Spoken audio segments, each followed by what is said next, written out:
Oh. Good morning. Welcome to the first meeting of Audit Subcommittee, this interim. Will Ms. Graves please call the roll? Senator Daly?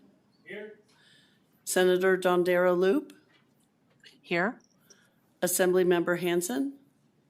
Here. Assemblymember Torres Fawcett? Chair Backus? And I am present. Please let the record reflect that Assemblymember Torres Fawcett is absent excused. I'd just like to thank everyone for participating in this meeting today. Before we begin, as a reminder for the benefit of the audience and for those wishing to speak, we will have 2 periods of public comment today, one at the beginning of the meeting and one at the end of the meeting. Public comment is limited to 2 minutes per speaker. There are 4 ways to provide public comment this morning, all of which are listed on the These include telephone by calling 1-888-475-4499, then entering the meeting ID, which today is 814-2466-1366, followed by the pound sign. You can email comments always to our staff at lcAudit@lcb.state.nv.us.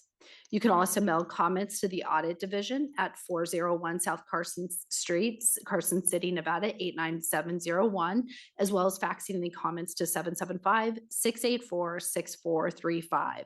As always, this meeting will be recorded and will be available on the legislature's website, as well as probably on the legislative YouTube page as well. With that, we'll go ahead to agenda item 2, and that is public comment.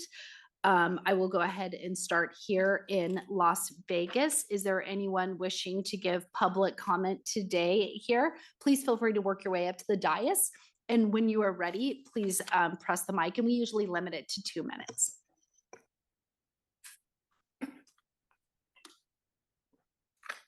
My name is Ron Voigt. Yes, ma'am. Can you hear me? Okay. My name is Ron Voigt.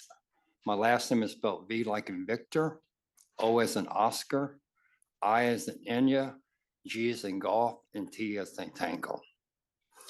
Mr. Grossman, finally, nice to meet you. Assemblymember Backus, nice to meet you. And nice to meet you, Ms. Lowe. What I would like to talk about, I know I have a short timer, so I just want to get really to the point. I would like to ask you if you think it's okay that I'm going to center my comments on the Nevada Department of Taxation, Compliance Division, Audit Section. What I would like to know is, do you think it's okay that they do not have a certified public accountant in charge of that department?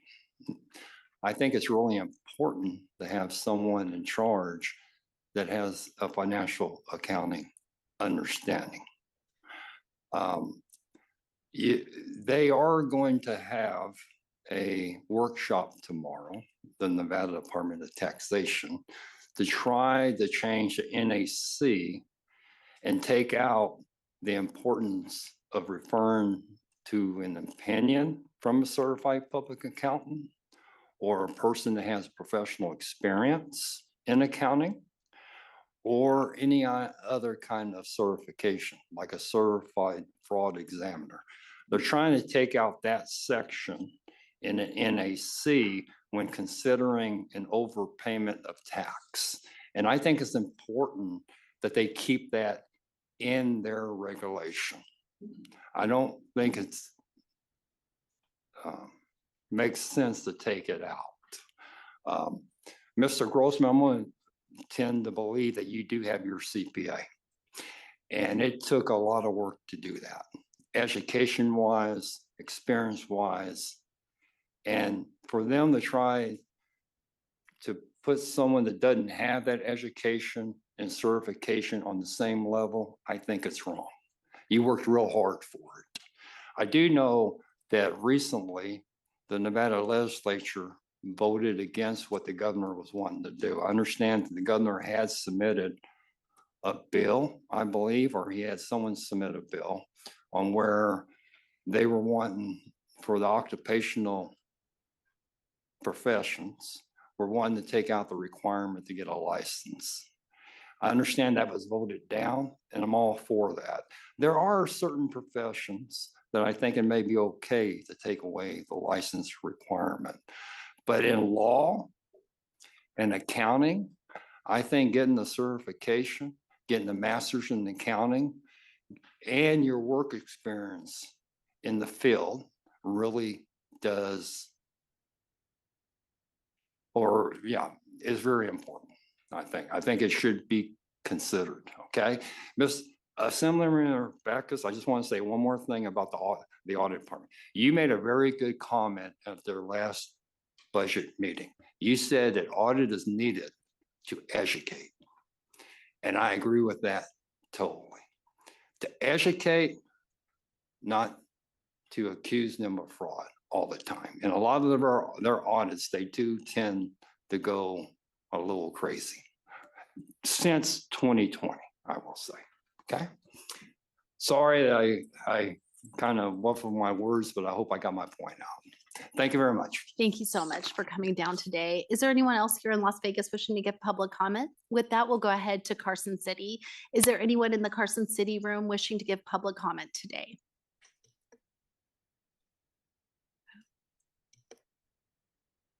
There are none. Thank you, Senator Daly. Seeing no one up in Carson City, ABH will go to the phone line. Is there anyone on the phone line wishing to give public comment this morning? Thank you, Chair. The public line is open and working. However, there are no callers at this time. Thank you so much. That would conclude our agenda item number 2. With that, we'll move to agenda item 3, which is approvals of the minutes from the meeting on January 16th, 2025. Members, are there any questions, comments, or changes regarding the minutes? With that, I will go ahead and take a motion to approve the minutes. So moved.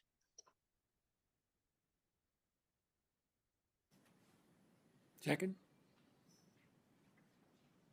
Thank you, Senator Daly. I have a first from Senator Dondera Loop, a second from Senator Daly. Is there any discussion on the motion? Seeing no discussion on the motion, those in favor say aye. Aye. Those opposed say nay. The motion passes. Thank you. With that, this moves us to our next agenda item.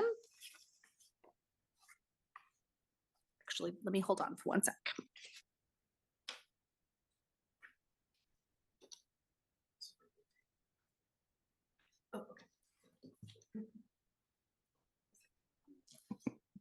This morning, we're going to take some of our items out of order just so we can probably get some of our representatives here from our state agencies, hopefully out of here. So we will go ahead and take agenda item 8 out of order.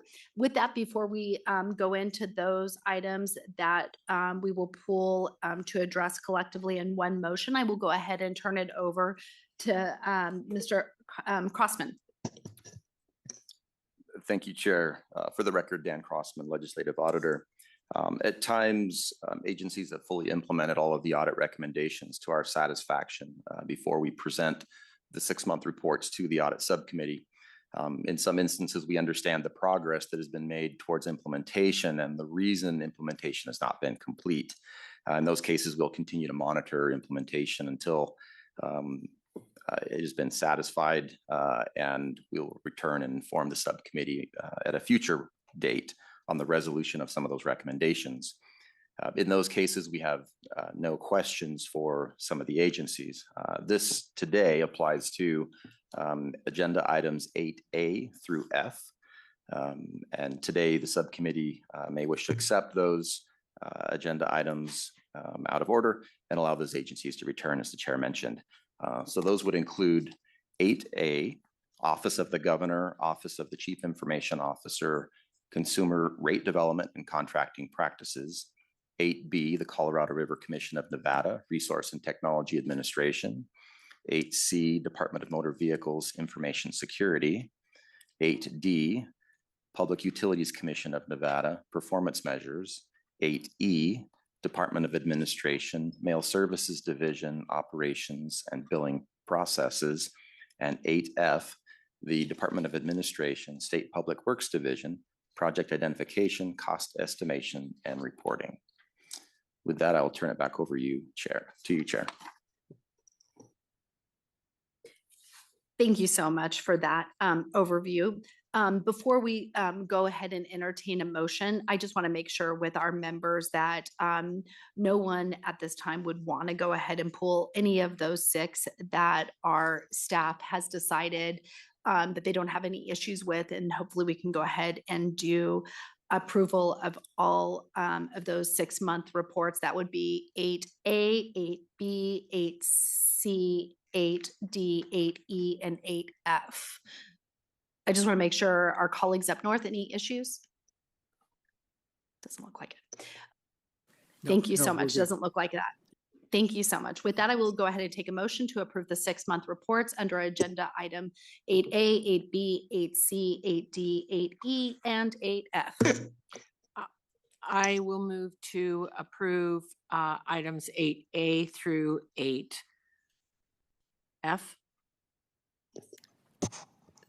Second. Thank you, Assemblymember Hansen. With that, I have a first from Senator Dondero Loop, a second from Assemblymember Hansen. Is there any discussion on the motion? Seeing no discussion, those in favor say aye. Aye. Aye. Those opposed say nay. The motion carries.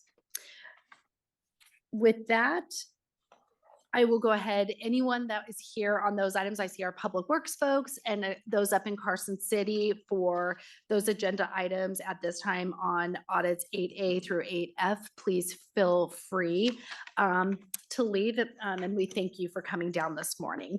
We will then now go to agenda item 4, the presentation of audit reports. I will turn it back to Mr. Crossman. For the record, Dan Crossman, Legislative Auditor. Under agenda item 4 today, we have 3 performance audit reports to present. These audit reports were kept confidential from the public until presented today at this meeting.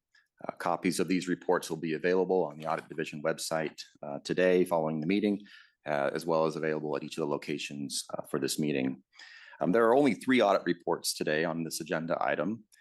However, these reports include the equivalent of about 10 audit reports due to the inclusion of various agencies within the scope of each audit.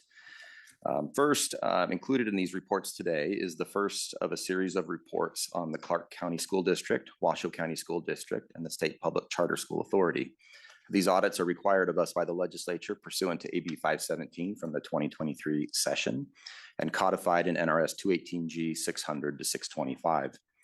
The legislature tasked us with performing a series of audits addressing various objectives.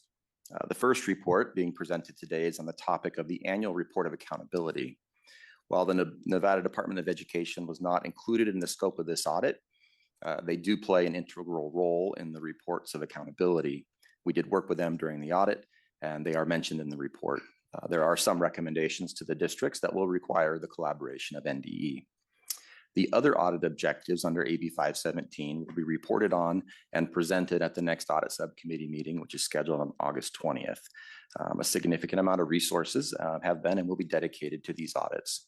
The second report today includes activities related to the state's response to the opioid epidemic by various state agencies. This audit has been another large and expansive audit project addressing various functions of state government related to the opioid crisis. Today's report includes the Division of Public and Behavioral Health, the Attorney General's Office, and the Department of Human Services. This report today is the first of 2 reports we anticipate releasing on this topic. The last audit report under this agenda item is an information security audit that covers 4 different agencies, including the Division of Public and Behavioral Health, the Office of the Secretary of State, the Cannabis Compliance Board, and the Employment Security Division. For each of these reports today, we'll present a summary of the report and then answer any questions that the subcommittee might have. The chair then may, at her discretion, invite representatives from each entity to make a brief statement and answer any questions that members might have as well. Lastly, before we start into the reports, I just want to recognize that all the agencies, including those that are here today that we are reporting on, are doing an important job of providing critical services to the citizens of the state of Nevada. The job of my office as the auditor is to identify opportunities for improvement, and that's our primary focus. As a result, much of the good work and efforts by the thousands and thousands of state employees of the state often go unrecognized, especially by us. And to that end, we do want to express our appreciation and recognize all the hard work that is done in behalf of the citizens of the state of Nevada. It's just not included in our reports often. Finally, I want to thank the efforts of the audit division for the work they've completed, as well as the audited entities and their cooperation throughout that process. And with that, Chair, I'll turn it back over to you to introduce the first report to be presented. Thank you so much for those introductory remarks. So we will open up agenda item 4A, and this is our performance audit for compliance with the annual report of accountability. We have the Clark County School District, Washoe County School District, State Public Charter School Authority, and I will welcome our presenters, Mr. William Everden, a Deputy Legislative Auditor, Todd Peterson, Chief Deputy Legislative Auditor, and I believe they are both in Carson City. So we'll turn it over to you all. Good morning, Chair and committee members. For the record, I am Will Evenden, Deputy Legislative Auditor. I'm here today to present the audit report regarding the Clark County School District, the Washoe County School District, and the State Public Charter School Authority's compliance with the annual report of accountability. I will begin my audit presentation with background information. So beginning on page 1 in the audit report, we provide information on the creation of the annual report of accountability, and state that over time, there have been numerous amendments to each of the 14 Nevada revised statutes under NRS 385A. Based on our work, we identified 136 different metrics from the 14 NRS that are to be reported at the district and school level. On Exhibit 1 on page 2, we show the general process for collecting, compiling, and reporting accountability information.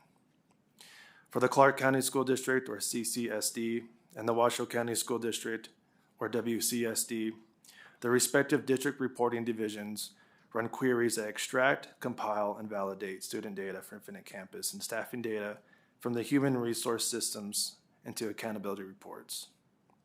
The State Public Charter School Authority, or the SPCSA, relies on each of its sponsored charter schools to collect, compile, and validate their own accountability data. The charter schools submit their final data to the State Public Charter School Authority's internal system using the State Public Charter School Authority's collection forms.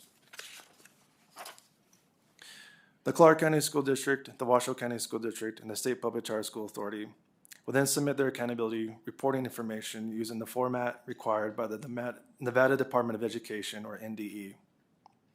For some accountability information, NDE extracts information from systems like Infinite Campus or other NDE managed systems, such as those used to store student assessment data.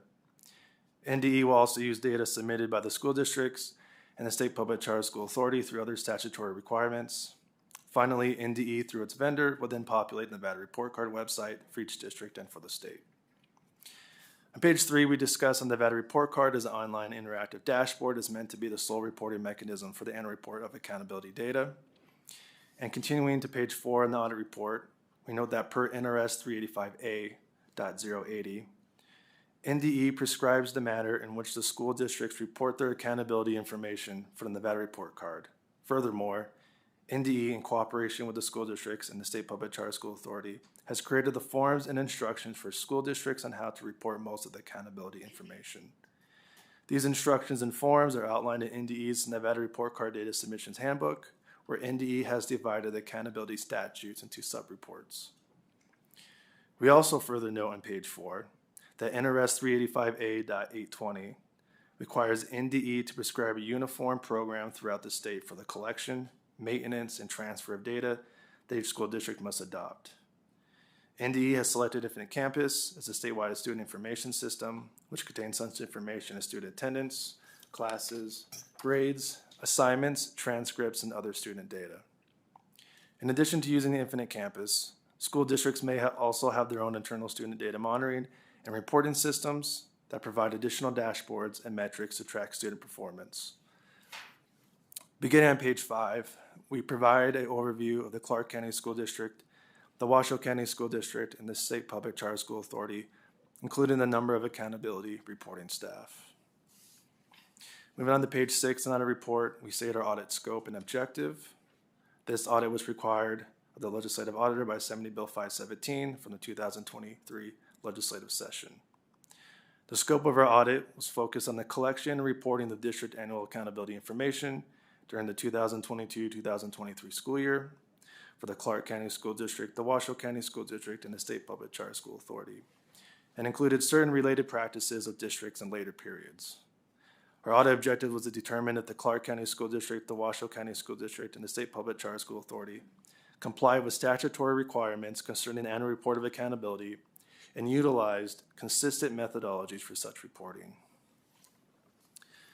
Our audit findings began on page 8 in the first chapter, where we discussed that the Clark County School District, the Washoe County School District, and the State Public Charter School Authority, referred to as the districts throughout the audit report, substantially comply with statutory reporting requirements for the annual report of accountability, providing most accountability data metrics required by statutes.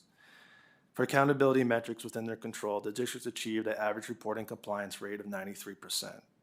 Some accountability data metrics were not reported due to factors outside the district's control, such as data reported by NDE or a lack of prescribed instructions from NDE.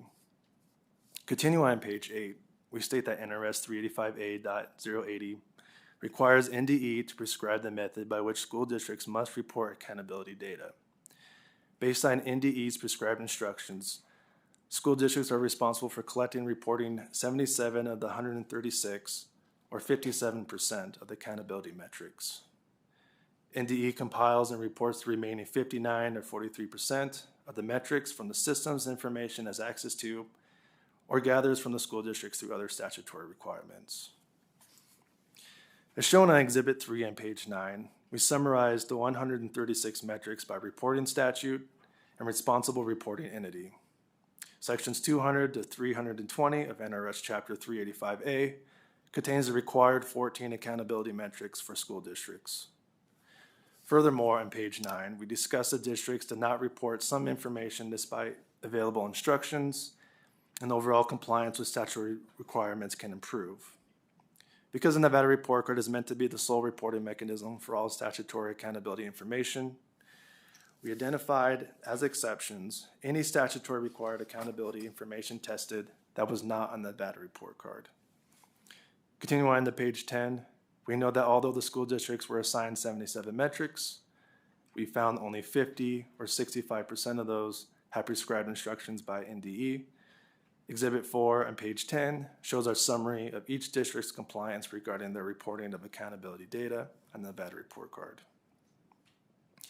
Continuing at the bottom of page 10 and furthermore on page 11 in the audit report, we discussed in the report that although the districts generally demonstrated a high level of compliance with accountability reporting requirements, we did identify several areas where required information was not included on the Nevada Report Card for the school year 2022-2023. Several factors contributed to information not being reported, including uncertainty if some information was required and a lack of available information. For example, the Washoe County School District did not report the number of short and long-term substitutes for its district-sponsored charter schools. In addition, the Clark County School District and the Washoe County School District did not report charter school curriculum information. We also found that all three districts did not report school advisory parent organizations, and the Clark County School District and the Washoe County School District did not report parent communication efforts for the district-sponsored charter schools. When all required accountability information is not reported on the Nevada Report Card, its value as a comprehensive and reliable decision-making tool is diminished. Incomplete reporting also reduces transparency and limits the ability of the legislature and the school districts and the public to make informed decisions regarding school performance and educational policy. At the bottom of page 12 and continuing to page 13 in the report, we discussed that for the 59 metrics NDE was responsible for, we found NDE reported 78% of those metrics. Exhibit 5 on page 13 shows NDE's reporting the accountability metrics that were either fully, partially, or not reported at all on the Nevada Report Card. Missing or incomplete reporting was often the result of system limitations or a lack of prescribed instructions. Because NDE was not included in our audit objective, as approved by the legislature, this report does not issue recommendations specific to NDE. However, we worked with NDE to determine overall compliance with reporting requirements and verified which information was not reported during our audit scope. On the bottom of page 13, continuing to the top of page 14 in the report, we acknowledge and discuss Senate Bill 460 that was passed in the 2025 legislative session that has established a process to petition for the modification, suspension, or elimination of redundant reporting requirements, or report information or data not used to support educational outcomes. On page 14 through page 15 in the report, we list recommendations for the districts to collaborate with NDE to develop adequate instructions for those annual reporting requirements without instruction, ensure all district-required accountability data is collected and reported, and to identify and develop a process to report redundant or unmeaningful accountability data that aligns with SB 460. So moving on to the second chapter, consistency in reporting methodologies can be improved, starting on page 16. As explained earlier on page 4 in the audit report, NDE has separated the annual report of accountability reporting requirements into 27 sub-reports, not counting graduation rate and assessment accountability reporting. To assess the consistency in methodologies used by the districts, we selected 10 sub-reports and tested their reporting methodologies. As stated on page 16, we observed the districts use similar methodologies for 7 of 10 sub-reports selected. However, for 3 sub-reports, we found the districts varied in their methodologies when calculating data for teacher average daily attendance, substitute teachers, and student retention. Exhibit 6 on page 17 shows the sample of the 10 accountability sub-reports tested, their corresponding statutes, and whether the districts use comparable methodologies. Continuing on page 18, we discussed that the Clark County School District's teacher average daily attendance methodology was not consistent with the other districts, as the Clark County School District did not follow NDE's prescribed instructions. Specifically, the Clark County School District did not use the first 100 days of instruction of the school year to calculate the number of teacher days present and absent as prescribed by NDE. The errors within the methodology were significant enough to drastically understate the Clark County School District's teacher average daily attendance for the 2022-2023 school year, as it was originally reported to be 76% and noted to be significantly lower than the other districts. After the Clark County School District adjusted their methodology for teacher average daily attendance, the recalculated rate was 93%. The Clark County School District confirmed the teacher average daily attendance rate was incorrectly reported for the 2021-2022 school year as well. Moving to the bottom of page 18 in the report, we discussed that we found the Washoe County School District and the Clark County School District differed in their methodologies for substitute teacher reporting. For example, beginning on page 19, we found the Clark County School District's methodology for counting short and long-term substitutes was to count the number of teacher vacancies. Specifically, if a teaching position remains vacant for more than 20 consecutive days, the district counts that as a long-term substitute assignment, regardless of the number of different substitute teachers that may have filled the vacancy during that time. The Washoe County School District's methodology counted the number of instances a substitute teacher filled in for a vacant teaching assignment at a school. The Washoe County School District's methodology may overstate substitute teacher counts by recording different substitute teachers for a single assignment. Conversely, the Clark County School District's methodology may understate substitute teacher counts by recording only the duration of vacant positions rather than the number of substitute teachers who filled them. On page 20 and continuing to page 21, we discussed that we found that there was a lack of consistency in the methodologies performed for student retention reporting between the 3 districts. One methodology counted students who remained enrolled in the same grade as they were in the previous year, while another methodology counted students that were to be retained in the upcoming year. While NDE has prescribed instructions for reporting substitute teachers and student retention, it does not provide additional clarification or instructions that is needed. As a result, the districts have interpreted the requirements inconsistently. Inconsistencies in the district methodologies for calculating teacher average daily attendance, substitute teachers, and student retention prevents incomparability of accountability data. Such inconsistencies risk overstating or understating figures and reducing the accuracy and usefulness of the data for the legislature, school districts, and the public when making decisions about the school districts. At the bottom of page 21, continuing to page 22, we list recommendations to help improve consistency in annual report methodologies. Moving on to chapter 3, additional controls needed over accountability data, reported on page 23. We found that districts have established various controls to help ensure accurate and reliable information is reported. For example, the districts have created divisions and procedures to collect, validate, and report accountability data. However, we observed areas where controls over accountability data reported can be strengthened. For example, on page 23, we discussed the need for additional state public charter school authority oversight over charter school data compilation and reporting. While the state public charter school authority has established certain review controls over the accountability data submitted by a sponsored charter school, such as checking for outliers, identifying omitted data, and comparing results year over year, it still largely relies on each individual charter school to collect, compile, and validate its own data before submission. We found charter schools were at risk of reporting inaccurate accountability data due to weaknesses within their own processes and a lack of oversight and validation steps performed by the state public charter school authority. Because the state public charter school authority does not verify accountability data at the charter school level, we selected a sample of 7 schools and assessed school level controls over data compilation and validation. As stated on page 24 in the report, we found that charter schools generally had some validation procedures in place for the sub-reports tested. However, we did observe control weaknesses related to substitute teacher reporting. Specifically, for 1 of 7 charter schools tested, we identified that between July 2022 and February 2025, 4 of 7 long-term substitute teachers were not reported in the Nevada report card. Additionally, we found all 16 substitute teachers we reviewed who are assigned to core subject or special education classrooms were not appropriately licensed under NRS 391. Of those 11, or 69%, served in long-term assignments of 20 consecutive days or more, with assignments averaging 70 days and one lasting as long as 339 days. Furthermore, of the 9 of the 16 substitute teachers reviewed, the school specifically directed its education management organization not to follow licensing requirements, which allowed unlicensed substitutes to remain in classrooms.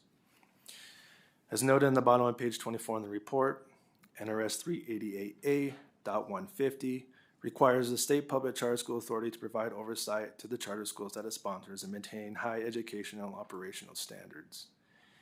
On page 25, we note that the state public charter school authority stated it does not have access to charter school internal systems to verify staff data and does not have the staffing to properly substantiate accountability data. Therefore, the state public charter school authority requires charter schools to attest that their accountability data is accurate when it is submitted to the state public charter school authority. Continuing on to page 26 to 28 in the report, we discussed that although the Clark County School District and the Washoe County School District have established controls for the TED sub-reports tested, some additional controls are needed to help ensure the accuracy of a few sub-reports. On the bottom of page 28, we provided recommendations to improve district controls over reporting accountability data. Appendix A, starting on page 29 and continuing to page 31, is an excerpt from Assembly Bill 517 from 2023 legislative session that states our audit objectives. Appendix B, starting on page 32 and continuing to page 38, lists significant statutory revisions for each of the 14 accountability statutes over the years. Appendix C, starting on page 39 and continuing to page 41, lists all 29 accountability sub-reports compiled with NDE's reporting handbook for school year 2022 through 2023, and the entity responsible for reporting the sub-report. Appendix D on page 42 through 47 describes our audit methodology. Appendix E on page 48 through 59 contains the district's responses to the audit report. And this concludes our audit presentation, and we would be happy to answer any questions. Thank you so much for your presentation. With that, I will open up questions by our members. I'm looking up north. Oh, I see Senator Daly. I'll go ahead and start with Senator Daly. Thank you, Madam Chair, and thank you for the presentation. And I'm going to kind of start through with some of my notes and mainly focusing on the charter school and the State Public Charter School Authority. So you weren't able to actually, except for the 7 samples, and we'll get to that, you didn't really check you checked the State Charter School Authority, but you couldn't really check the actual individual schools because they were not really collecting that information. They said, well, we just send them instructions on what they're supposed to do. Is that a fair statement of? Will Evenden, Deputy Legislative Auditor for the record. Thank you for your question, Senator Daly. So yeah, I mean, because each charter school entity is kind of its own process. So everyone has like their own process, how they're going to compile it and validate it. And so there's just so many charter, and then just from there, we saw those errors. Okay. And then to further answer your question, so yes, data is submitted by each of the charter schools to the State Public Charter School Authority.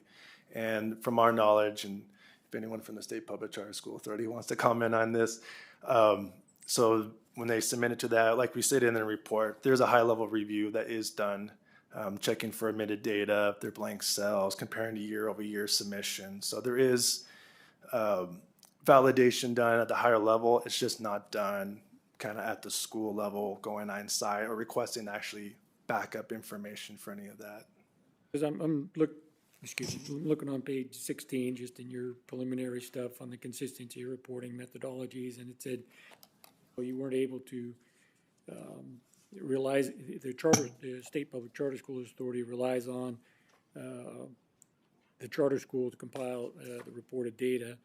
So you weren't really able to recheck that. It says, instead, we reviewed SPCA's written instructions to charter schools. So all you did was check the State Public Charter Schools written instructions to the charter schools. The way I'm kind of reading that. And then on page 18, it says that you did not test charter schools to confirm they followed the SPCA's instructions, and this isn't relating to the teacher average daily attendance reporting, but I'm assuming it wasn't, you weren't able to test all the other areas and criteria for the information that they were compiling. Yes, Will Evenden, Deputy Legislative Auditor for record. Yes, that would be correct. Just because of time constraints, the numerous schools, we weren't able to test deep down that methodology level and compare them. And under the substitute teacher reporting portion on page 19, I think it says the same thing. Did not test charter schools to confirm they followed SPCA's instructions. So my question kind of there, and maybe for the State Public Charter School Authority. So does the State Public Charter School Authority follow up with their schools for compliance and verification? And I think I read on page 23 is that they don't really. Yeah, Will Evenden, Deputy Legislative Auditor for the record. Yeah, just to answer your question, again, kind of want to defer to the State Public Charter School Authority, but just from what we gathered, again, backing information isn't required when they submit. So it's just more of the finalized accountability compiled information. So when the State Public Charter School reviews it, there isn't backup information to kind of support their numbers. But the State Public Charter School doesn't actually go out and confirm the information the charter schools complied or compiled for verification. They just said, we sent them instructions, we took their data, and we produced a report. Yes, that is our understanding. They don't actually follow up, and I think it's on page 23. It's found that you guys said that you found that charter schools are at risk of reporting inaccurate accountability due to the weakness of their own process, lack of oversight and validation steps performed by State Public Charter School Authority, because State Public Charter School Authority does not verify accountability data at the charter school level. So yeah, Will Evenden. They're not following up. Yes, that would be correct. So, I mean, again, as we mentioned, it's a high-level review, so I don't want to say they don't do anything. It definitely is a high-level review. If there is missing data in cells, they would reach out But again, it's our understanding when it comes to that, going out to the schools, as we mentioned, the budget and staffing deficiencies, to be able to do that, and just being able to request actually supporting information is something that they did not do. So I think it's on page 24, it says in the report that you observe practices at the charter school that may conflict with statutes, and I think that's in teacher reporting, and then we have some other stuff on teachers licensing as well. Was that a surprise to the State Public Charter School Authority that their charter schools, that they have a statutory duty to oversee and make sure they're in compliance with state law, were actually not in compliance with state law? Were they surprised by that, or did they know? Will Evenden, Deputy Legislative Auditor, for the record. I don't want to speak on their behalf whether they're surprised or not, but I mean, we did let them know this information beforehand, obviously, for our findings meeting and exit meetings. And I think they're aware of these issues specifically for this school now. Just for the record, I'm sure you can answer this part of it.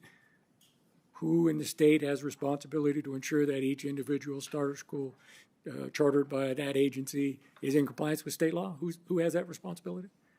Will Evenden, Deputy Legislative Auditor, for the record. Yes, as our standing as a local education agency, it would be the State Public Charter School Authority. They have that responsibility to ensure their sponsored schools are in compliance with state law? Yes, that would their be responsibility. correct. Thank you. And then on page 24, again, where it says, I think you tested some of the schools, and it says that the school directed the EMO not to follow licensing requirements. When you say the school, you're talking about the individual school, the board of directors of an individual school told their educational management organization not to follow the licensing requirements under state law? Yeah, Will Evenden, Deputy Legislative Auditor, for the record. Yes, it would be the management of that individual school that directed their EMO not to follow licensing standards. Board, which requested a charter from the State Public Charter School Authority, directed their educational management organization not to follow statutes and laws, and the State Public Charter School Authority didn't follow up to correct that oversight when they have responsibility to make sure there's compliance with those charter schools. So, Will Evenden, Deputy Legislative Auditor, for the record. Yes, that is our understanding.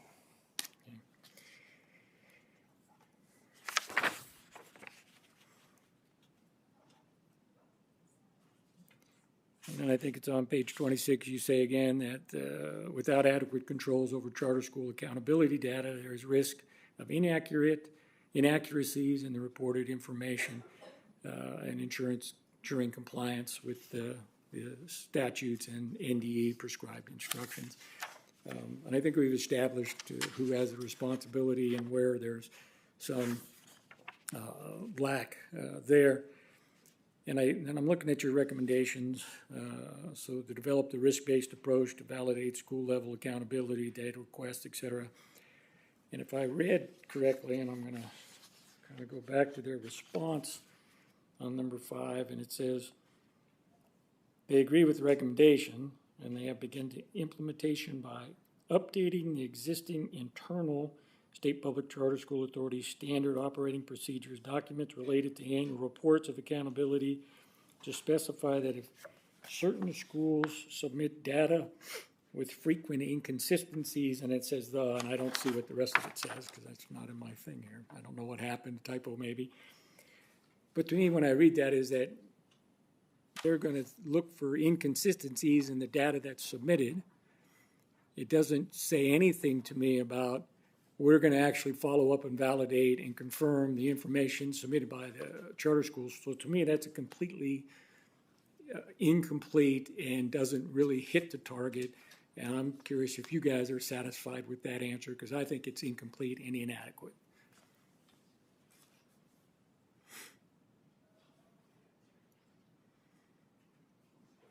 For the record, Todd Peterson, Chief Deputy Legislative Auditor.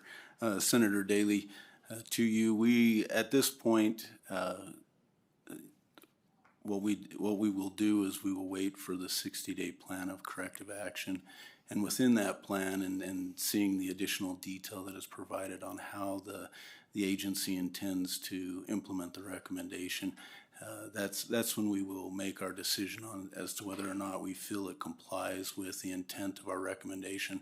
And if it does not, then we will work with the State Public Charter School Authority to clarify the intent of our recommendation and make sure that we are satisfied.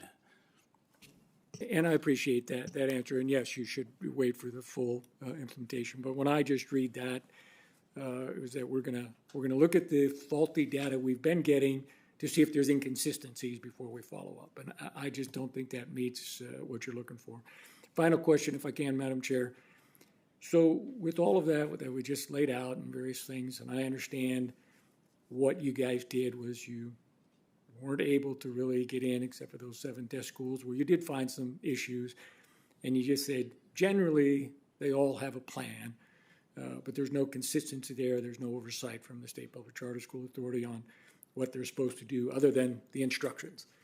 No verification on the data that comes back. So I think there's more there.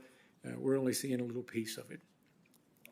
So based on that, and I understand, I'm going to circle back to the original or your first part of the report that says, generally, because I think the State Public Charter School in their reply said, we're happy to hear that we're at 93% compliance.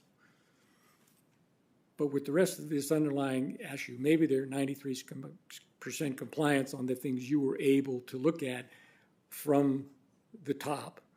But when you dig down in, I can't see how you would have confidence that they're in 93% compliance when you weren't really able to even look at most of the data on what's really happening, and they're just regurgitating, as you said, perhaps inaccurate and faulty information in the first place. So I think that 93% needs to be revisited by you guys. Comment. Will Evenden, Deputy Legislative Auditor for the record. So that 93% is only regarding submission. So we didn't judge the accuracy of all that data. We're just saying 93% of it was submitted. So yes, we do understand, as we put in Chapter 3 in the report, that there is could be issues with the underlying data, which is a separate issue from the 93%. So again, I just want to reiterate the 93% just regarding submission, not accuracy. And I get it. I'm not trying to beat up on you guys. I'm just saying that when a number gets put out there on that level, and then they say, all I see, never mind the rest of the stuff, we were 93% compliance. And that, I believe, doesn't tell the whole story on the rest of the information. So that was all I had, Madam Chair. Thank you. Thank you so much, Senator Daly. Also, we will be able to invite up the school district and authority after our auditors for further questions. Let me see, Assemblymember Hansen, do you have any questions for our auditors? I'll go to you next. I do. Thank you, Chair. And thank you for being here. If you could bear with me as I flip through my various notes, trying to have a consistent pattern here. Certainly appreciate the amount of time and effort that go in, and appreciate the real wealth of information we've been able to get. In regards to, on page 8, kind of in response to some of the concerns or questions from my colleague, Senator Daly, the districts, you emphasize on page 8, the districts substantially complied with statutory requirements.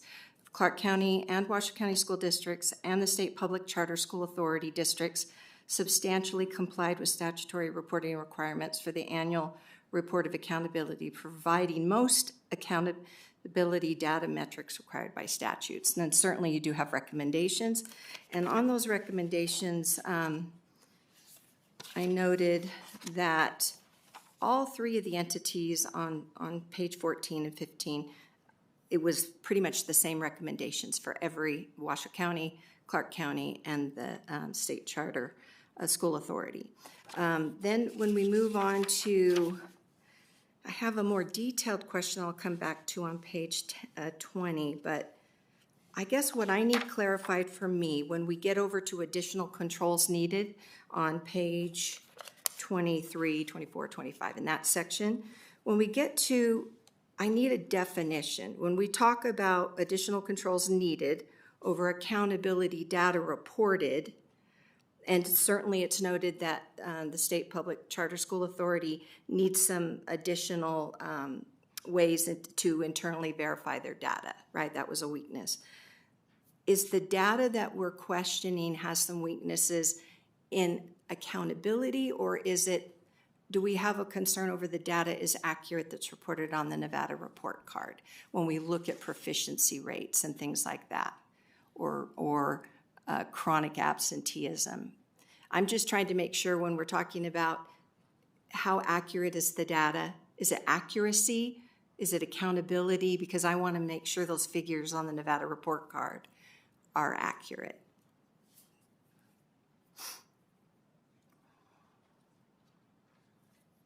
For the record, Todd Peterson, Chief Deputy Legislative Auditor, Chair through you to Assemblymember Hanson. It's a good question. So in these additional controls that we're talking about, this is related, I believe, to the 10 sub-reports that we took a deep dive into. It's important to remember that the schools, especially the districts, especially Washoe County and Clark County School District, they go through great lengths to verify their data and the accuracy of that data. They have many processes and individuals that are involved in collecting, and they run queries and do other things to verify the accuracy of the data. What we found was in some cases, as we took a deeper dive, that for instance, in one school district, they had some other entities within the district that they had to rely on to gather information, and those entities did not have a complete understanding of the requirements for that data, and so they were providing some data that wasn't accurate, and then the entity that was charged with ensuring the accuracy of that data, they then didn't run through their normal processes to verify the data was accurate.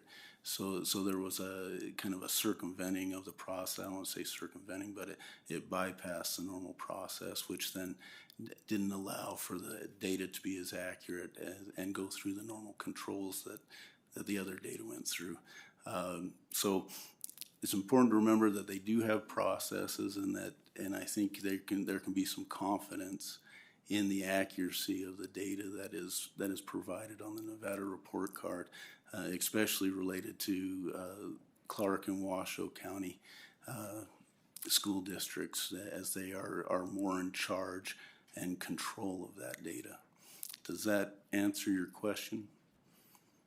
It does, although I think I would like, when you're talking about some things that aren't, maybe there weren't the controls there, it always helps for those of us who aren't in the system per se and in the bureaucracy to understand what the example is. Can you give an example, a real life example, maybe not true to this, but show me how that's maybe not lining up. Maybe Washoe County's doing this and Clark County's doing this, but where are we having a deviation in regards to the state public charter school in this accountability data reporting? Just, is there some sort of a real world experience that I could relate to understand where there might be some holes? Will Evenden, Deputy Legislative Auditor for the record. I mean, kind of like we said in the report, because of the numerous schools, I think there's 84 charter schools during the scope year that we looked at. We weren't able to dig down exactly for all those schools and all their methodologies, but we did pick that sample. So I guess, the only real world example I can give you is what we tested from those sub-reports and that high level, and that was that teacher substitute that we put in the report that had significant control deficiencies. So. Great, and yes, I did note that on the substitute teachers, and that's very understandable to understand there's a weakness there, correct? I guess because I've always been very concerned about our proficiency rate, so I'm always trying to dial in on the reading, the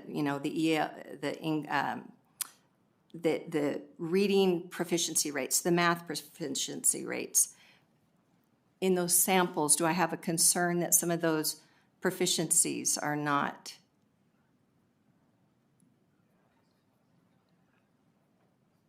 And this might be a question I really need to have for the district.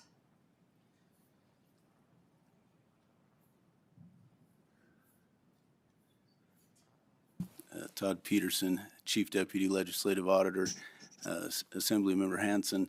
As far as proficiency rates and those tests, a lot of that data is collected through other systems, is my understanding, and then compiled by the Nevada Department of Education. And so those numbers are outside of the control of the school districts. Thank you. That you actually gave me the answer I was looking for, to make sure we're dealing with, you know, what you're really auditing versus maybe what my concerns are about the accuracy of some of the data on the Nevada report card. So thank you for that. And I think that's it for me. So thank you, Chair. Thank you for your time.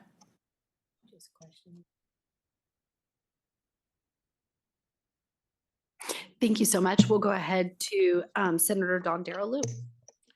Thank you very much. And I'll just start out by saying all of our entities that we do an audit on are funded with public money. And so my finance hat immediately goes on to say that with public funds comes public accountability. It doesn't matter who they are. And so with that being said, I would like to know that when you, on page 9, where you did the accountability metrics reporting responsibility by statute, I see that the NDE has 59, the district has 77, and the total metrics are 136. And so do I understand that there were more than that though? And these are the only ones you put here? Is that what I heard you say? Will Evident, Deputy Legislative Auditor for record. No, this 136 is the total amount that we identified through all the 14 accountability statutes. Okay, thank you. I misunderstood that. All right. And then the Nevada report card, because it's the sole reporting mechanism, could you please explain I know our public school districts all over the state are reporting to them, and the charter school authority, our charter schools are reporting to the charter school authority. Do those, never the two shall meet? Is that what I'm understanding?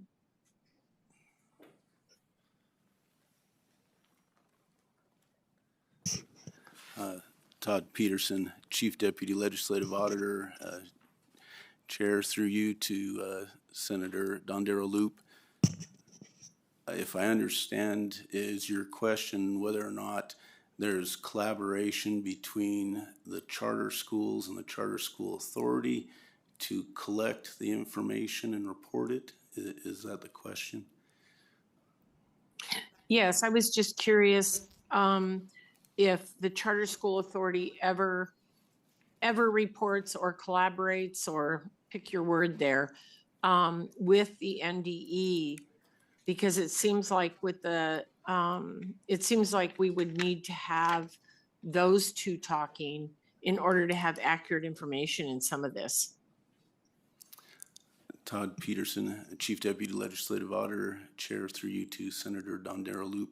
Yes, the school districts, all of them, including the State Public Charter School Authority, do collaborate from time to time with the Department of Education, and the Department of Education issues a handbook and instructions regularly as to how information should be collected and submitted to the Department of Education.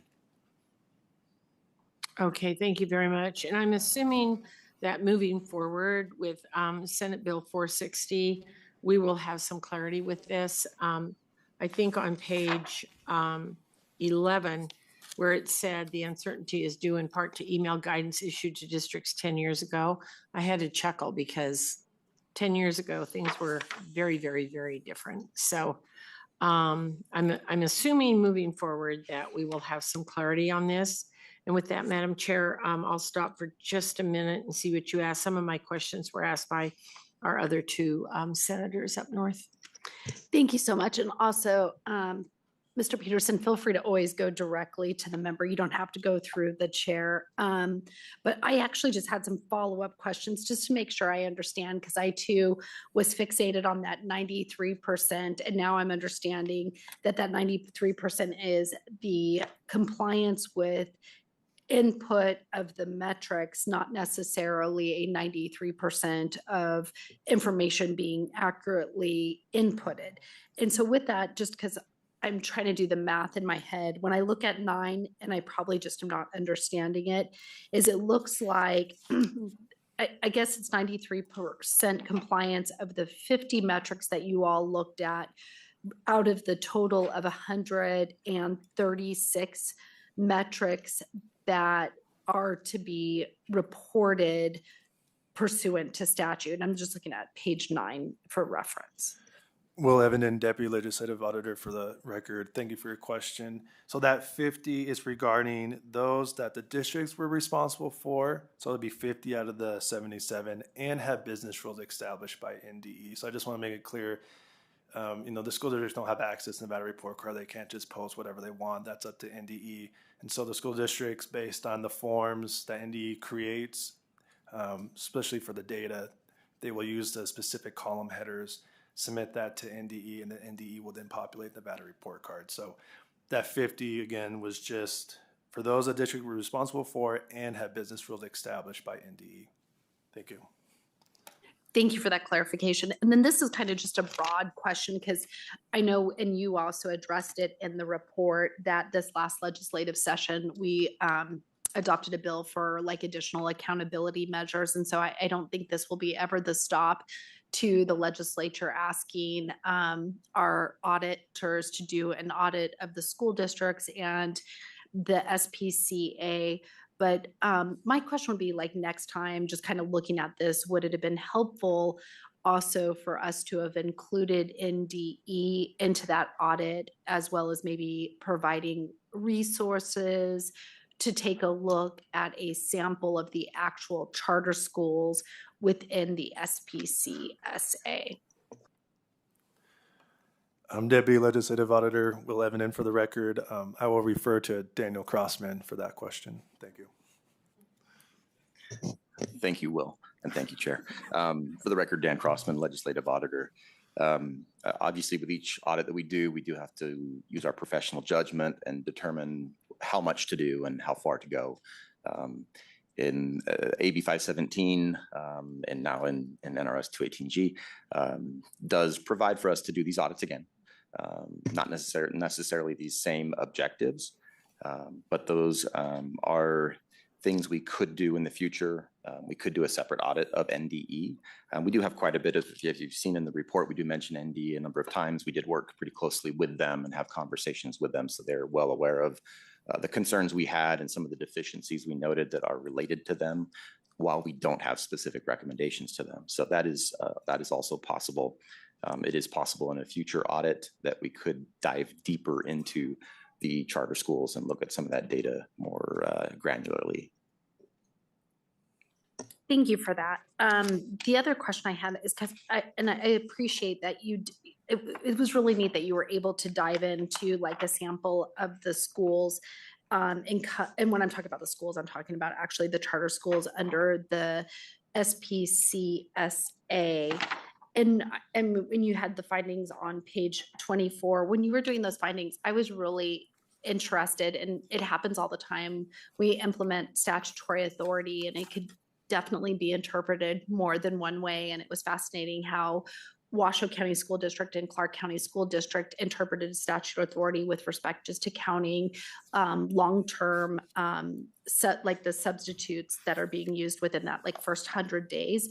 When you were doing the deeper dive, looking at the long-term substitute teachers at the 7 schools that you pulled, did you see whether they were by chance complying with how those counts were supposed to take place with the SPCSA handbook, or did you see some deviations that we see between Washoe and Clark?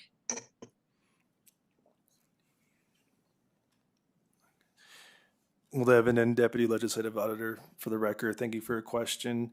Yes, we did see some deviations, and that's what we kind of mentioned in Chapter 3 in the controls regarding the substitute teacher reporting. So yes, substitute teachers weren't being reported, especially when it came to long-term and short-term substitutes. So I think I just wanted to refer to Chapter 2 again.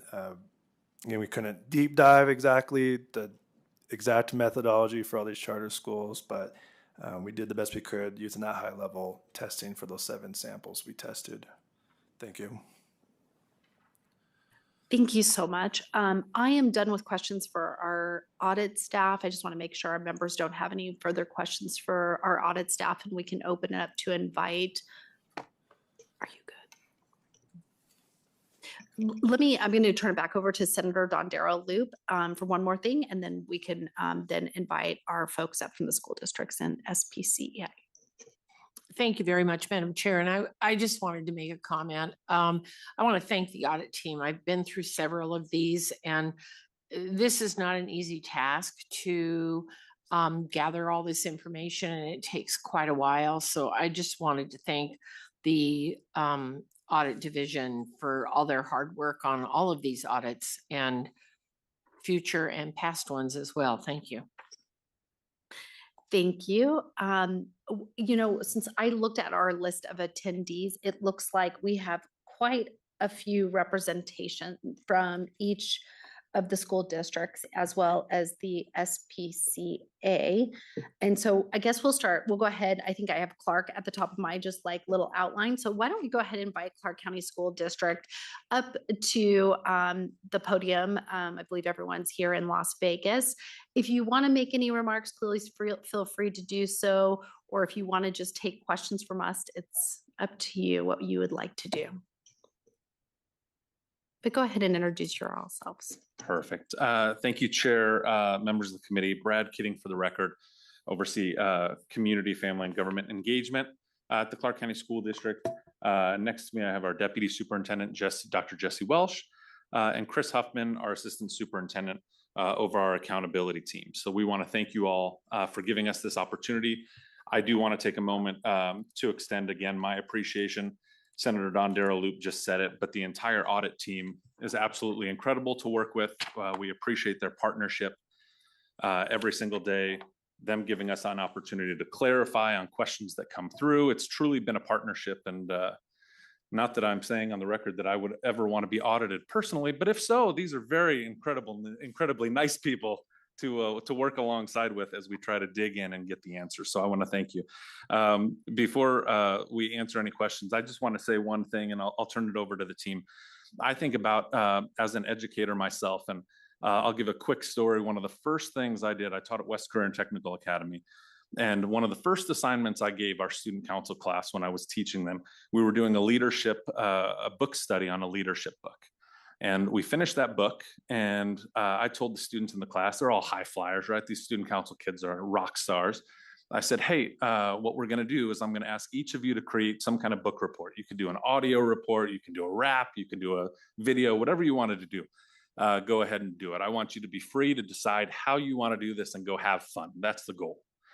And it created pure chaos for me as an educator. As a new educator, all of a sudden I had these students coming to me left and right saying, Mr. Keating, is there a rubric for this? How do I know what to follow? Is it supposed to be 2 pages? Is it supposed to be 5 minutes? What's going on? And then I go to my email later that day, and now I'm getting emails from parents who are saying, Mr. Keating, my son told me about this assignment. I don't know what they want to do, but they're worried about getting an A.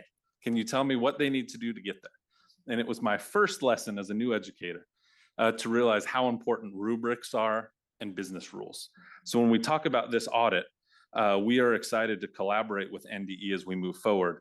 I think the Clark County School District's doing everything it can every single day, but that story, I think, parlays into today. And it talks about the issue of collaboration and the issue of creating business rules that we can follow to be successful. We want to be straight A students, just like every one of my students were. So we are excited to continue working with Superintendent Wakefield to make sure those rules are set up so that we can continue hitting all of those marks. Dr. Welsh. Yeah, thank you, Dr. Keating. Dr. Jesse Welsh, for the record. I would just echo, that's a great analogy. I love that. I would just echo that same sentiment again. Really appreciate the work of the audit team and the collaboration on that, and really diving in on some of those recommendations and recognizing that it truly is a collaborative effort that we need to work with Department of Ed to help make sure that they're providing clarification in terms of the business rules on some of these pieces.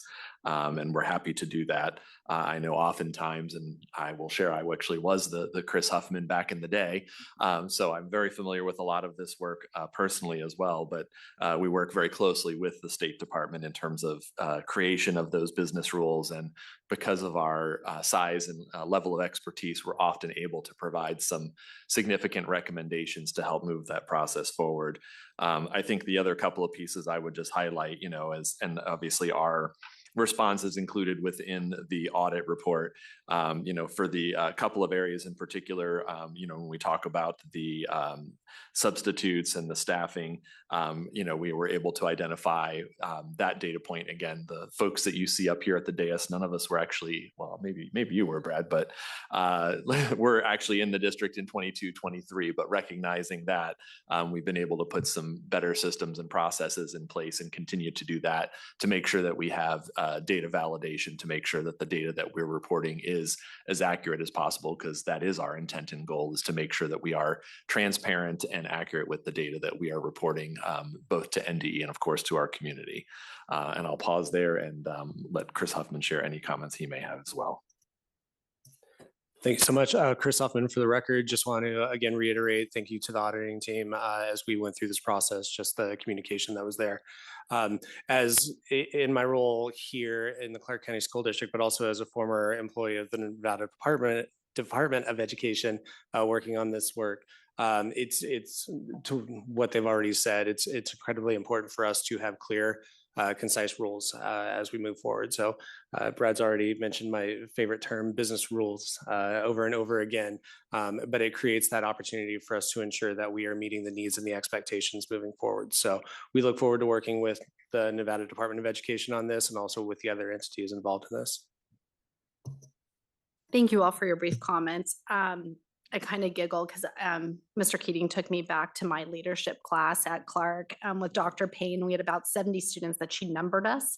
So we would do roll call to be more efficient. And I'm sure that was probably a challenge for her. And I giggled because I was one of those kind of kids. So with that, thank you guys also for your participation in the audit. I can't help but to think, oh, who got it right? Did Clark County School District get it right in their interpretation, or did Washoe County School District get it right? So it was very fascinating to see that you do have these rule sets, and how like slight difference of how they could be interpreted is very fascinating to myself. With that, I'll go ahead and open it up to my colleagues for any questions. Does anyone have any questions for Clark County School District? I'm just looking up to the north. Anyone want to wave? It doesn't look like anyone has any questions. You guys got off easy. We don't have any questions for Clark County School District, so probably you want to sneak out as fast as you can. So thank you. I just look forward to seeing what ends up happening. So I appreciate your time and involvement in the audit. Thank you. With that, I'll go ahead and invite, I think I have Washoe County School District next, who's probably up in Carson City, I would imagine. And so I'll welcome up to the dais. Go ahead and introduce yourselves when you get up there. If you want to make a statement, great. If you want to tell us a story, great. But we welcome anything. Thank you.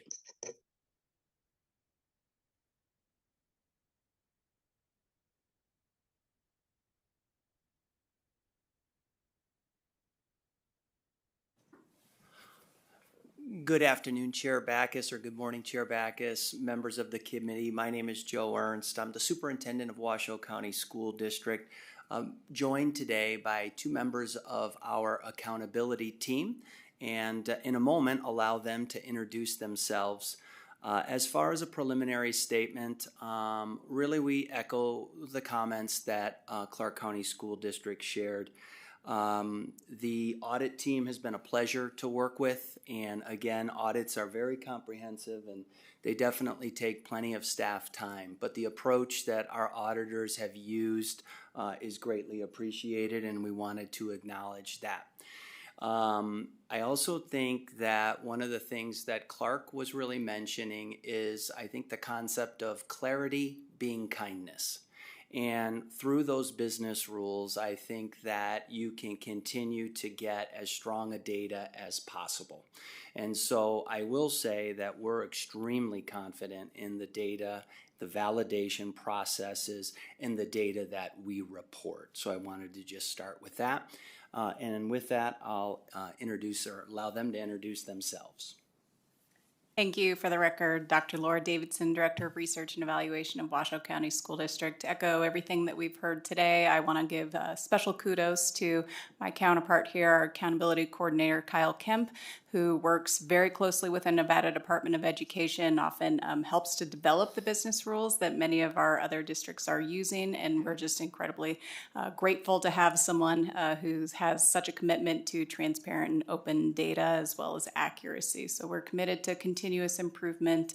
I believe we've already adjusted everything that's within our control in the audit, but we're very grateful to the audit team for identifying a couple of areas that maybe we wouldn't have caught on our own. So thankful to everyone's work on this. Kyle Kemp, Washoe County School District Accountability Coordinator. Thank you for the time to speak in front of you. Echo all of the things that were said. Thank you to the legislatures, and they truly are really nice to work with, so appreciate that. Thank you to all the colleagues across the state that we work with to refine all these data reports. I'm proud of our data team. I'm proud of our data systems, and I think my colleague, Dr. Laura Davidson, for the kudos, and we welcome any questions.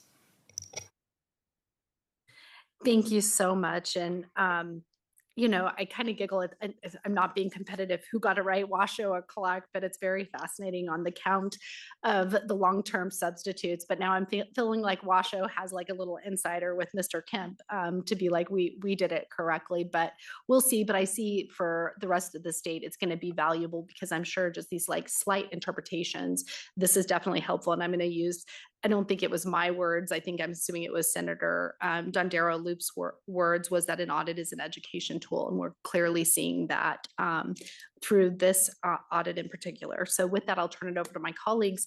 Do any of my colleagues have questions for Washoe County? I'll go to Assemblymember Hansen. Thank you, Chair. Thank you for being here. I'm going to take a moment of personal a personal note. I'm going to try to find it in my heart to forgive Superintendent Ernst for retiring at some point here in the near future. He's going to be missed.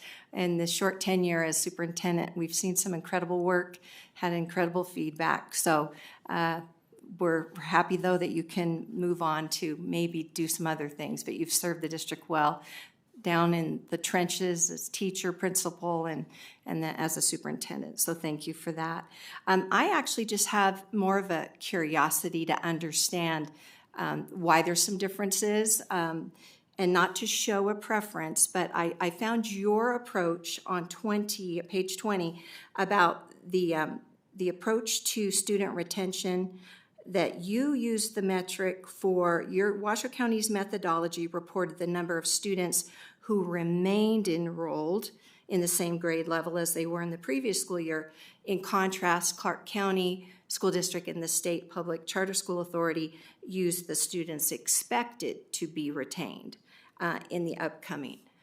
I'm curious why the difference. I don't mean to pit anybody. We're all on the same team, all Nevada students. We care about them all. Just to me, it makes sense to go by what is versus expected, but I would like to hear from you. Thank you. Kyle Kemp, Washoe County School District Accountability Coordinator. Thank you, Assemblymember Hansen. So, great question. The business rules, as we've already outlined, were interpreted a little bit differently. So, it does say end of year.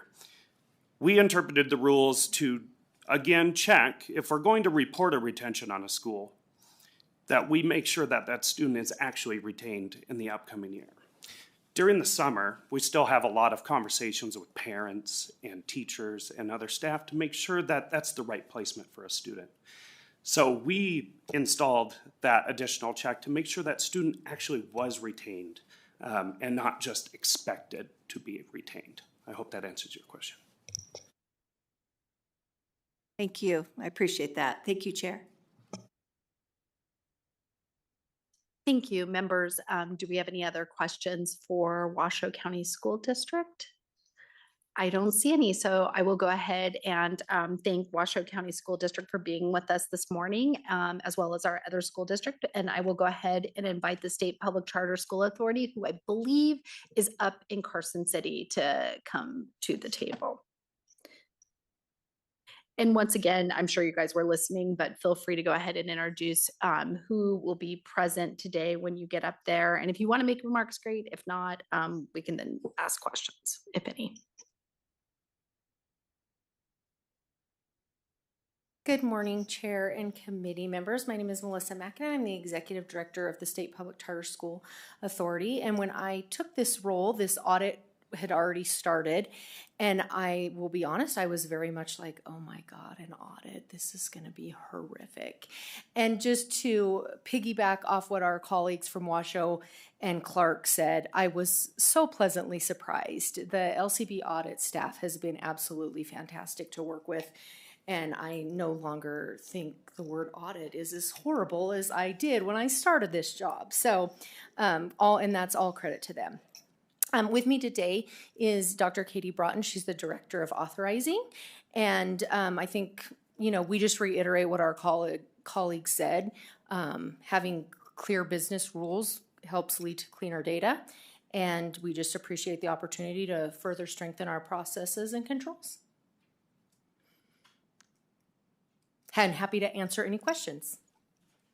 Thank you so much. If you don't mind, can we just have the guests sitting next to you just introduce themselves as well, just so we know who's all present? Good morning, Chair and other members of the committee. My name is Dr. Katie Broughton. I serve as the Director of Authorizing at the SPCSA and oversee the accountability team in that role.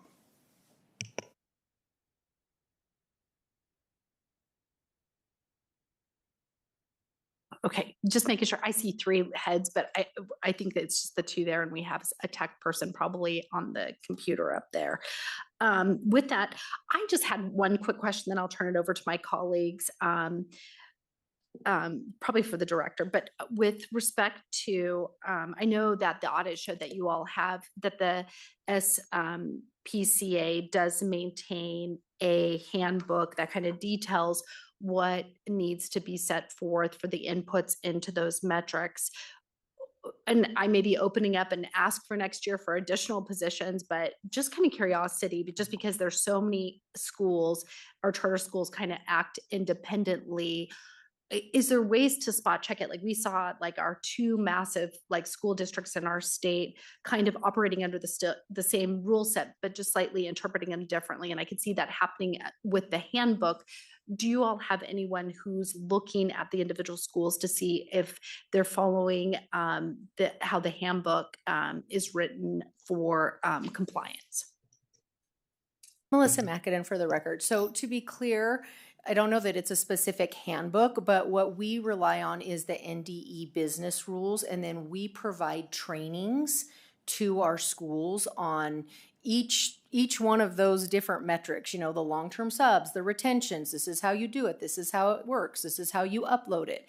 Then we take that data in and we look at that to say, oh, hey, school ABC, you have some missing data. You missed something. You need to go back and fix it. We look for things like, does this data, is it look significantly different than other schools? Does something seem off for a school this size? Does it seem off from last year, right? All of a sudden, you have 400 kids being retained, right? Like what is going on? And we check with the school to see if that was accurate, if it was a mistake, things like that. So that's how our process works. And we have 2 individuals on our team who are assigned to that task. I hope that answered your question. Thank you so much. It does. I mean, it's going to lead to just another simple question, but I assume once NDE kind of comes down with clarifications, like for example, on students being retained in their school district, their school grade, if it's follows the Washoe County where it's the actual number retained versus how the Charter School Authority has interpreted the same as Clark County of the future potential of who's going to be retained, that whatever NDE does decide, that information would be then conveyed to each of our charter schools during the training periods? Melissa Mackin for the record. Yes, that NDE's guidance is updated annually and we train annually with all of our schools on that.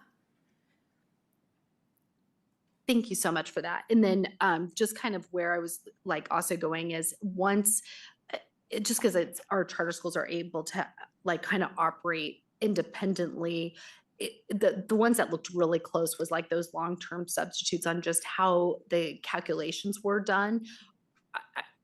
The only way you guys do some follow-up is if there's something kind of glaring that shows up that just doesn't look right, to have some follow-up of the metrics for the individual schools. Melissa Mackin for the record. That's absolutely correct. We don't go back and gather all of the source data, and which would require us to essentially like do all of the work ourselves for every single school. So we do not gather the source data at this time. Thank you so much for that.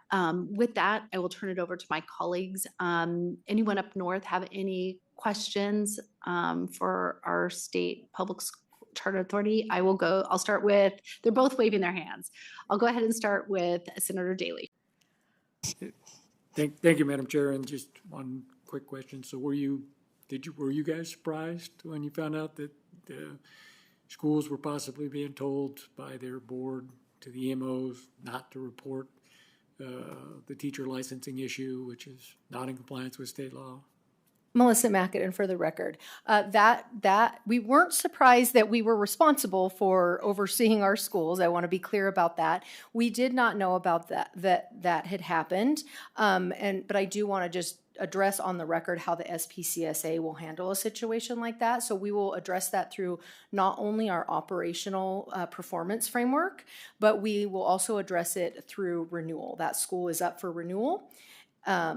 Schools are not guaranteed renewal. So that is the way that we will address concerns like that are serious like that once we find out about them, whether it's through an audit or some other way, right? When we find out concerns of that nature, we hold schools accountable.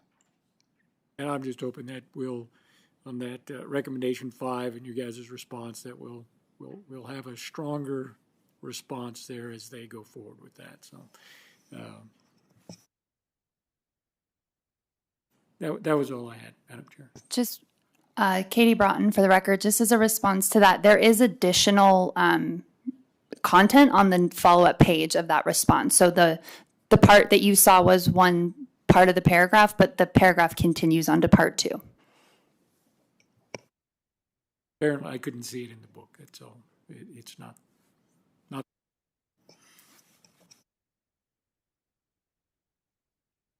Maybe some of the packets are missing it. The third page that she's talking about would be page 58 of the packet. It may be missing in yours. No, it's on the back side.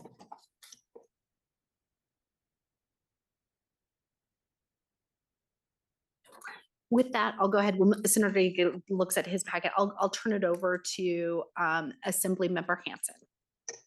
Thank you, Chair. Thank you for being here. I just wanted to go over a few things. Well, first of all, I looked at the updated numbers. Like I've said numerous times, I really appreciate the Nevada report card. I use it quite often.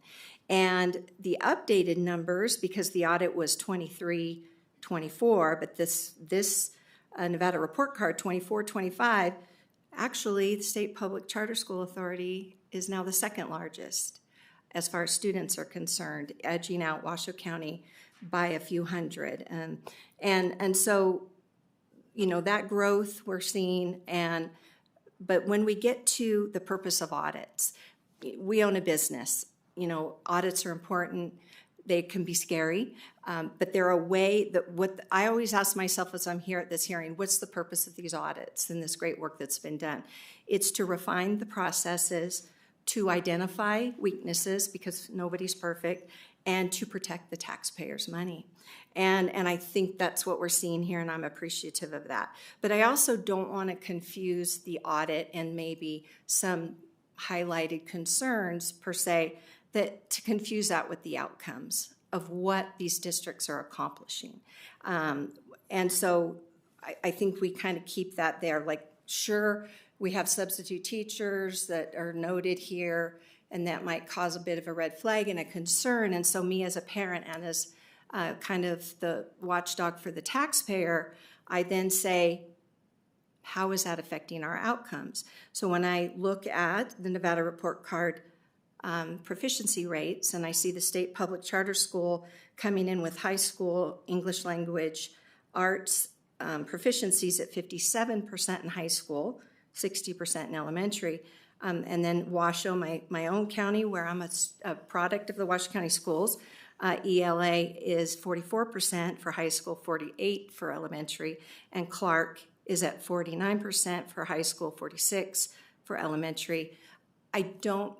I'm not so triggered. I mean, those numbers are not that great, period. I mean, we have lots of work to do across the board, but the translation of maybe what the red flags are coming up in the audit certainly need to be addressed, but I'm not seeing it reflected in a way that's alarming me considerably with the proficiency rates in high school and elementary school, and at least in the English language arts. So how will you address this? The idea of maybe you can tell us, I know you've got to report back, but if you could give us some insight. Sure. Melissa Mackinnon for the record. I think one of the things that is, it's in there, I don't think it's been mentioned today, but one of the things we're really happy about is we've just concluded some interviews for an IT pro position that's going to join this team. And that person is going to sort of be our in-house Infinite Campus expert. We don't actually have someone on our team who does Infinite Campus like the districts do. And so we identified this, before the last session as a need that we had. Like, we needed someone on our team who could go into IC, run those queries, do those ad hoc reports, get in there and really know how to use the system so that we could go in and validate what our schools were sending us. So hopefully within the next, knock on wood, month, that individual will be starting with us. And that's a really huge component of, us having better controls in place, is just having someone on our team who has that expertise in Infinite Campus. So one, we can validate, but two, we can make it easier for our schools by creating these like ad hoc reports and different queries for them to use. Thank you for that. And in closing, I guess one of the best leverage points that you do have that maybe that other districts don't, you have the ability to not give them a charter. Like you don't have to give them the ability to continue as a school. So I do see that as an important safeguard. So thank you for your time and for the work you do. And again, appreciate all the districts and taking care of our kids. Thank you. I will echo my colleagues' comments. Thank you so much for being here today. We actually have no more questions for the State Public Charter School Authority. So I thank each of our districts and authority for your time today. And so with this takes us to the time where we can consider our motion to accept the audit report. So I would take a motion to approve the report. So moved, Madam Chair. Second. Thank you. I have a first from Senator Dondero Loop, a second from Assemblymember Hansen. Is there any discussion on the motion? With that, those in favor say aye. Aye. Aye. Those opposed say nay. The motion carries and the report is approved. The next item on our agenda, we are now moving on to agenda item 4B. And this is the response to the opioid epidemic, funds and activities, Division of Public and Behavioral Health, Attorney General's Office, and Department of Human Services.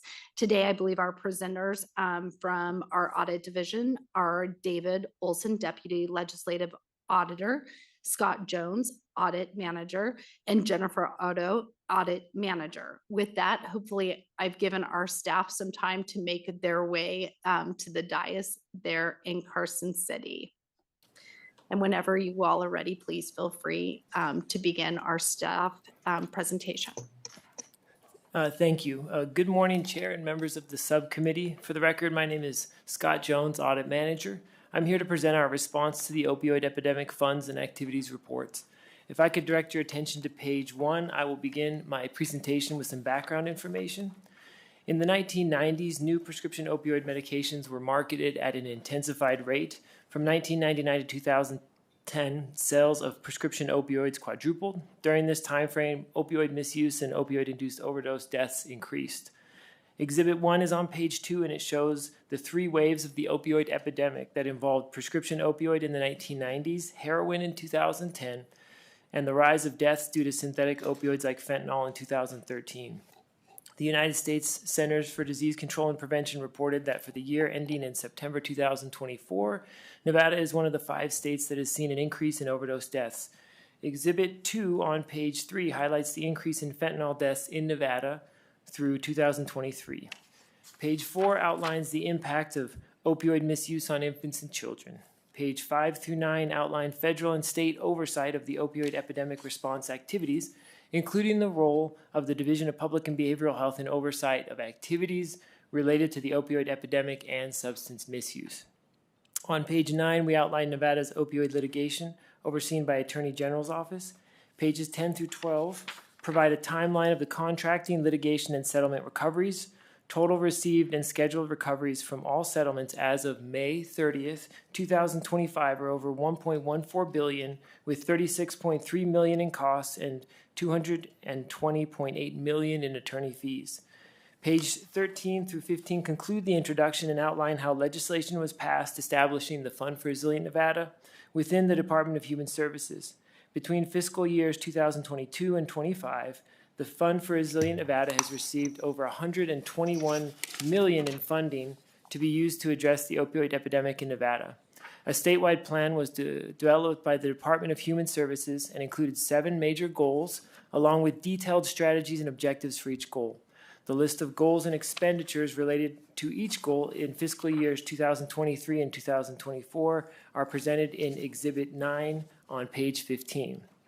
On page 16, we describe our audit scope and objective. The scope of this audit included activities from January 2021 to September 2024 and prior years for certain oversight activities and financial documentation. Our audit objective was to determine if state agencies are adequately overseeing opioid epidemic response funding, opioid litigation recoveries, treatment providers, and statewide planning.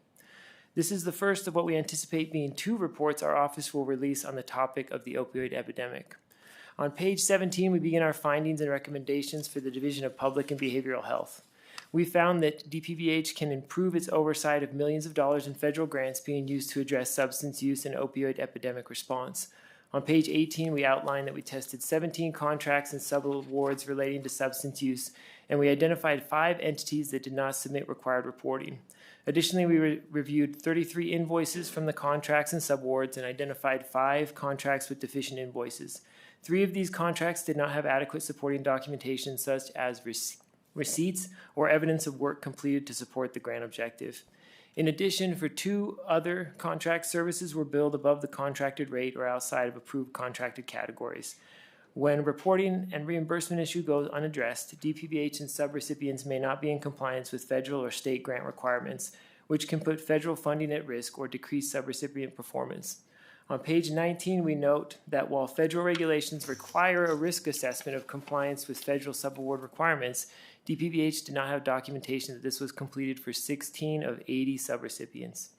Exhibit 10 on page 20 shows that DPBH did not complete site visits for 15 of 64 subrecipients, while 24 other subrecipients received an untimely site visit that was on average 123 days late.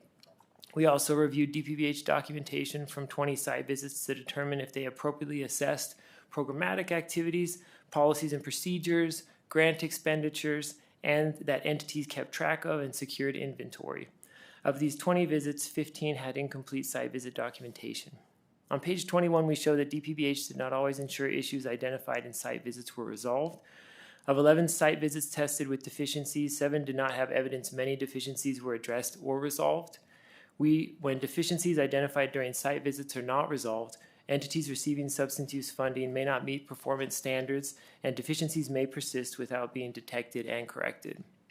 Policy does not define an adequate process for DPVH to resolve less severe findings through the use of a documented plan of correction and follow-up. Finally, we show that DPVH processes did not ensure the timely awarding of funding to address substance use and the opioid epidemic response. On page 22, we provided DPVH with 7 recommendations to improve federal grant oversight. On page 23, we outlined that DPVH can improve its oversight of its certified provider information documented in its internal provider reports and its public website. On page 24, we state that although inspections were completed timely by a contracted vendor, DPVH could improve its oversight of the corrective action process to ensure repeat noncompliance is addressed more timely. We found 21 of 30 certified substance use treatment providers tested had repeat noncompliance. The noncompliance related to important aspects of patient care. Policy and procedures did not require documentation of plan of corrections for identified findings or repeat findings unless there was severe noncompliance. On page 25, we provided DPVH with 3 recommendations to improve oversight of certified providers in corrective action. On pages 25 to 27, we outlined that DPVH did not establish an adequate process to ensure health providers' care plans for infants affected by opioid misuse were complete. We reviewed a sample of 20 opioid-related infant care plans and found 9 plans lacked substance use treatment referrals and 12 plans were missing adequate provider referral information. Overall, we found that DPVH did not individually assess care plans or monitor implementation to ensure the infants received appropriate services in accordance with regulation.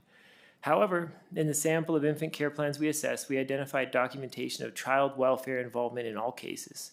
Senate Bill 494 of the 83rd session from 2025 created the Nevada Health Authority and reassigned oversight of infant care plans from DPVH to the Healthcare Purchasing and Compliance Division of the Nevada Health Authority. Due to this change occurring after we completed our audit, we adapted the 3 recommendations on page 20 to support the transition of oversight responsibility of infant care plans between DPVH and the Healthcare Purchasing and Compliance Division.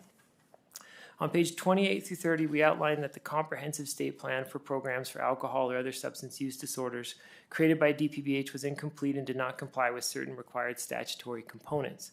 In addition, DPVH was not notified and did not review many substance use grant applications in Nevada as required by statute.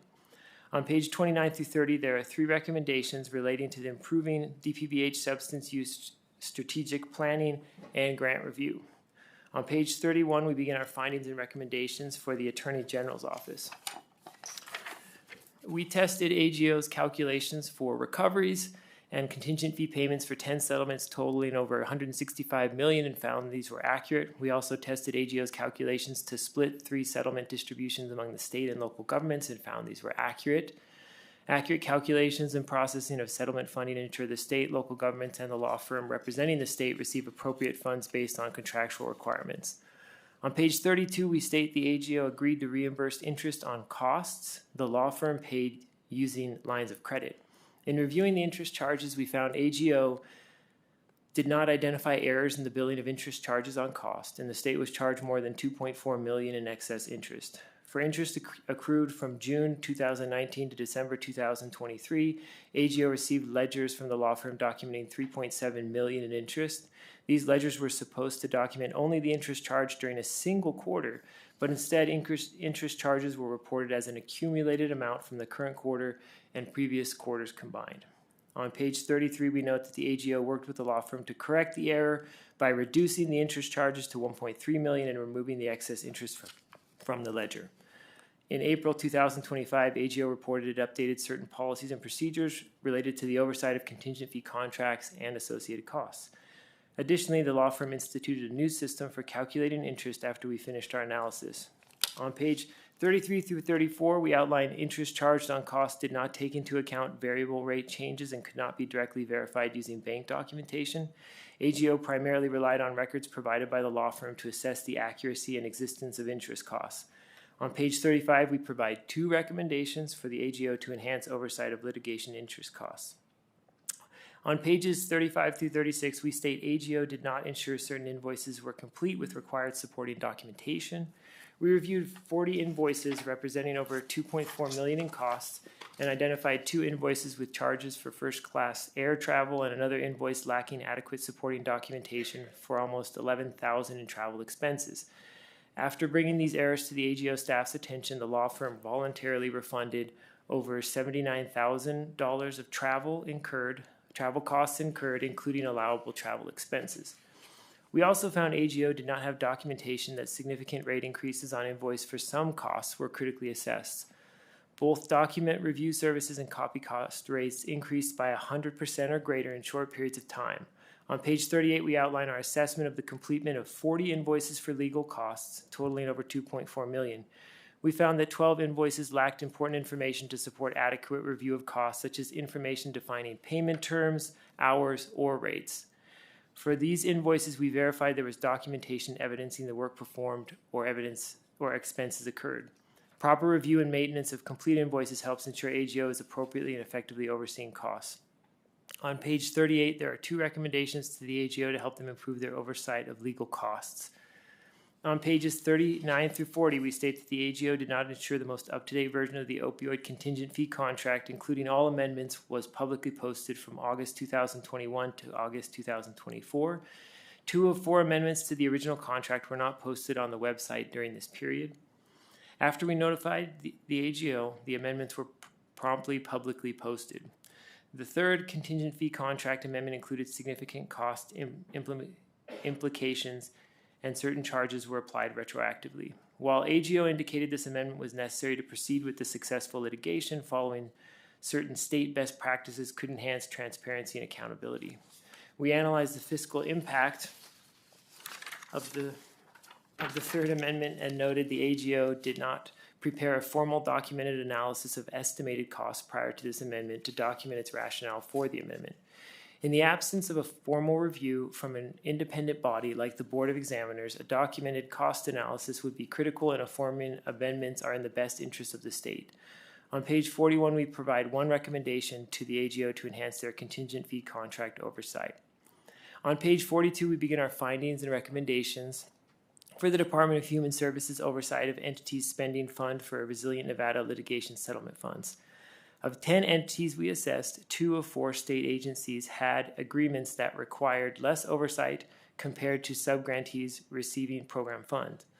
On page 43, we stated DPH could have also improved its oversight of 2 state agencies that received Fund for Resilient Nevada grants.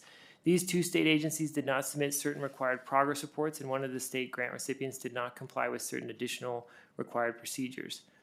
When DPH does not ensure it receives required grant reporting, it is not obtaining important information that helps confirm agencies are effectively using opioid settlement funds. On page 44, we found DHS did not conduct annual site visits for 4 of 6 grant recipients with completed grant periods in our sample. DHS management stated they were short-staffed and needed to prioritize funding awards, which impacted their ability to complete site visits during that time period. We reviewed 51 Fund for Resilient Nevada awards and found the award objectives complied with state plan and settlement requirements. We also conducted on-site assessments of 10 entities receiving opioid settlement funds and concluded the facilities existed, met funding goals and objectives, and had required policies and procedures and maintained documentation supporting grant expenditures.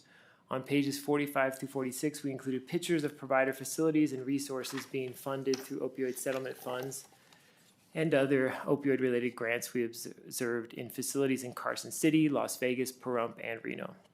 On page 47, we state DHS annual reports on Fund for Resilient Nevada opioid settlement funds to state leadership for 2023 and 2024 included errors in reported expenditures supporting opioid epidemic response mitigation efforts. Since these reports could be used to assess performance and characterize financial expenditures and reserves, the public and government leadership did not have accurate information to assist in fulfilling these functions. On page 47, we included 3 recommendations to improve oversight of entities receiving Fund for Resilient Nevada monies. To conclude the report, appendices begin on page 48. Appendix A is our audit methodology, and appendixes B through D include the Division of Public and Behavioral Health, the Attorney General's Office, and the Department of Human Services responses. As indicated in the appendices, the Division of Public and Behavioral Health accepted the 16 recommendations, the Attorney General's Office accepted the 5 recommendations, and the Department of Human Services accepted the 3 recommendations. Chair and members of the Audit Subcommittee, this completes my presentation. I am available to answer any questions. Thank you so much for your presentation. I have a question and then I'll turn it over, obviously, to my colleagues and may have a follow-up question. I just wanted to understand a little more clear on page 47, when you indicated that DHS reports you couldn't access performance and characterize financial expenditures and reserves. Can you kind of like dive a little more what you meant by that? Scott Jones, Audit Manager for the record. So in this case, we were giving kind of a general statement of the effect of the exception that we identified. We were basically stating that if the monetary values of the Fund for Resilient Nevada expenditures supporting opioid activities were not precisely documented, that could affect the ability of the public accessing this information to have that accurate information regarding these expenditures.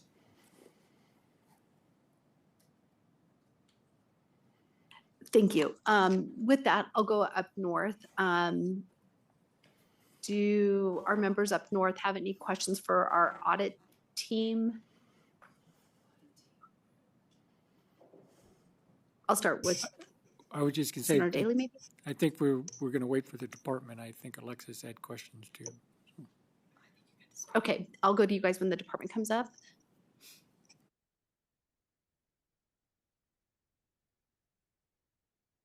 I actually have some more questions that I can ask then. So I'll call back on myself and then we'll obviously invite the division up.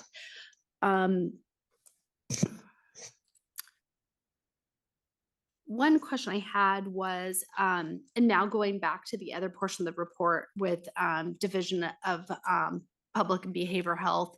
So when DPBH management stated that they did not have the staffing resources to review and monitor the infant care plans, including clinicians or case managers assigned to this project to adequately case manage all the infant care plans, they said they only monitored overall trends. And so what trends specifically were they monitoring to assess if the infant care plans were being properly implemented, if you know?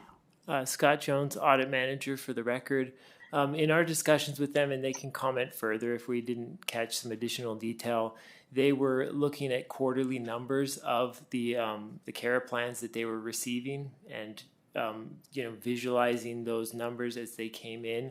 Although they also had other functions that included working and training hospitals to complete the care plans, but that's the information that we're aware of.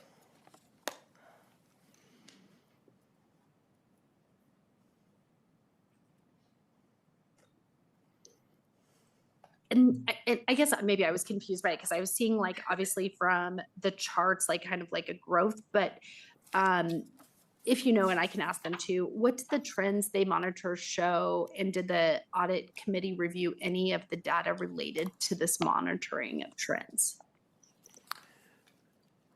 Scott Jones, Audit Manager for the record.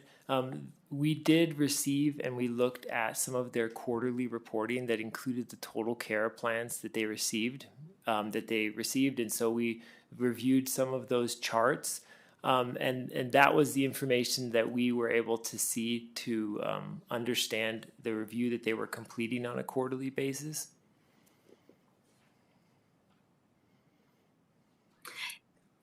And I know you did that like nice chart of like showing the increase in opioid use.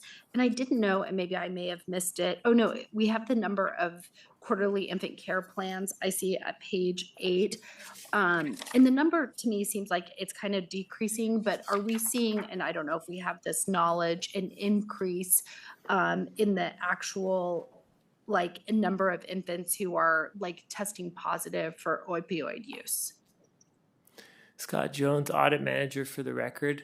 I did not look at that data for this audit, although in statute it requires that if an infant is exposed to opioid, test positive, or there's suspicion of opioid use by the parent or caretaker, these have to be reported to the division in a care plan. So we would expect that the care plans would reflect the numbers that are happening, And this is only unless the hospitals are not reporting the data. And that's why on page 8 we state that while the data showed a decline in care plans, several factors could account for the decline, such as fewer infants affected by substance use or fewer infant care plans being created by the health providers.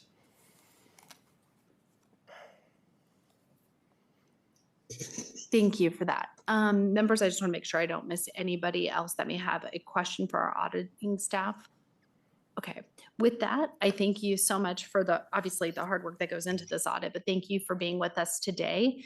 And I will go ahead and invite anyone that's here we'll go ahead and start with the Division of Public and Behavioral Health. So we'll invite the division, any representatives up to the front.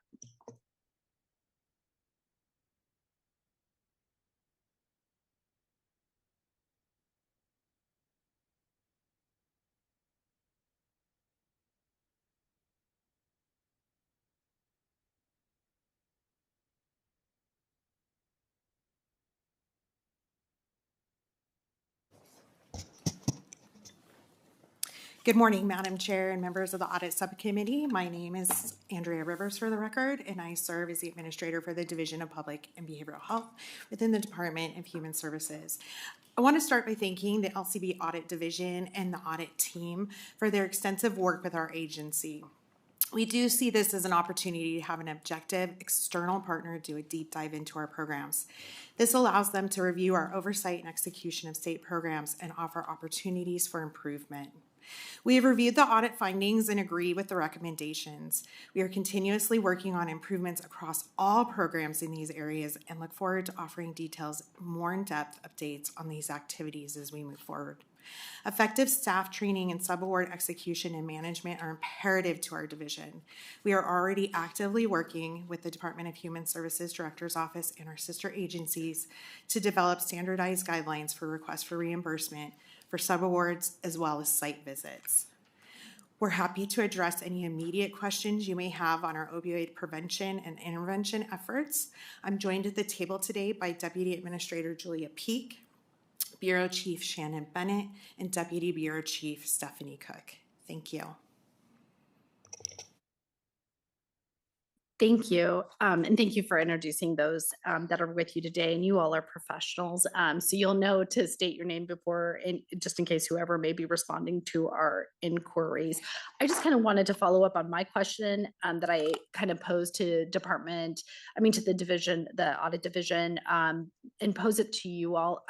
With respect, I'm kind of curious about this infant care plans, just because the number is decreasing, but it seems like the opioid crisis kind of still remains at like an increasing number in our state. But with the infant plans, are you guys capturing all of those?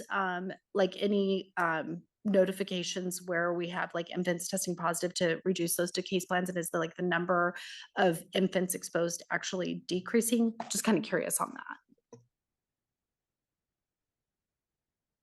Thank you for the question. This is Shannon Bennett for the record. Care plans of care are voluntary from the hospital. So the main thing that we have been focusing on is training the hospitals to ensure that the clinical staff within the hospitals know how to administer a care plan of care. Because it's voluntary, we don't have a good indication of the number of children, the number of babies, if it's increasing or decreasing. What you're seeing here is what the hospitals are reporting in for their care plans of care. And that could also be tied back to whether or not the hospitals are engaging in that support. I don't know if there's anything Deputy Chief Cook wants to add to that for clarification. This is Stephanie Cook for the record. Yeah, as Shannon mentioned, we hold the system in which the hospitals, all birthing hospitals are trained to submit care plans of care when babies are born identified with a substance. And so we oversee that system. We do track all the data and spend a lot of time training our hospital systems. But as Shannon mentioned, it's a voluntary process for the mom and family when they deliver these babies to engage in this process.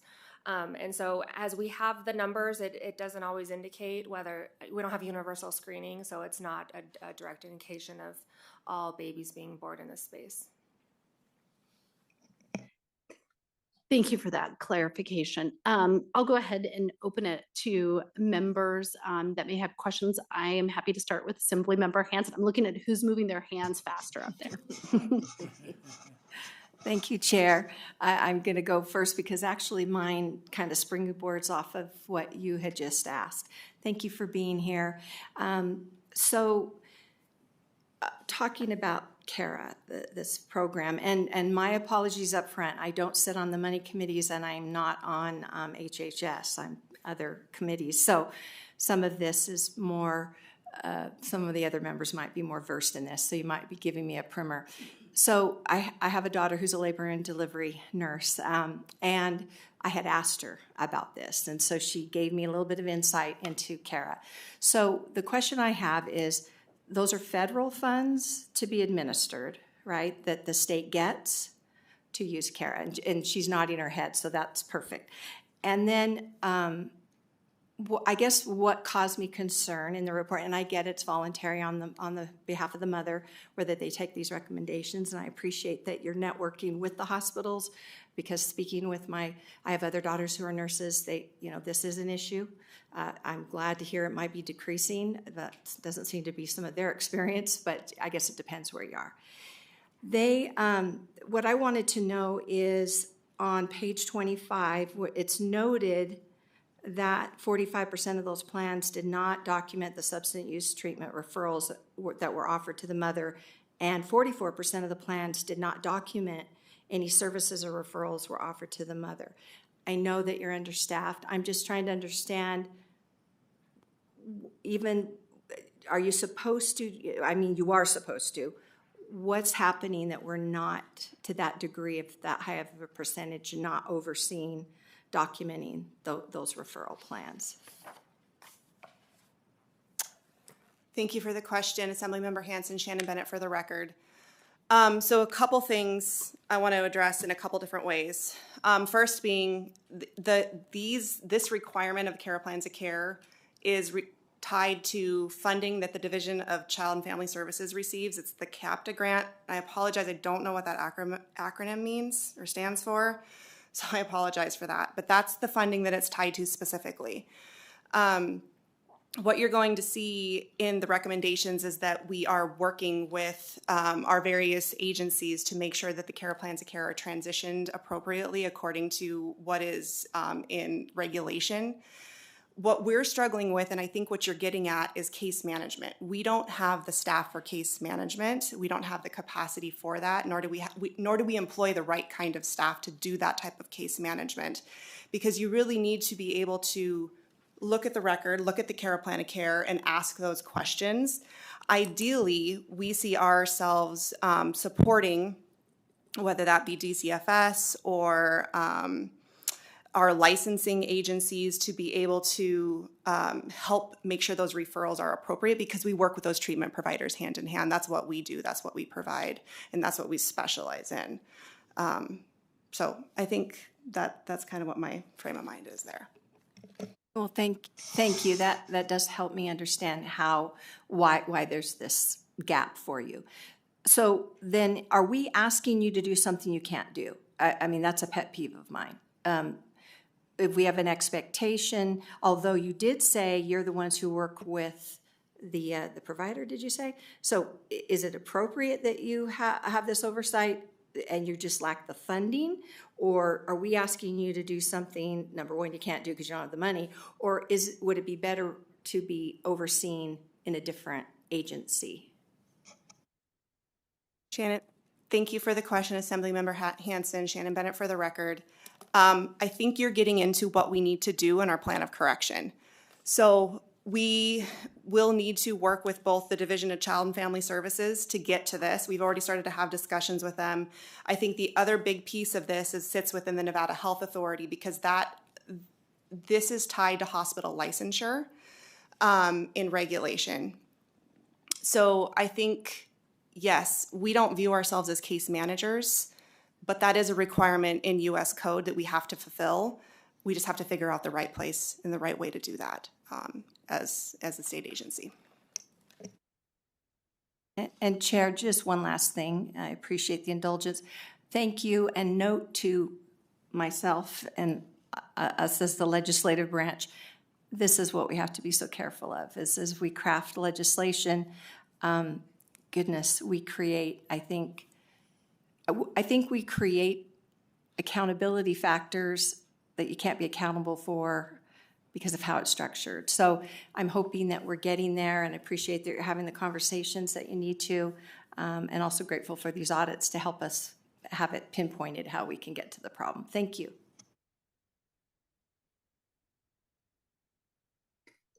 Thank you. I will go to Senator Daly.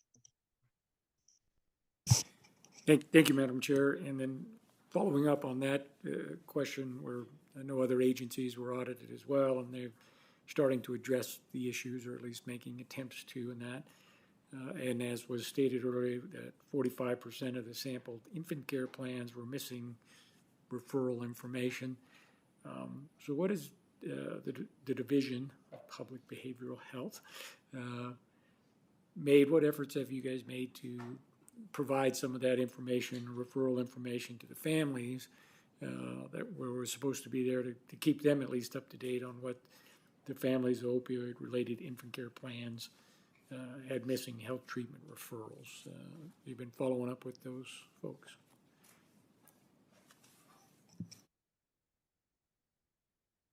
Stephanie Cook for the record. Thank you for that question, Senator Daly. In general, our bureau within the division oversees various federal and state dollars for substance use activities. And so we've got roughly about $60 million right now looking at all these activities and programs for substance use, ranging across a continuum from prevention, treatment, and recovery. And so our efforts are always in those spaces, really looking at kids in those spaces, families, those that need treatment, and then those on the path to recovery. So all of our programming, as outlined in NRS 458, as us being the single state agency, revolves around those programs. And so we currently have a contract with a vendor, SEI, to do a lot of this deep dive into care plans of care and providing the resources and trainings for our birthing hospitals.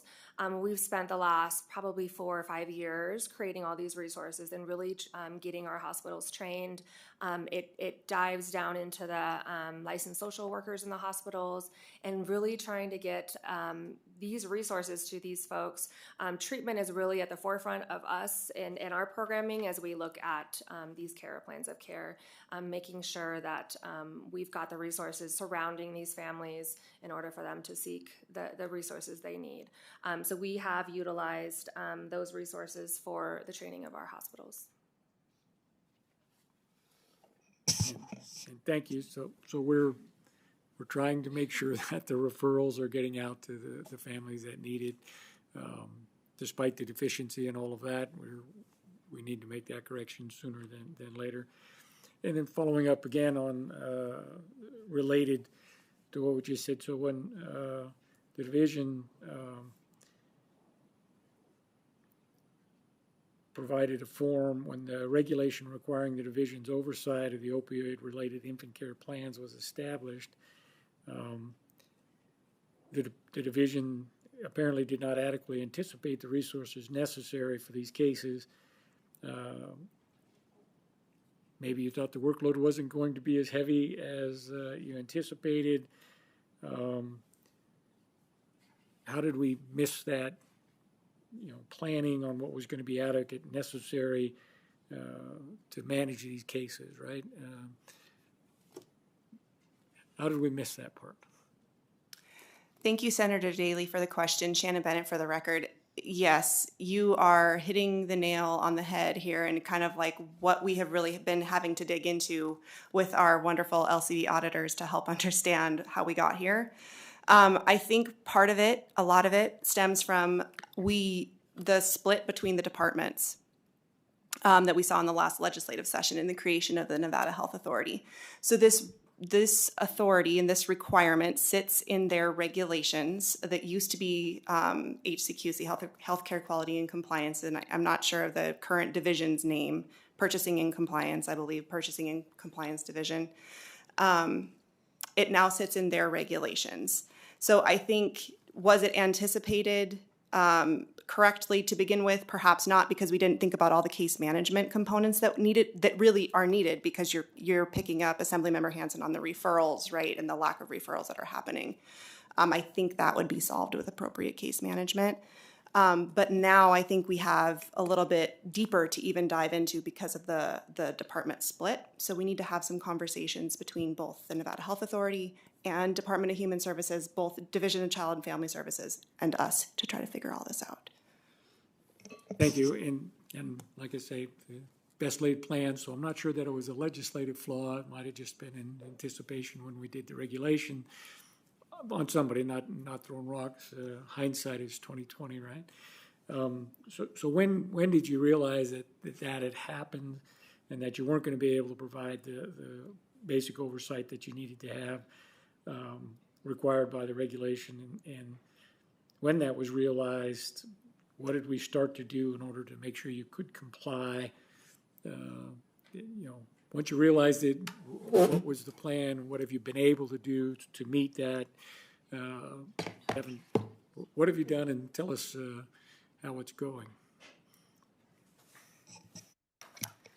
Thank you, Senator Daly, for the question. Shannon Bennett for the record. I think this really came to be during this audit. We really got to the place, and then of course the audit happened at the same time that the department started the split, right? I mean, that all happened over the same period of time. So I think we're here now, and like I mentioned, I've already been talking with the Nevada Health Authority about this and Division of Child Family Services. So now we need to come to the table together and figure out how best to comply. I will say too, Stephanie Cook for the record, we've always taken a public health approach to our oversight of the care plans of care. We know the regulation reads as if ensuring referrals are made to the actual families, but we've taken a public health approach to the oversight of the care plans of care because we know it's voluntary. And there's no universal screening. So we have been working kind of around this data set to ensure that we're putting forth resources, public health resources to train our hospitals and really get to ensure that the referral sources are in place for these families. And like I had mentioned earlier, we fund a lot of these treatment agencies and all the wraparound services, and so really ensuring that we are creating spaces that these families will have referrals to go to when they are referred to these agencies, and we also do that through certifying these substance use agencies. Thank you. This is Stacy Weeks, Director of Nevada Health Authority. This is the first time we're hearing of an issue, so I appreciate it, Ms. Bennett, that you're bringing it to the table. My understanding, though, is that this was going on before the audit when HCQC was under DBPH, so if there was something that needed to be implemented, I think my question here is a little bit of why wasn't HCQC doing it then? So I think what would be helpful for us is to have a legal analysis of really where this issue lives. Licensing typically does not do case management. I think that would change our role as an independent audit and review of these facilities. So for committee members, I just want to state that we're happy to take on a role, but right now there was no one that told us that this was our role. And I would actually argue it should not be a licensing duty. It should actually, if it is public health, then it should follow public health. But happy to talk through how we can get resources next session to support whatever wasn't happening before we did the split. Thank you. I mean, somewhere we missed the mark on what we're trying to do. Everybody's trying to get it back on track and corrected. Just hopefully we can get it done sooner than later. We don't want to start pointing fingers at the other and who should have been doing it. That's unproductive. So let's just find the best plan, move forward. So I think that's all the questions I have, Madam Chair. And I want to jump in, and I thank Director Weeks for clarifying that, because I was looking and I know some of these issues stem back to 2022 and we just did the split. And so obviously looking forward, obviously we need to have some clarification going forward. But because I look at these and I remember years ago, there were on the ground third-party vendors who were, trying to make sure that anyone that was in need of these referrals was kind of there to make sure referrals were being provided. But just kind of some other things that were in the report that were concerning to me, because sometimes we have to rely on like nonprofits and private entities that are recipients of grant funding, is the money, obviously the timing of it getting to the ground. And I know that was like one of the findings in here. And I know there was a response, and I guess it doesn't even need to be responded to, but I do want to just echo always my concern is, we don't want to lose providers in this space, and and I know sometimes departments are short-staffed, but always those grants really need to get to those providers so that when people are referred, they're still in business to kind of, provide the services. But I had a question. I know Director Weeks probably, I didn't know she was here, so welcome. I wanted to ask, one of a provider had reached out to me in this space about the move, that there's a push to stop like the block grants and move to utilizing Medicaid. And I didn't know if anyone had like any information about that. I know the block grants are easier for providers in this opioid space to address the epidemic. And so I kind of wanted to know if there was like any update on that, if anyone has any information regarding that. Thank you so much, Chair Backus, for bringing that up. This is Shannon Bennett for the record.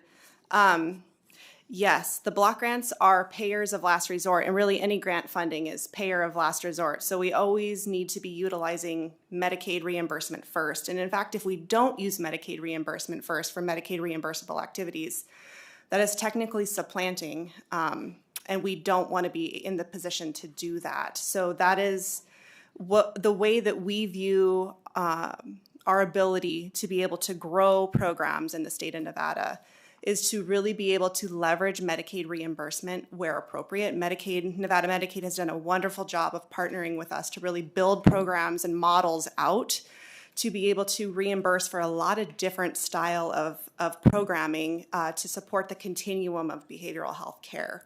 And we would be doing ourselves a disservice and to the state of Nevada if we did not leverage Medicaid funding where appropriate.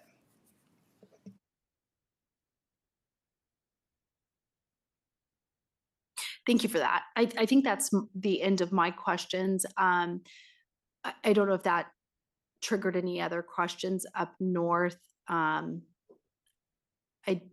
don't see you guys. I'm just looking at a blank chair. So, okay, good shaking head. Now I see you all. With that, I would just like to thank the department. I look forward to seeing, obviously, the 6-month and the subsequent reports on the status of the audit committee's recommendation. And I thank you all for your time. And also thank Director Weeks for kind of popping in as well. With that, we'll move to our next office, which is our Attorney General's office. And we will let the Division of Public and Behavioral Health release from their seats. And I think the Attorney General's office is probably up there and can join us.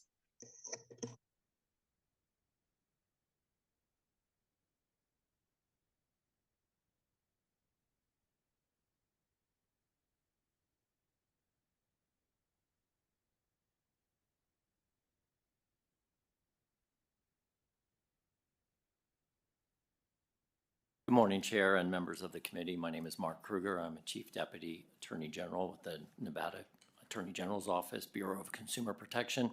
To my left is Jessica Hoban, who is the Chief Financial Officer for the Attorney General's Office. Thank you for having us today. I want to first start by thanking the professionalism, courtesy, and thoroughness of the legislative audit staff. We really appreciated working with them throughout this audit. And I wanted to highlight that it's important to explain that responsibility of public programs. Audits really do that, and they assist agencies in improving operations, activities, functions, and performance. And so we appreciate any questions you have, and we're prepared to answer them. Thank you so much and welcome. Do you have any other guests with you up there in Carson City, and if you just don't mind, either they can introduce themselves or you can introduce them. Hello, this is Jessica Hoban, Chief Financial Officer for the Office of the Attorney General. And Mark and I are the only two here. Thank you so much, Ms. Hogan. Yeah, no, all I get to see is like sometimes some tops of some heads from where we're at until the cameras change. So thank you so much for introducing yourself and welcome. I will go ahead and open up for questions to my colleagues up north. Do either of you have any questions for the Attorney General's office? No questions. Okay.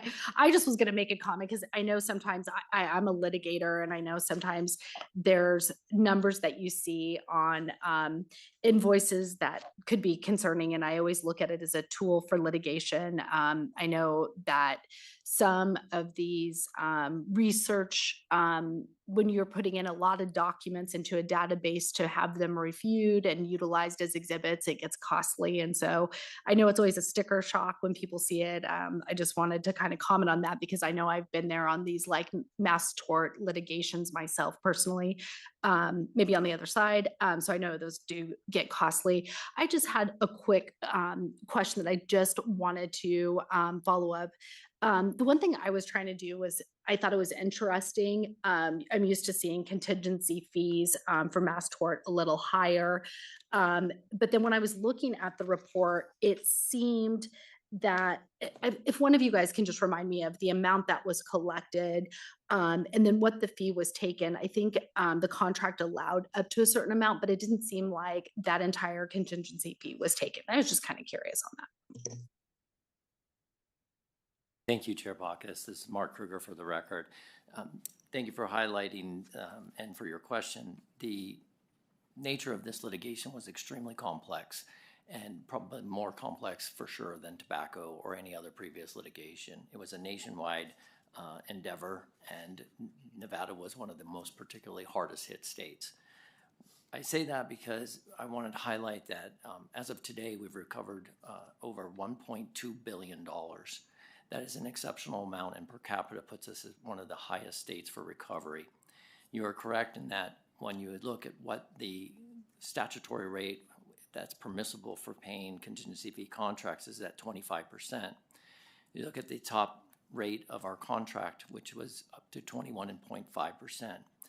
But the actual and reality, due to the way the recoveries worked out and throughout the settlements and our work that we did, our interest that we paid was 17.62%, considerably lower. The amount of costs overall were 2.35% of the total amount of recoveries. I will also highlight that when you look at what actually went to the Fund for Resilient Nevada, the amount of fees that we paid was 14.24%, and the costs were 1.56%. So it was an excellent recovery, and I appreciate Chair Bacchus that you highlighted that, because I think it's important to show that we did a lot here right, and not only that, we accurately accounted for all of these funds at the end of the day. Thank you. And I thank you guys for your willingness. I know the calculation on the interest, you guys are it's already been corrected. I know you guys are sitting in policies and procedures to address it on your end, but that the attorney actually refunded money. I know lawyers like to joke that we don't do math. I'm a rare lawyer. I like numbers. I'm just one of those weirdos, but rare in my field. But I thank you guys. Anyone else? I don't know if I stirred any questions that anyone may have some follow-up to. It doesn't look like it. So with that, I thank the Attorney General's office for being present today. And you guys are released. And our last department under this report is Department of Human Services. So I welcome up those present. I'm sitting up in Carson City with the Department of Human Services, and feel free to introduce yourselves and make any comments if you want, and then we'll move to questions.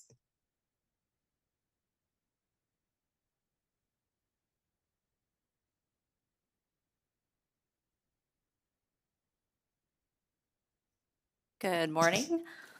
My name is Christina Hadwick. I serve as the Deputy Director of our Fiscal Services for the Department of Human Services Director's Office. Joining me today is Dawn Yohe, who oversees our Fund for Resilient Nevada. I'd first like to thank the LCB Audit Division for completing the audit on the Fund for Resilient Nevada, particularly at this early stage of the program. Their work has been instrumental in helping us strengthen our policies and procedures as our program continues to grow. The Director's Office also continues to improve its oversight of the fund. We acknowledge the audit findings and we've taken corrective actions to address them, and we stand for any questions that the committee may have. Thank you. I will open it up. And of course, I just naturally look up north. Do either of our members have any questions for the Department of Human Services? Let's see. Hold on.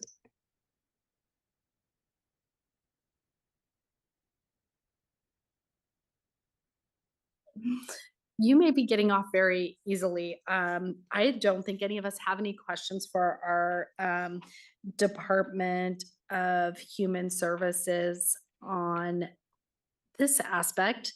So I do thank you for your time. Thank you for your response on the corrective items. And I guess look forward to seeing the status of the follow through on those recommended items. So with that, I think that concludes our time going over this performance audit. And it takes us to the time where I will go ahead and accept a motion to approve the report. So moved, Madam Chair. Second. Thank you. I have a first from Senator Don Loop, a second from Senator Daly. Is there any discussion on the motion? Seeing none, those in favor say aye. Aye. Those opposed say nay. The motion carries and the performance audit is approved. Next, we will go to agenda item 4C, and this is our multi-agency information security, Division of Public and Behavioral Health, Office of the Secretary of State, Cannabis Compliance Board, and Employment Security Division. Our anticipated presenters from the Audit Division are Dalton Butler, Deputy Legislative Auditor, Information Security, Chris Gray, Deputy Legislative Auditor, Information Security, and Shirley Idle Bingham, Audit Manager, Information Security. So I welcome the three of you, and when you are ready to make your presentation, feel free to begin.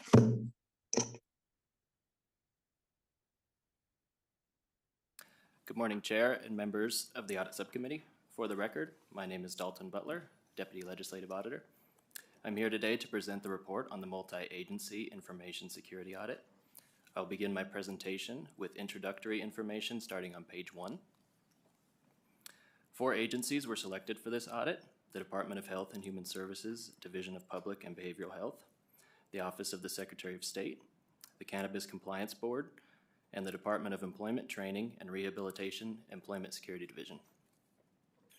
Beginning at the top of page 2 and moving to page 3, we discuss the 4 areas that were selected for testing on this audit.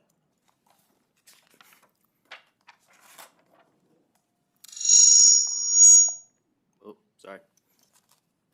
First, hello.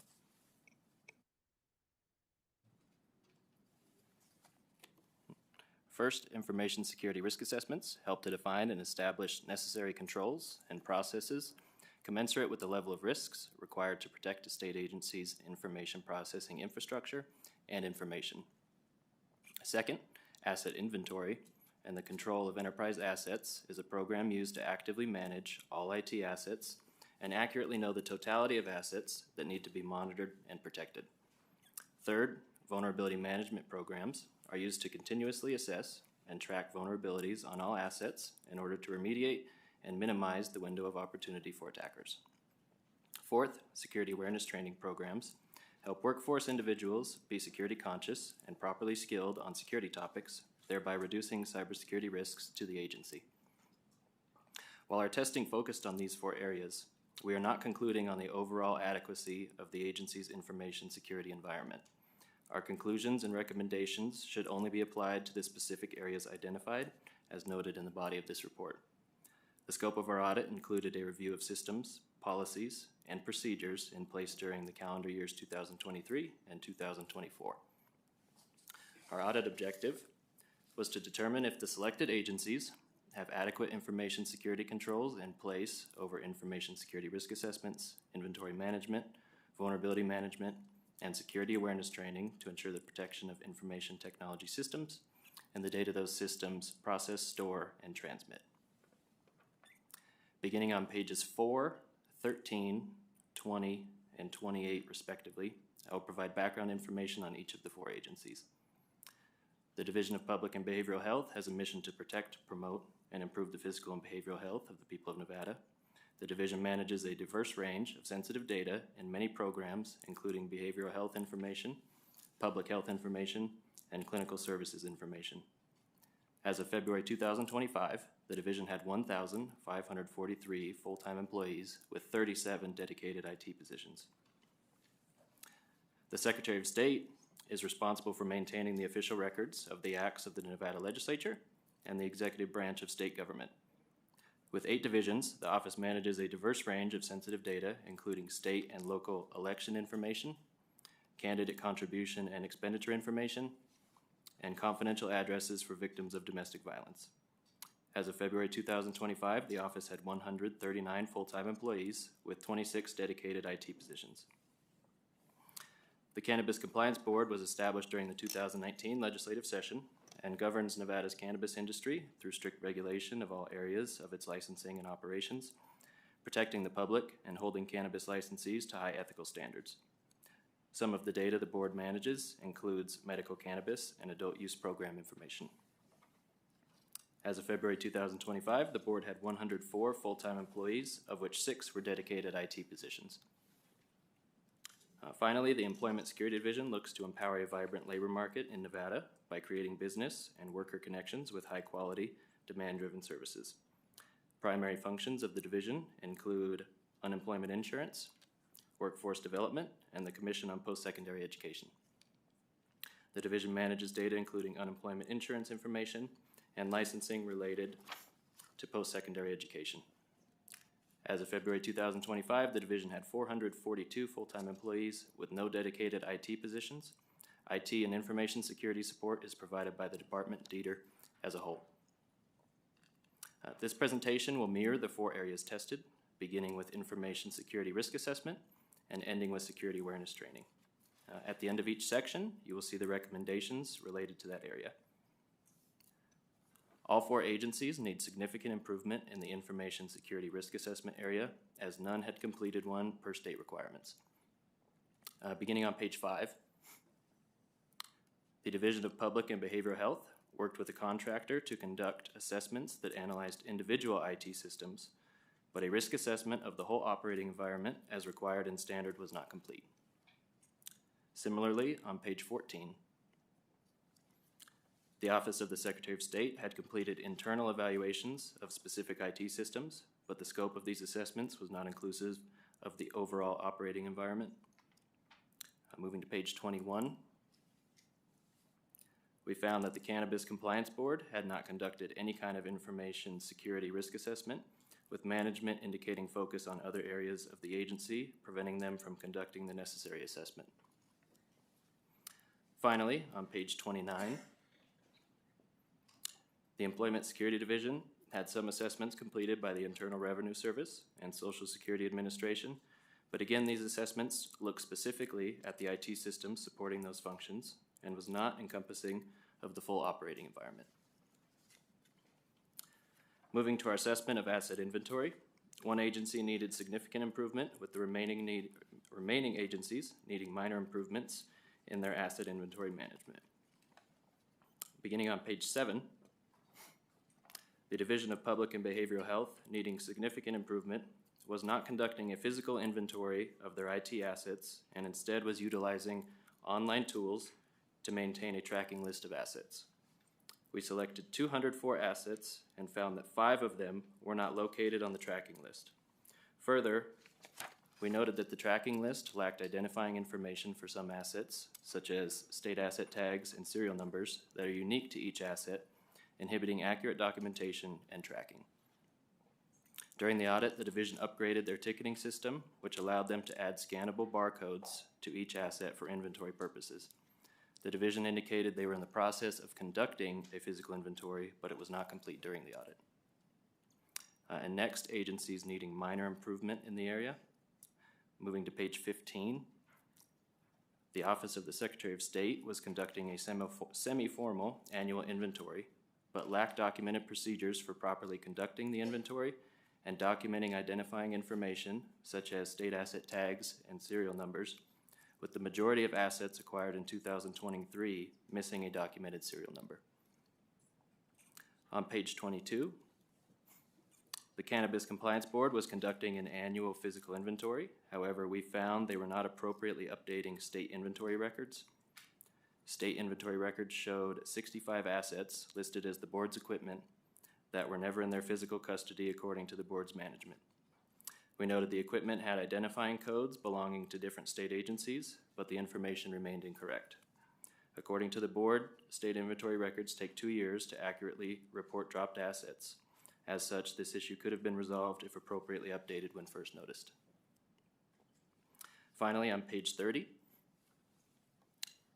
for the Employment Security Division, we noted that they did have an inventory policy, but it had not been updated in over 16 years, and their tracking sheet lacked completion dates and identifying fields.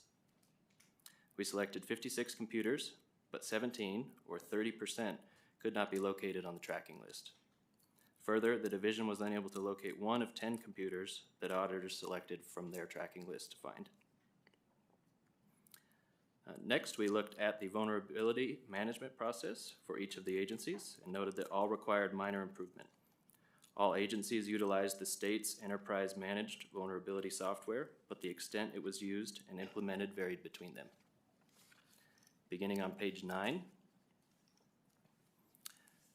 we found the Division of Public and Behavioral Health was scanning their devices for vulnerabilities, but they did not have a process to track the remediation of identified vulnerabilities. We randomly selected 10 devices with vulnerabilities and found none of the 10 had tickets or other tracking documentation that would indicate information such as what vulnerability it was, when it was identified, who was working on it, or how long it had been active. On page 16, the Office of the Secretary of State was successfully scanning their devices and were addressing vulnerabilities they determined posed the highest risk to the agency. However, vulnerabilities not deemed to be as much of a threat were not being prioritized. Further, after randomly selecting 10 devices with vulnerabilities, we found none had tickets or other tracking documentation.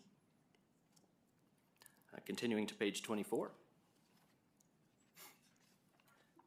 We discovered the Cannabis Compliance Board was attempting to scan its devices. However, they had not properly updated scan attempts for their new location. Scan attempts were still being directed to an old location no longer in use. Vulnerabilities were then not being addressed. The board was able to remediate this during the audit, but more work was needed to ensure vulnerabilities were properly addressed. Finally, on page 31,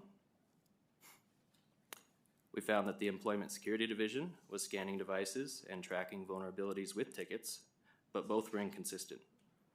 When selecting 10 assets with vulnerabilities for review, we noted that 7 were not tracked in their ticket system. 2 had tickets that were closed, but the system still reported an active vulnerability, and only 1 device correctly had the vulnerability resolved. Additionally, not all networks at the Las Vegas location were scanned successfully, inhibiting the division's ability to gain a full understanding of the vulnerabilities posing risk to them. Continuing to the last section, we looked at the security awareness training programs for each agency. All agencies utilized the state's enterprise managed security awareness training platform and needed minor improvement. Beginning on page 11, we found that the Division of Public and Behavioral Health had successfully enrolled all users in training, but had some difficulty ensuring they were completing training. 36 of 1,392 users, or 3%, had not completed their training within 90 days of being enrolled, despite receiving reminders to do so. Moving to page 18. The Office of the Secretary of State was also successful in enrolling all users in training, but enrollment wasn't always timely, and training was not always completed by users. We found that training was not always made available to a user within their first 90 days of employment. However, when it was, 78% of users completed it on time. Further, users were only notified one time that they needed to complete training and were not provided any other reminder notifications. On page 26, for the Cannabis Compliance Board, we found that 2 of 94 users were not enrolled in training. 1 user had an archived account and showed as not enrolled even though they did take the training. The other user administered the training and was unaware they needed to take it. All other users were successfully enrolled and completed training on time. Finally, on page 33, the Employment Security Division had minor issues ensuring users complete training. 7 of 453, or 2%, were overdue for training. Reminder emails were sent to users, but the reminder stopped after 4 weeks with no other communication. Further, 3 users were not assigned to the training at all, thus had not completed it. The division had a policy to disable user accounts for those who had not completed training, but we found this had not occurred. Our recommendations for each agency can be found at the bottom of each section. There were 27 total made between all agencies. Page 34 contains Appendix A, which is the relevant audit criteria used to assess each of the tested areas. Page 38 contains Appendix B, which is our audit methodology. Each agency's response to our audit is located in Appendix C, beginning on page 42, along with our recommendations to enhance information security controls. We would like to highlight that all agencies accepted all of the audit recommendations. This concludes my presentation, and I would be happy to answer any questions at this time. Thank you so much. And before we dive into questions, I just kind of want to give some people the lay of the land because I realize it's getting close to that lunch hour. After we finish with this performance audit, we will take a 30-minute break. So those that aren't a part of this audit, if you want to sneak out a little earlier, that's fine. So I anticipate probably and then depending on how long our questions go, that time plus another 30 minutes will then take for a lunch break so that people know if they want to sneak out a little earlier. So with that, I want to thank our audit staff for your performance audit. Very interesting, given obviously some of the concerns we had last year with our cyber security breach. But I'll open it up to my colleagues first for any questions. I'll look to my colleagues up north. Does anyone have any questions for our auditors? I'll start with Senator Daly. Thank you, Madam Chair. And just trying to understand, and I know we've passed some legislation recently to try to streamline and get all of the IT, state IT stuff into one or more centralized, I know through the Governor's Office of Information and the rest of it. Is that moving forward pretty smoothly? And I know there's references that said, hey, we use that office for some of our, information IT stuff. These things are all being addressed in conjunction with that. Is the feeling that it's working pretty well going forward with that? Because obviously there's going to be some hiccups as we go, trying to get all of the people into a uniform system. This is leftover from some of that stuff as we're trying to get that done, or is there other structural problems, you think?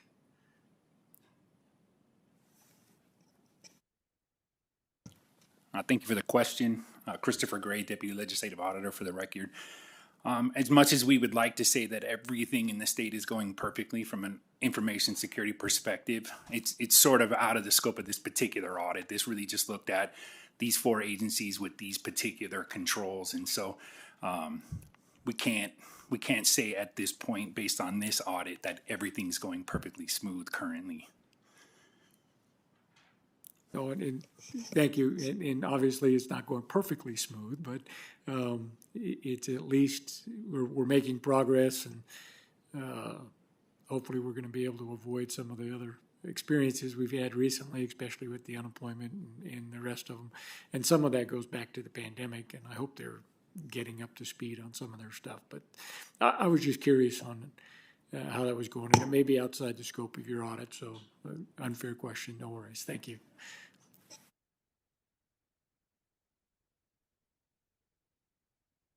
Thank you, Senator Daly. Not sure, I don't think we have any other questions from up north. Perfect. And we don't actually have any questions down south for our audit staff. So we'll go ahead and open it up we'll welcome back up the Division of Public and Behavioral Health first. And go ahead and introduce yourselves. If you want to make any preliminary comments, that's fine. Or we can jump into questions, whatever you guys prefer.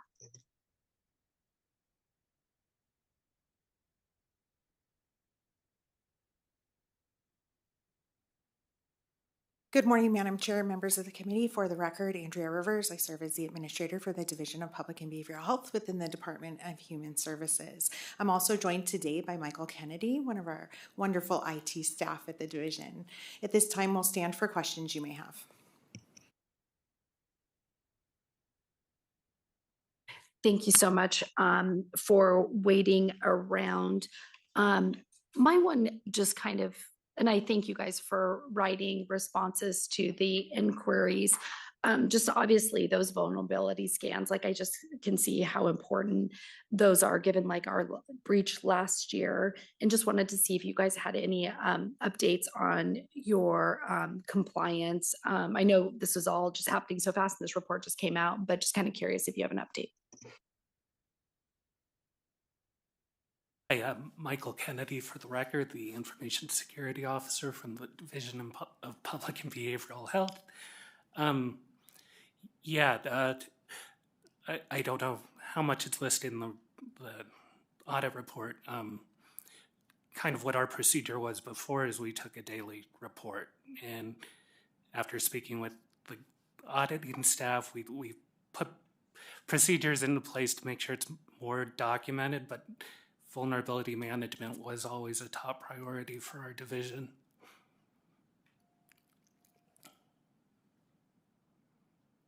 Thank you for that.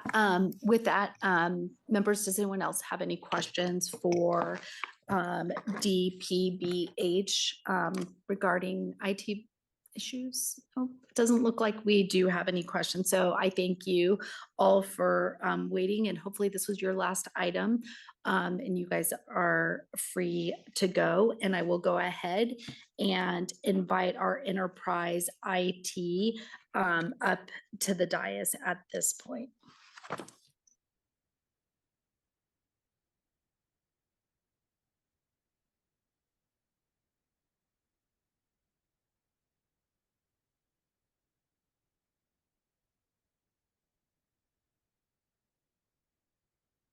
Just kidding. Not to throw anyone off. I was looking at my book and trying to add someone in there. We were going to the Office of Secretary of State. Office of Secretary of State, if you guys want to come forward, feel free to introduce yourself, make any brief remarks, and then if we have any inquiries, we can ask those at that time.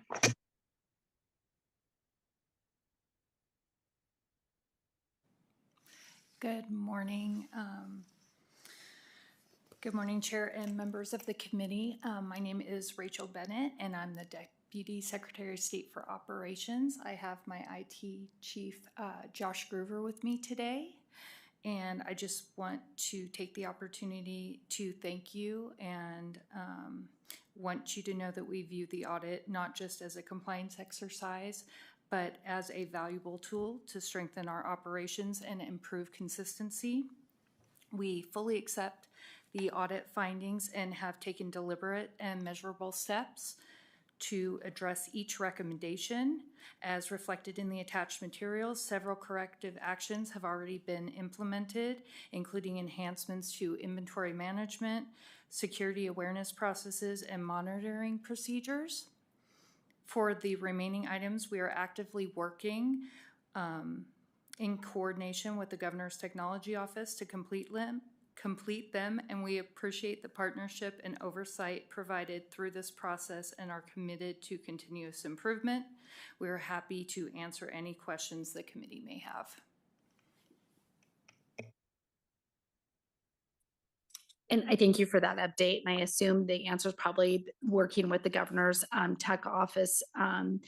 On the one that I was just intrigued by was the vulnerability management program, and just like making sure the devices are being like scanned and updated. And is that one of those items that you are referring to that you're working with the governor's tech office on? Hi there, Josh Groover, Chief IT Manager for the record.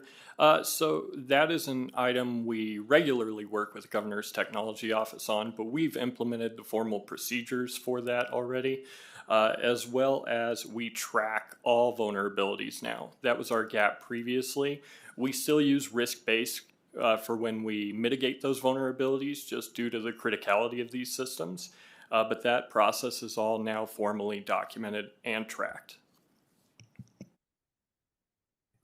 Thank you for that update. I don't have any further questions. Do any of our members have any questions for our Secretary of State's office with respect to this item? Okay, doesn't look like it. We thank you for being with us today, and we will move on to our next, which is our board, is our Cannabis Compliance Board, who we have present here, down here in Las Vegas. We welcome you, and you guys probably know the routine. You can introduce yourself, you can give few remarks, or you can just have us ask you questions, whatever you guys prefer. Welcome. Still good morning. I'm Michael Miles. I'm the new Executive Director for the Cannabis Compliance Board. With me is Morgan Canfield, our Head of IT and our ISO. Want to state our appreciation for this audit. Again, we are a relatively new agency, so we truly take this as an educational opportunity.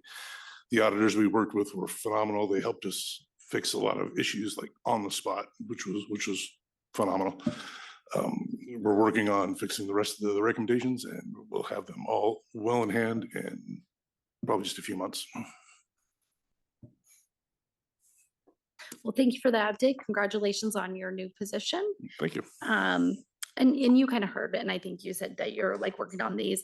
The one that I was like mainly concerned about was obviously the vulnerabilities, and I guess it was just only in the Carson City office that there were some devices that like had not had scanning occurring. And I know you're relatively new, but do you guys know if that's already like occurred, or like what the status is on any of that? Yeah, that was corrected almost immediately, I believe. That was just a mistake. When we moved into the Arrowhead property, we just hadn't updated to the Arrowhead property, so we kept going back to the old, again, good. Morgan Canfield for the record. That was a pure goof of mine, and we were all a bit embarrassed about it, but we corrected it quickly, and that's all been corrected during the audit. And actually, that was where I really learned to really appreciate the help, because that was a pretty big mistake. Great. Well, thank you. I mean, like, I love this. Like, obviously, audits are like purposes of like for us to like educate and find things. It's not meant to like obviously dig and be like, gotcha. It's really helpful.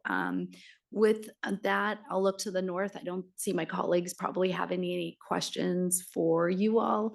I think that's it. So I thank you guys so much for your time. I know you waited a long time, but sometimes I guess when you get closer to lunch, things move a little fast. But I thank you guys. Thank you very much. We appreciate it. Yeah, thank you very much.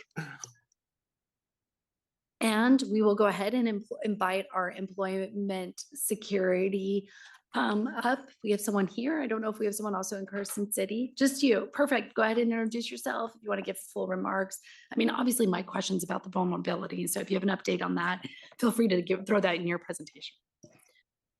Good morning, Chair. Good morning, committee members. My name is Carl Stanfield. I am serving as the administrator for the Information Technology Division for DETR, the Department of Employment, Training, and Rehabilitation. And I'd like to take a minute to echo the sentiments that have cascaded before me about working with the audit team. You have a tremendous team. The collaboration that we had was very much welcome, and we greatly appreciate it. Well, thank you for those kind remarks. Oh, I thought I heard someone else. There are little people, there are heads up there. Okay, go ahead and introduce yourselves. I thought Carl was just you. We'll take the individuals up north as well. Good morning, Madam Chair. For the record, Chris Sewell, Director of the Department of Employment, Training, and Rehabilitation, also known as DETR. And I have my team with me, and you've already met Carl Stanfield. He's my administrator of my IT division, which actually has 70 FTE, and they handle coverage for all of Dieter, including the Employment Security Division. Also sitting next to me is Christine Nelson. She's the administrator of the Employment Security Division, and Brian Bailey, who is our ISO that works for Carl. This is Brian's first time up to the dais, so if you want to ask him a question, it would be really great. But I want to also sort of take a different track, and I know Carl mentioned this, but you know, Dieter gets audited not only by the Federal Department of Labor, by the IRS, by the Social Security Administration, but we also get the state audits, the executive branch audits, and also Legislative Council Bureau audits. And I will tell you, honestly, that every time we get the notice, whether it's from the DOL or anyone else, that there's an audit coming, we all take a breath. And we're going, uh-oh. But I also want to say, your audit team is very professional, very easy to work with, and we like the recommendations. It's an education for us, because we may miss something. And so I want to make sure that you thank your auditors every time you see them. They have a very tough job. With that, I know I'm probably going to get a question on this. During the cyber attack in the state last year, Dieter never went down. We were able to stay open. Our citizens were able to file unemployment claims 24/7. And that's because of a new system that the legislature graciously approved money for. And that system is fully functional, up and running. And with Carl's team, he was able to make sure that we stayed up and running in conjunction with the GTO. But we never went down. And that is because of Carl's team and the IT division that we have here. So I believe we're up to date on everything that the auditors requested us. And we make sure that we have all the right policies and procedures in place. So with that, we stand for questions. Thank you so much, Director Soul. And sorry that I overlooked you and just went right to Carl, but it seems like he's making things happen. I think the thing I'm intrigued by is when I was looking at the reports on the training program policies of how many your guys' FTEs are a lot, and that you're like only like 2% shy of people that aren't doing it. And I kept thinking those people probably don't even work at Dieter anymore. And because those emails, but I like it, the fact of shutting down systems that would get someone like me who's a procrastinator to get that training done and accomplished. So good for you guys. You're probably unfortunately justifying why other divisions will probably come to us and want to bring their IT in-house. And that's always so hard because we've tried to centralize for our smaller divisions and departments to go under the governor's IT. But I thank you. So I'm going to try to create a question for Brian Neely. Since it's his first time before us, and he's the assistant to Carl. Can you go ahead and give me a status on the making sure on the vulnerability that, like, I think there was a couple devices that hadn't been scanned, what you all did to ensure you guys were in compliance with that finding by our wonderful auditors. Yes, hello. Brian Bailey, ISO for Dieter, for the record. Our vulnerability management program, as it came out, one of the big things was that it wasn't getting scans in Vegas at the time. That technical failing was swiftly addressed. That has been remediated. As for the specifics for the tickets, I believe that the example was brought up, 2 of them were closed before full remediation was done. We have increased our collaboration with the other technical teams that work under the ITD. They work for Carl, report up to. And we have made a much stronger focus on that collaborative effort to ensure that if they believe something isn't in their realm, don't close it, don't just try to shift it off, make sure we're in full communication. That has led to a lot better of an outcome rather than this ticket doesn't look like it's mine, or we think from our point of view it's done. It's no, let's get in, let's verify that it has been closed before it is actually closed. Thank you so much for that, and perfect appropriate outfit picked out for your first time testifying before the legislative body or our small, mighty, strong four members. Well, I thank you. I don't know if any of my other colleagues have any questions for you all. I probably don't believe so. I think this report was pretty straightforward and everyone seems to be just really on top of it. And I'm grateful we could finally afford that new unemployment system for you all and got that implemented. I think it would have been a different picture had we not already had that in place. So thank you, Director Soul, for everything you do. And I thank you, your team, for everything. And with that, we will go ahead and it's our time to, and you guys can be released. I just have to do some formality to move this portion along before we head out for a small break. So with that, I'll go ahead and take a motion to approve our performance audit of the multi-agency information security. Thank you, Madam Chair. So moved. Second. Thank you so much. I have a first from Senator Dondero Loop, a second from Senator Daly. Is there any discussion on the motion? Seeing none, those in favor say aye. Aye. Those opposed say nay. The motion passes and we will accept the entire audit report. And with that, we'll go ahead and take a brief recess. Right now it's about 12:05. I kind of indicated we'll take probably like a half an hour. So let's plan on being back here between like 12:35 and 12:40. And so for those that may be new down here, there is also like a little cafe in two buildings down the way for you all, or unless you wanted to sit here. But we'll be back probably about 12:35, 12:40. Thank you so much.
Okay, we'll just go ahead and call this meeting back to order. Sorry, we were taking a little bit longer, just making sure we have everything ready to go. We are on agenda item 5, which is a presentation of governmental and private facilities for children inspections. A report is dated December of 2020. Before we go to our audit staff and Carson Sadie, I'm going to turn it over to Mr. Crossman. Thank you, Chair. For the record, Dan Crossman, Legislative Auditor. One of the roles of our office is to review governmental and private facilities for children on an ongoing basis and provide information to assist in legislative oversight. Ultimately, our goal, as you will hear in the following presentation, is to help ensure adequate protection of children that are in these facilities. The types of facilities and homes we inspect are defined in statute and NRS 218G. Our statutory charge is to assess whether facilities adequately protect the health, safety, and welfare of the children in the facilities and whether the facilities respect the civil and other rights of the children in their care. Our efforts in this area over the years have been to continue to perform inspections of as many facilities as practical. As you'll note from our presentation today, this report covers 25 facilities that we reviewed during the year. An inspection of a home or facility includes a review of their policies and procedures, a review of certain child and employee files, and a physical inspection of the facility itself. There are many more details in our audit methodology or review methodology in those reports. So with that, Chair, I'll turn it over to you to introduce the first or the report. Thank you so much, Mr. Crossman. We are going to, we have 2 presenters up north. We have Haley Cornelia Swift, Senior Child Welfare Specialist, and Jennifer Otto, Audit Manager. And I don't know if they've made their way down to the dais, but if once and when they do, feel free to begin when you're ready. Good afternoon, Chair and members of the subcommittee. For the record, my name is Haley Cornelia Swift, Senior Child Welfare Specialist. I am here to present our Governmental and Private Facilities for Children Inspections Report for 2025. Our work was conducted pursuant to NRS 218G.570 through 218G.595, which requires us to determine if Nevada facilities defined in statute adequately protect the health, safety, and welfare of the children in the facilities, and whether the facilities respect the civil and other rights of the children in their care. On pages 1 through 4, we discuss background information and the type of work we completed. As of June 30th, 2025, we identified 108 facilities subject to our statutory authority. We completed inspections of 25 of these children's facilities. On page 5, we discuss our inspections of 9 children's facilities where we identified multiple issues that caused us to question whether facility management and/or the licensing agency adequately protected the children in the facility's care. Continuing to pages 5 through 9, we discuss concerns with Sandria Foster Care Agency. Sandria Foster Care Agency homes are licensed by Clark County Family Services. This was our first time visiting the agency. Issues included incomplete, inaccurate, and missing medication records, missing participation by the child or guardian in treatment plans, untimely treatment plans, unsecured records, an unsecured loaded firearm, unsecured medications, and missing documentation of mandatory reporting of incidents that were disclosed by the child that occurred prior to the child entering the agency. We requested and observed a foster parent unload the firearm and lock the bedroom in our presence. We also observed an empty marijuana grinder, empty unsecured alcohol containers, and inappropriate content unsuitable for children. Documentation was missing for complaint process acknowledgments, fire drill documentation was inaccurate, personnel records were incomplete, and the agency had insufficient policies and procedures. Pages 8 include 2 pictures of our observations at one home operated by Sandria Foster Care Agency. After our inspections, we communicated our immediate safety concerns to Clark County Family Services and agency management. Agency management issued corrective action to the foster parent the same day and required removal of the firearm. Subsequently, we were informed the foster parent in possession of the firearm was terminated from employment. On pages 9 through 15, we discuss 4 Mariah Behavioral Health facilities: Ignite Teen Treatment LLC Bahama Bay, Ignite Teen Treatment LLC Lone Mesa, Eden PRTF Edna, and Eden PRTF Dutch Valley. All 4 facilities are psychiatric residential treatment facilities licensed by the Bureau of Healthcare Quality and Compliance. We inspected the facilities in July 2025. These were our first visits to 3 of the facilities and our second visit to 1 of the facilities. Some of the significant issues noted at Mariah Behavioral Health facilities included incomplete, inaccurate, and missing medication records, missing evidence of participation by children or guardians in treatment plans, an untimely treatment plan, missing background check records, lack of increased suicide supervision after a suicide attempt, missing documentation of mandatory reporting of incidents that were disclosed by the children that occurred prior to the children entering the facilities, unsecured chemicals and laundry supplies, items posing self-harm and ligature risks, an unsecured pool, missing and improperly charged fire extinguishers, and missing fire drills. There was damage to facilities, inappropriate content observed unsuitable for children, and missing and stained bedding. Denial of rights reporting documentation was missing, complaint logs were missing, child rights were not posted, personnel records were incomplete, and policies and procedures were insufficient. Pages 13 and 14 include pictures of our observations at the facilities. Following our visits, we communicated our concerns to the licensing agency, which is the Bureau of Healthcare Quality and Compliance, and Facility Management. The Bureau of Healthcare Quality and Compliance consulted the State Fire Marshal regarding methods of egress and conducted several complaint investigations at multiple facilities. In November 2025, we were informed of active litigation occurring between facility management and specific state agencies. In December 2025, the Bureau of Healthcare Quality and Compliance suspended the licenses of all 4 facilities and utilized a contract management company to provide care to the children until they were discharged. On pages 15 through 19, we discuss concerns with 4 homes licensed through the Clark County Family Services Advanced Foster Care Program. This was our second time visiting Clark County Family Services Advanced Foster Care homes. Issues included incomplete, inaccurate, and missing medication records, foster parents' lack of familiarity with treatment plans, missing evidence of participation by the child or guardian in treatment plans, unsecured records, medication, alcohol, knives, tools, and chemicals, and an unsecured pool. Additionally, a missing fire escape ladder, fire drills, and electrical outlet covers were noted. Personnel records were incomplete and policies and procedures were insufficient. Page 18 includes pictures of our observations at the homes.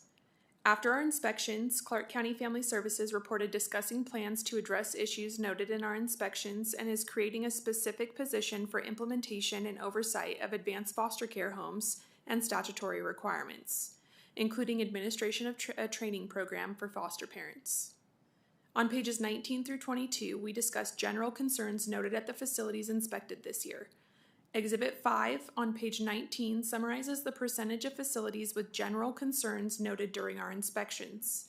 Trends observed and noted include lack of notification to a physician for medication refusals, fire safety issues, missing or incomplete person legally responsible consent documents, lack of denial of rights reporting, lack of fingerprint submission documentation, missing documentation of mandatory abuse or neglect reporting, and not completing medication administration records in real time. While many of these concerns were not individually significant enough to warrant the facility being highlighted in the report, corrective action should still be taken to protect the children. By identifying and publishing these trends, we bring to the attention of licensing agencies to improve the general health, safety, welfare, and civil and other rights of children in their care.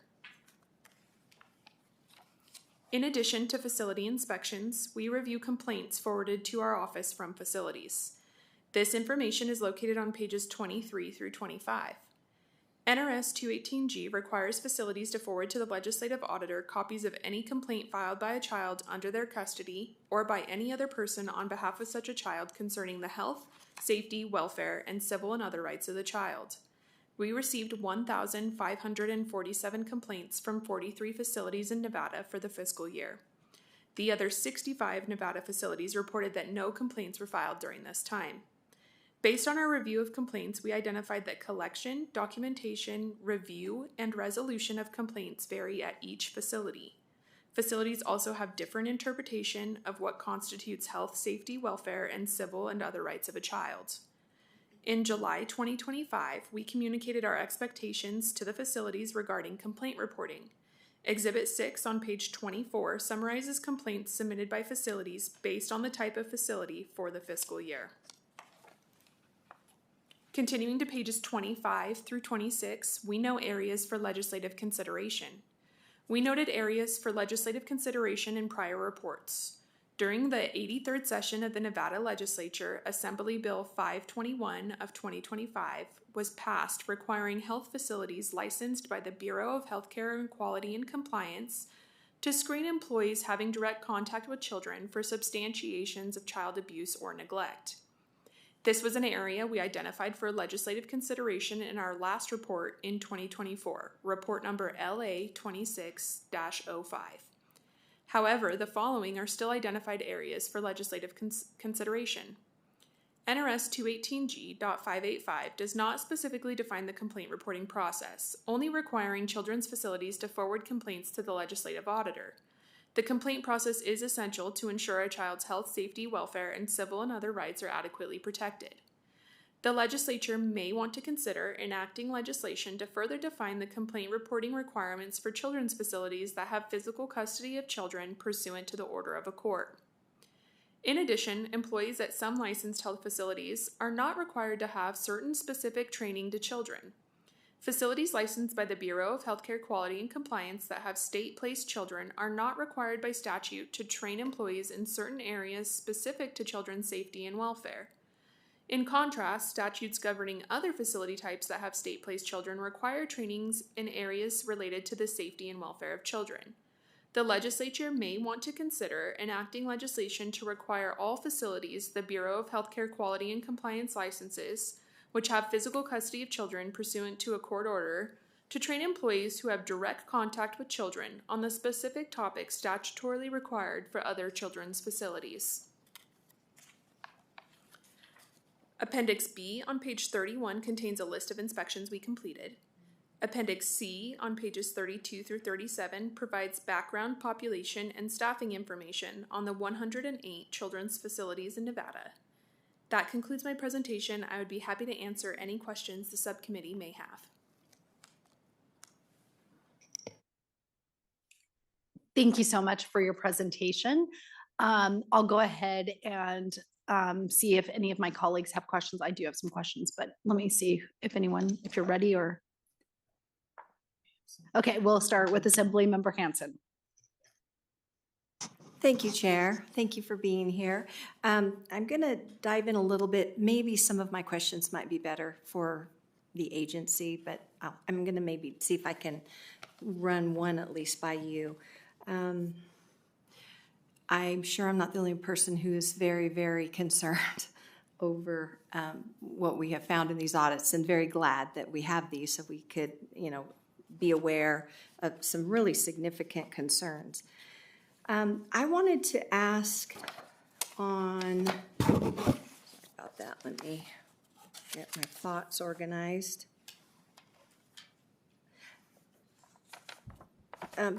Actually, Chair, I have a question for you. Is the Bureau of Health Care and Quality Compliance, are they here today?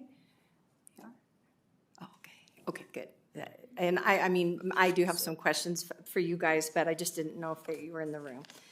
Sorry, Chair, for that diversion. To the audit folks, on page 19, that statement that you read regarding during inspections, we identified trends with certain concerns we noted at some of the 25 facilities. While many of these concerns were not individually significant enough to warrant the facility being highlighted in the report, corrective action should be still be taken to protect the children. So I'm wondering if I'm confused. Some of these things were very egregious, and I don't know if that's what you mean there, that there are some things that we've not seen in a report because they weren't worthy of noting. Is that what you meant? But the ones that were worthy of noting are what we're looking at in the booklet. Haley Cornelia Swift, Senior. Haley Cornelia Swift. It takes the microphone a moment, I think, to pick up the voice. Haley Cornelia Swift, Child Welfare Specialist, for the record. We identify these concerns during our inspections and we do communicate them to the facility at the time of conclusion of our inspection documents. And so they are made aware of the individual concerns. However, a facility may not have multiple of these individual concerns to warrant them going into the report and being named as a facility, but they are aware of the issues. Okay, thank you for clarifying that. And I think I'm going to hold chair until, I think my other questions will be better addressed by the agency. So if I'll wait until you're ready to do that. So thank you. Understandable. Let me just, Senator Daly, do you have any questions for the auditors? Or are you maybe waiting for? No, I actually have one for the auditors and maybe some follow-up with the other. So when I'm looking at on page 2 on the licensing, excuse me, I'm get closer to the mic, on the licensing agencies monitoring Nevada children, there's more than just one, there's several, and I don't know if they're all here today. Obviously, Clark County Family Services has the biggest share, and then the Bureau of Healthcare Quality Compliance, that's you guys, as the next chunk. So they all fall under the same rules and requirements and what they're supposed to be doing as far as monitoring and the compliance? Is that in a statute somewhere, or does each agency have their own set of rules and various things? Because I guess kind of the question is how do we keep having these same things? I mean, this is like probably the 4th time I've been in different committees where we get reports on these and other facilities, and we have the same reoccurring stuff all the time. So is there like a checklist, a daily checklist, a weekly checklist, a monthly checklist of these are all the things we need to do and be in compliance? And I know on any given day, somebody could come for an inspection and find something that just happened, right? But if it's long-term, like the one picture you had on the broken door frame and various things, then that's not fixed. And it's been that way for a month, and there's no plan to fix it. I mean, how do we keep having these things happen over and over? If you get there and it's broken and say, hey, it happened yesterday or 2 days ago, and we have somebody scheduled to come in, that's different. So is there like a uniform checklist? Everybody has the same policies and timeframes, or is it all over the board? Thank you for your question. Haley Cornelia Swift, Senior Child Welfare Specialist, for the record. As far as our process is concerned, we are a 3rd level oversight. So as you mentioned, there are the licensing agencies that oversee their respective facility types. When we complete our process, we hold them accountable to their statutes and regulations. So there is not a specific blanket set of statutes for all children's facilities other than 218G, which requires us to have oversight of them. We do find that a lot of the statutes and regulations are similar. So, for example, requiring certain participation in a treatment plan, that may be found in NAC 424 for foster homes, but it could also be found in NRS 449 for psychiatric residential treatment facilities. As far as the monitoring and oversight by the licensing agencies, I would defer to them to better explain their process, but we do provide that 3rd level oversight in accordance with the statutes and regulations they fall under. And thank you for that. And it's almost like going back to where we had with the charter school thing earlier, is you guys are looking over it, but then you have all of these sub-agencies that have different procedures, and as you point out, say, hey, you're not following all the stuff that you're supposed to be. I'm just wondering, then does it fall to them for enforcement, and is there just a lack of enforcement on some of that, or lack of resources, or lack of will? I'm not sure what it is, but we got to answer those questions before we can start to solve the problem, in my view. But thank you.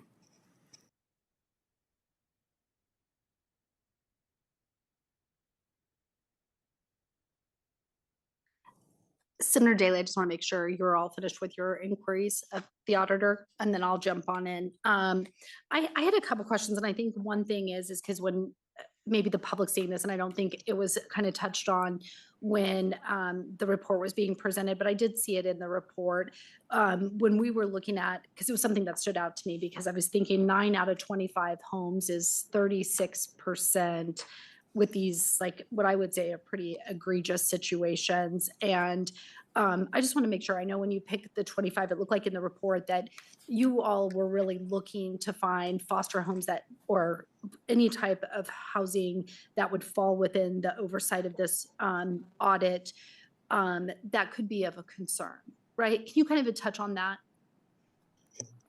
Haley Cornelia Swift, Senior Child Welfare Specialist for the record.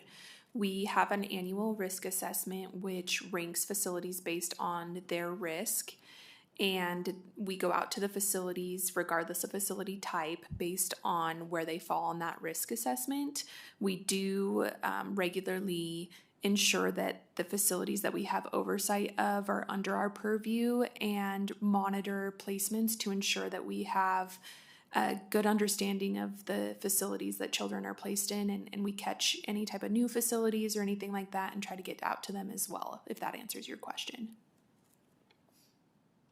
It does. I just wanted to make sure because I thought the report was clear. I think it was like on page like 36 or 38 where you detail like identifying those risks to pick the 25 homes. Because when I first started diving into the highlights and I thought, oh my goodness, we have probably 30, like I applied the number of homes that you all inspected or facilities to the total number. And I'm thinking, goodness, we may need to like be out there and doing more, but it looks like you kind of isolated those like homes that could be or facilities that were most at risk to do your inspections, and then the findings were accordingly.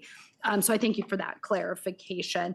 And I just had some other questions that may not be appropriate for you all, but I think you may know because doing the audit, this terminology probably makes more sense to you. Just for example, I'm looking at page 16 of the audit report, and all like full disclosure, in my daytime job, I am an attorney, and I've done in the past a lot of advocacy on behalf of children who are subject to our foster care system. And so some of this stuff kind of makes sense to me, but then some of it didn't. I haven't done it in quite a couple of years. But when I was looking at on the health aspect, there were things that were missing that said persons legally responsible consent documents for psychotropic medication. I've had kids where different things have happened, whether the parents still maintain the authority for medical treatment or the state has that authority, or sometimes I had to go to court and fight for someone to have that authority for the child in care. Are those just like is it just the authorization? What is that exactly that you were saying was missing from the file? Because it seems pretty important that the person of care that's taking the child to their treatments has the appropriate documentation to make sure that care is being administered.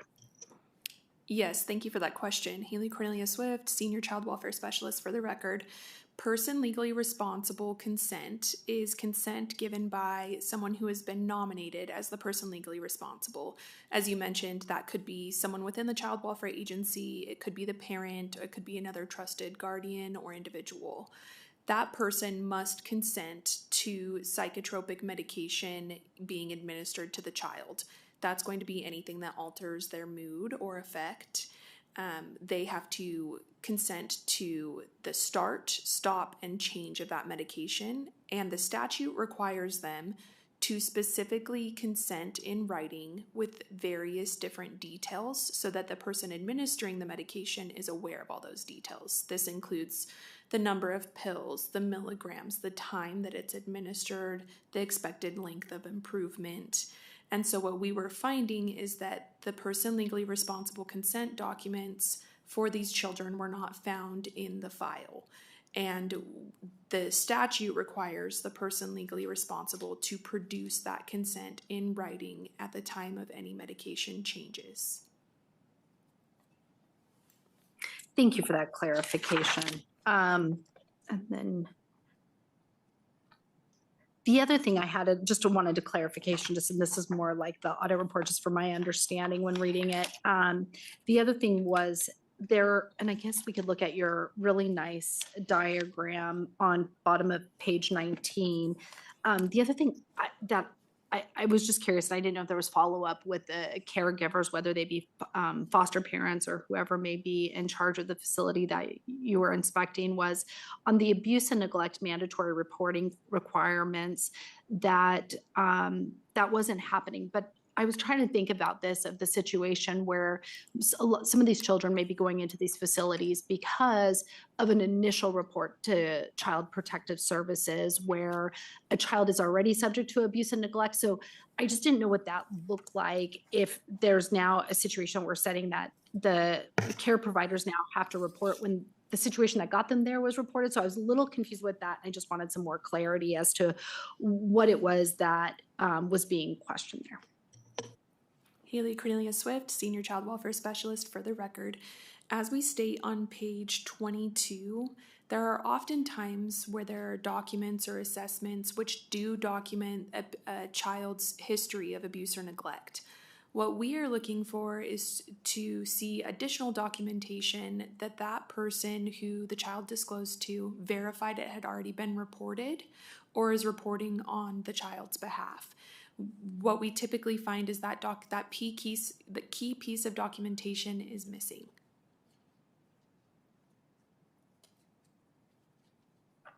And I may have to talk to the department, because that was just something I was confused by, because I know sometimes when, like I have a client who goes into care, foster care, and they may go to a facility right from the start, that sometimes the information that is like pertaining to their case, the foster parent may not know about that. And I know some of them are, especially the facilities, are mandatory reporters, but and I may ask the department more about that. I was just trying to like dive in and understand that part. So I'll hold, and I'll probably call them up and ask. At this point, let me ask, do you have a question for the auditors? And I'll turn it over to Senator Don Darrow. Thank you very much. And thank you for being here and completing this. My question is, and this may be for the other group that we're going to question, but when you do these and you take these pictures, how quick do you or someone rectify what's going on here?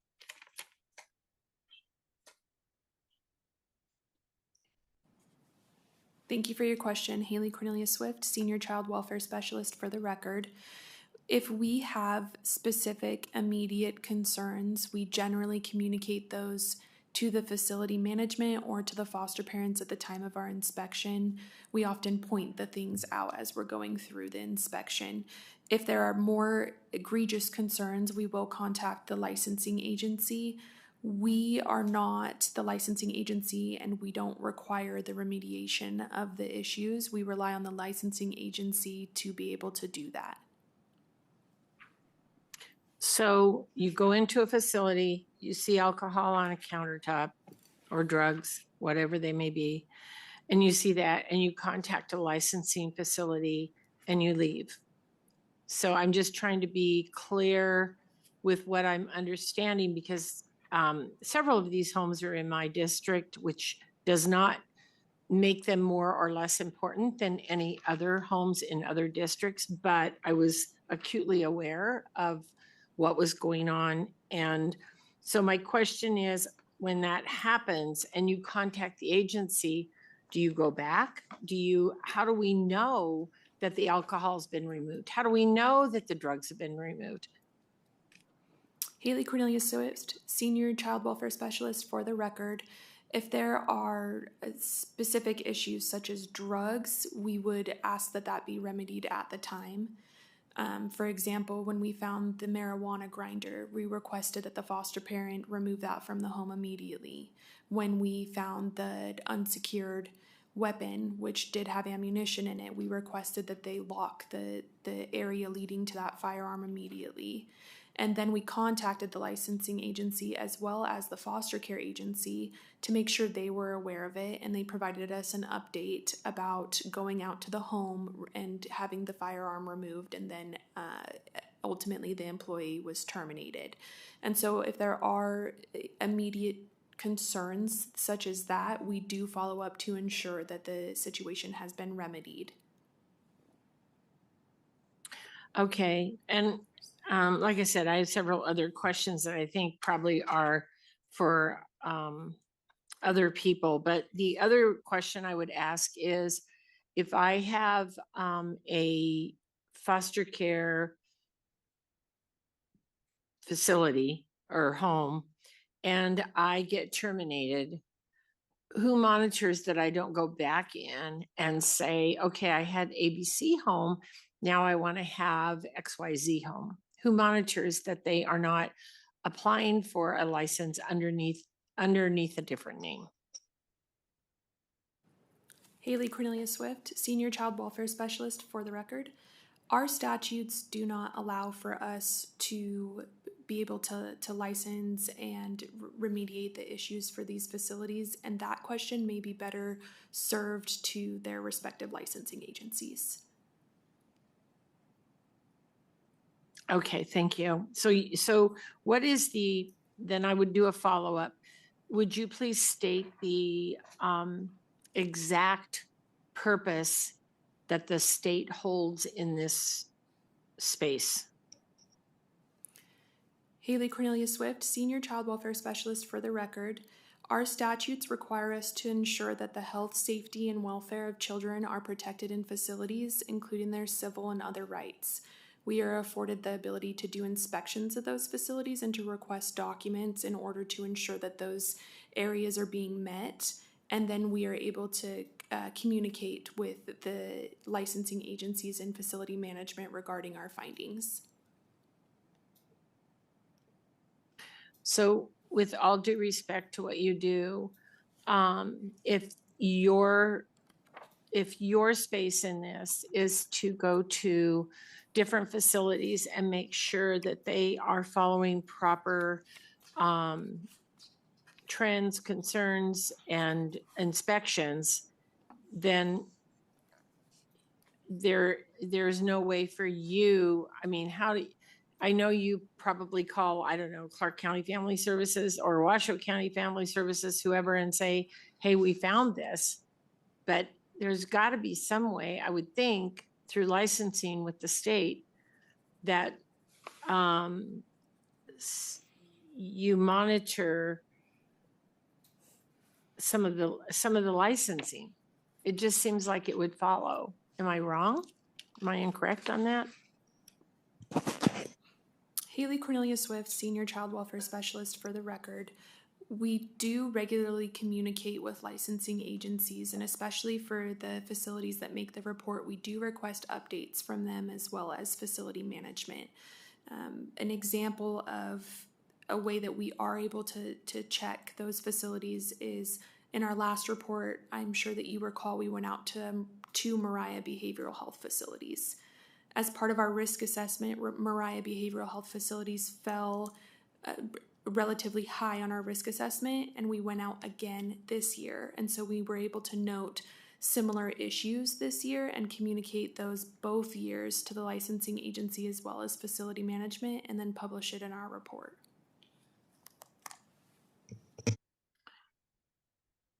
Okay, are all these, and I don't know if you can answer this question or not, and I understand if you can't, are all these pictures from a Mariah Healthcare facility? Haley Cornelia Swift, Senior Child Welfare Specialist for the record. All of the pictures in the report are not solely from Mariah Behavioral Health Care Facility. Okay, thank you. I may have more questions, Chair, but I'll stop there. Thank you so much. Members of North, any follow-up with our auditors? Okay, I'll go to Assemblymember Hanson. Thank you, Chair. Yes, I have some follow-up to our colleague, Senator Dondero Loop. Thank you for asking those questions. I wanted to expand a little bit. Ms. Cornelia Swift, if you could, on that, when you were asked in the scope that you have responsibility, that you're over, you listed that you do go in and do the inspections. You have the authority to do that. And then you did give us an example of where there was a remediation taken care of pretty quickly. I think either I heard it incorrectly or there was some inconsistency in messaging that you do have the authority to remediate. And I would say, I know there's going to be different levels of danger, but imminent danger, a gun, an unsecured firearm with ammunition, a pool that's not locked, alcohol, medication, things like that. In that scope of being immediate danger, do you have the authority to remediate? And the reason I'm asking that, it's not a gotcha. When we look at legislative fixes, where is it we need to go to give that authority for you to be able to do it? And honestly, if you didn't have the authority, thank you for doing it. But anyway, so if you could elaborate a little bit for me.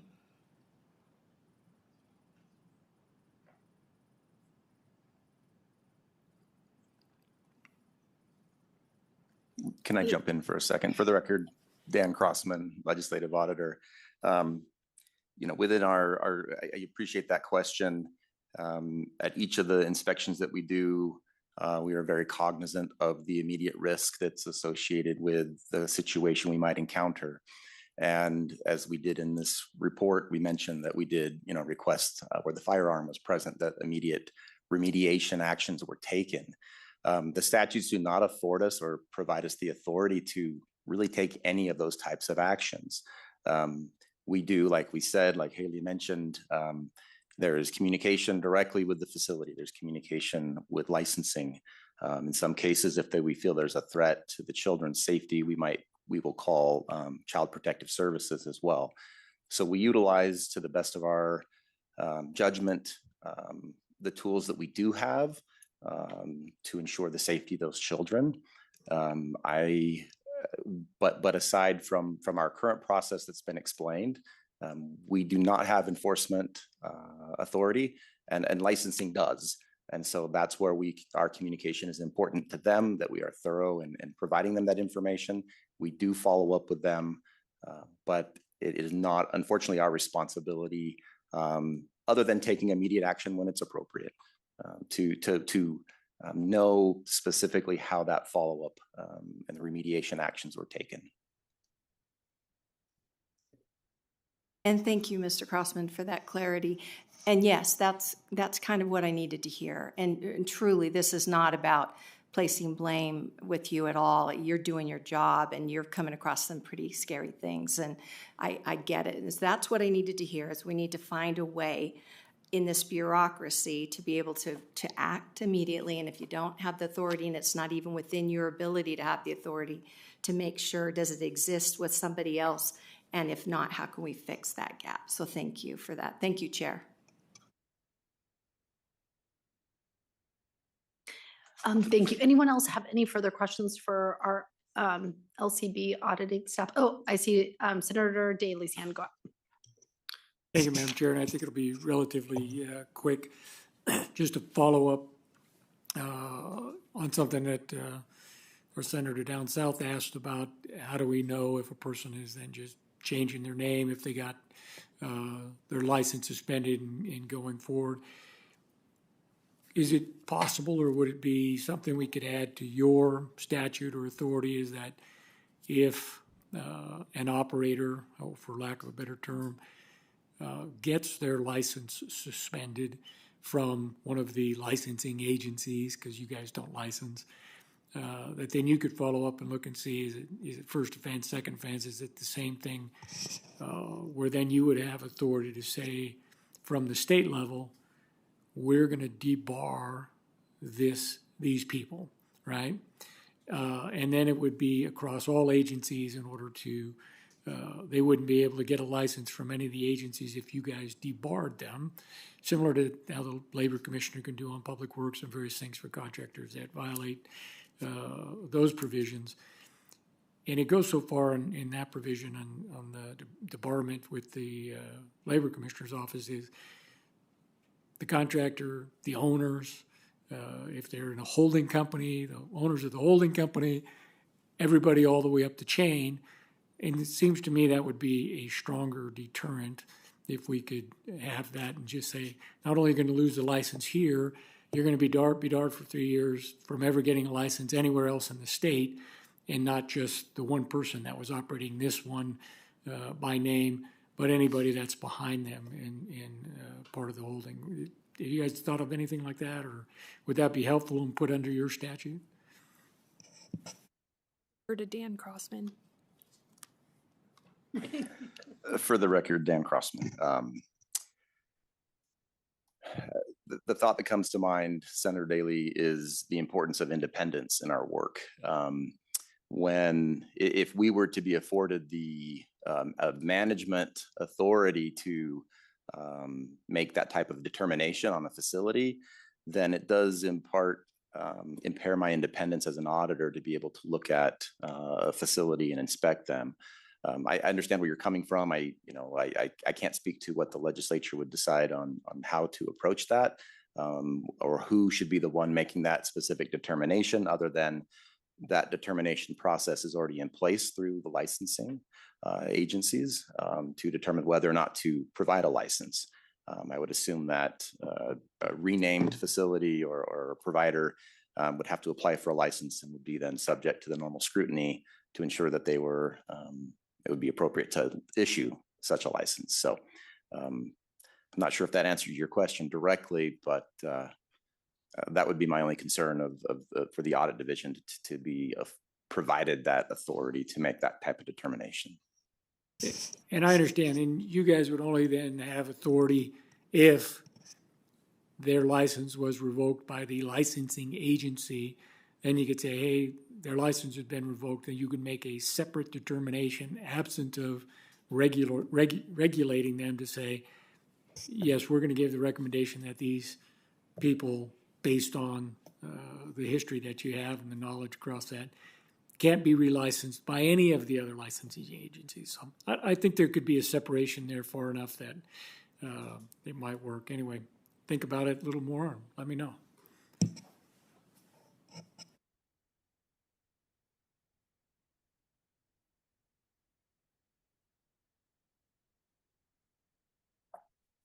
Okay, I think everyone is done asking auditing questions. And so with that, I thank our auditing staff for your presentation. And we will go ahead, and I think what I'm going to do on this one, which may be a little different, is we're going to go ahead and start with our Bureau of Healthcare Quality and Compliance under NVHA first. We'll have them come up, and then after that, and so that one, some of the facilities fell under their licensing. And then after that, I'll have Clark County Department of Family Services along with our state Department of Family Services to come up together. So that's how we're going to kind of break it up. So with that, I'll go ahead and welcome those from NVHA that are here to come up to the dais. So we can probably ask some questions. I know Assemblymember Hansen and maybe Senator Dodaro Loop may have some questions specifically geared to them, as well as Senator Daly.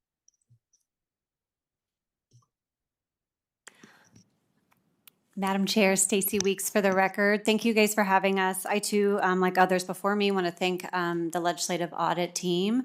I've always been impressed with their audits, and I do want to echo the importance of independence and separation of powers between their function and the executive branch.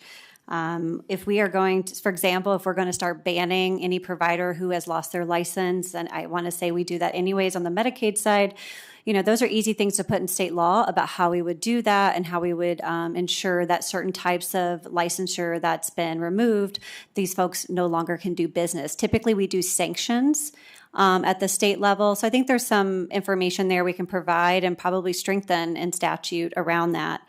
I would just note that when it comes to the licensure of the psychiatric residential treatment facilities. I sat in front of the IFC committee many moons ago, I can't remember now, maybe it was February, to talk about some of the concerns we had that we found with the Mariah facilities. Since ACQC is now under the Nevada Health Authority branch or department, we have been working hard with that team to understand sort of, you know, some of the findings from the legislative auditors. In fact, those findings were very helpful for us as independent to our own findings with litigation with those providers. I would just note that I do think there's room for us to improve in this space, and we have since, thanks to IFC, been able to bring in expertise from outside the state to get best practices and how we monitor, license, and oversee these facilities. I think you will see next session several pieces of legislation with my colleagues here that are here today with me from that team, in addition to staffing and resources and possible clinical support that we do not have enough of to really understand the treatment that is going on in these facilities. The other thing I would mention too is that all of the folks that work on this, you know, these are hard cases that our teams are dealing with, and often our team does have limited authority. We can remove a license, but if they're still operating, we have a hard time shutting them down without the police or other support. So it's not just the licensure team. It's not just the legislative audit team that needs to really own this issue. I'm not saying the police are not, but I think it really is a multi-agency sector approach to addressing and taking and holding these bad actors when they're taking on these facilities accountable. And that's something we really would love to talk more about. And I'm happy to take your questions about what we're currently doing. And just want to say thank you to the legislative audit team. Again, their reports were very helpful validation of what we were already seeing. And also, like we mentioned, we did shut those facilities down. Thank you for that. I do remember that IFC, and I remember all of the testimony. And so when I got this audit report, I was like, oh, that's a good thing. It's already been shut down at this point. I remember the struggles. With that, I will go ahead and maybe start with Assemblymember Hanson. Do you have questions? Do you want to go ahead and start any of your questions for our Nevada Health Authority, which was like inclusive of our HCQC folks? Yes. Several things did get addressed in the conversations we've had here at the dais in the last few minutes. So I appreciate that. And yes, understand what a heavy, hard lift and work that you guys are all involved with. I do want to ask, and relieved to hear that the 4 facilities, well, relieved, they're closed, but then there's a need, right? So I know that there's a juggle going on there, and I'm sympathetic to that. So on page 19, I just wanted to address the graph, Exhibit 5 on page 19, where it shows the percentages. One thing that I had seen, I think I came across this concern a while back on Legislative Commission, but the fingerprint submission documentation, we're at about 44% on that graph. Concerned, of course, because but I'm naive, and let me know how this works. That doesn't necessarily mean they weren't done, does it, is what the general question is. Fingerprint submission documentation, it means they just don't show what the results were on the background checks. That's my concern, is that I know in our plumbing company, we background check every plumber because they're going into people's homes, and they never are allowed to enter a home until that's come back. They're not even hired yet. So I'm just curious, does it include both, that maybe they didn't have the fingerprinting done or they just didn't have the documentation in the file? Haley Cornelia Swift, Senior Child Welfare Specialist for the record. Issue applies to all facility types, so it might be better that I answer that question. You are correct in the fact that sometimes, for most facilities, they did maintain documentation of background clearance. What we found is that sometimes the fingerprint roll dates were not present, so we couldn't verify that they were rolled within the statutorily required amount of time for some facility types. There were some facilities that were missing background clearance as a whole, but for the most part, most facilities maintain documentation of background clearance. Thank you. And thank you, Chair. That's it for now. Perfect. Any other questions. I'll turn it over to Senator Dondero. Thank you very much. And yes, thank you so much for this audit, and thank you for compiling this information. So I was also going to ask about the fingerprints, but I also want to ask about the reporting requirements and that 28%, because I know that, or I would believe, like all educators, they are mandatory reporters. So talk to me a little bit about that 28%.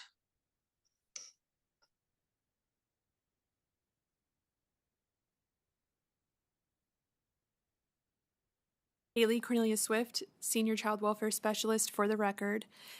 That question may also be better answered by me. This also applies to all facility types. The key issue here is not that, yes, all direct care staff are mandated reporters in these facility types that we oversee. The key issue here was not that we had specific concerns that the abuse and neglect disclosures were not entirely reported. It was that there was not documentation that they were reported. So the documentation was the key aspect that was missing here.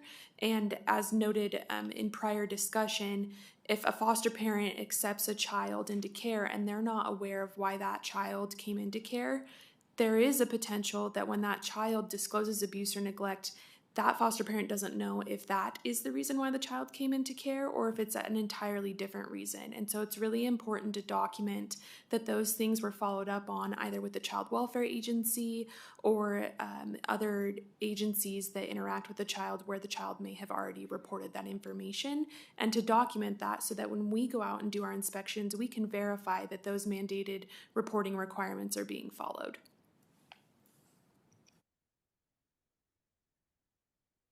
Okay, thank you, Chair. I think this is sort of a ongoing question and answer period, so we may need to come back. Ms. Swift, thank you for your for answering all these questions and for your time. I know that it's not easy to be on the hot seat, and I appreciate your expertise as we work through this. And I too remember, unfortunately, the IFC discussion. This is just a crazy thing that, you know, we talk about bureaucracy, but the truth of the matter is these are private homes. These are private businesses that are being licensed to do this. So it's not all just bureaucracy that is failing. It is also the private industry that is seeing and opening and acquiring funding to have these homes available to children who are most in need. So with that, Madam Chair, I'll stop and we'll go to the next round. Thank you. I just had one follow-up, and I'm not sure who it's appropriate for, whether it's appropriate for the Bureau of Health Care, the HCQC folks under the Nevada Health Authority, or if it's going to be appropriate for Department of Family Services, who will have come up next. But my question is, and I know this was a concern I think raised by both some of my colleagues, was the fact someone may lose their licensure status and then somehow kind of come back in and reapply. So instead of being maybe a psychiatric facility, maybe be a heightened foster care facility. So then they would fall under the department. Do we have a means right now that we've divided kind of the two agencies, do we have some mechanism in place? And maybe this is a thought for need for statutory, is to do some cross-check. I know we've put into statute that we're now checking prior history of abuse and neglect, but what about loss of licensure checks? Good afternoon. Hello. Good afternoon, Cynthia Leach for the record. I'm the administrator for the Division of Healthcare Purchasing and Compliance and oversee Healthcare Quality and Compliance Bureau. I have Paul Schubert, the Health Bureau Chief over HCQC in the audience in Las Vegas that can perhaps assist on the HCQC side. I can speak to the Medicaid perspective. If we have an individual or group that has been terminated and sanctioned, they get sent over to a exclusion list that's accessible publicly. We have our own forward-facing exclusion list on our website, and then there's also a federal database that individuals get reported to. And so those databases are checked before we do a new enrollment for the same individual, but just under a new national provider ID number or a new social security number, some other identifier. We are doing those checks. And then I did see Paul jump to the top. I know we also check exclusion list on the HCQC side, but I'll defer to him to answer HCQC processes. Hi, good afternoon. Paul Schubert, Chief of the Bureau of Healthcare Quality and Compliance. So currently we don't have any statutory or regulatory authority to bar, if you will, the licensure of an individual that where we've either suspended or revoked the license in another facility, unless that person happens to also have a conviction associated with one of the barring statutory requirements. So currently we don't have that kind of authority. It seems like it would make sense to have that so that you don't have a bad actor going to another facility or facility type for that matter and then operating. Thank you so much for that clarification.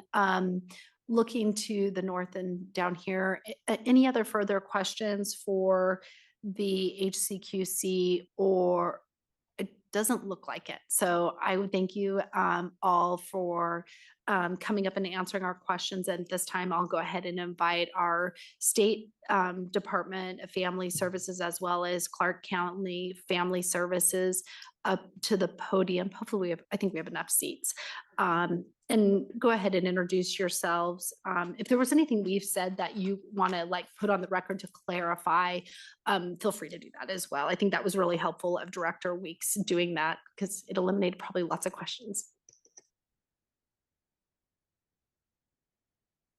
Good afternoon. Kimberly Abbott, ABB OTT, and I serve as the administrator over the Division of Child and Family Services.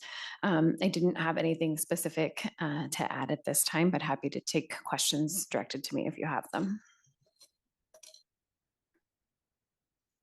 And good afternoon. I'm Abby Frierson, Deputy County Manager at Clark County with oversight over Family Services and our Department of Clinical and Community Services. I did want to just say that the safety and well-being of children is at the center of everything we do and that we take these audit findings very seriously. We have taken action to address some of the audit findings that have already that are listed. I'd be happy to talk in more specifics. In terms of the PLR question that came up from Assemblymember Bacchus, and just to be clear, I can only speak about the AFC homes and the Sandria homes. We had an internal training issue in that with each child, we issue a medical passport that has all these records, that has these PLR forms in them, and those are given to foster parents when they get placement. So we've determined that the issue was really around training about how to use those medical passports, what is in those medical passports with our foster homes. And I'd be happy to answer any questions.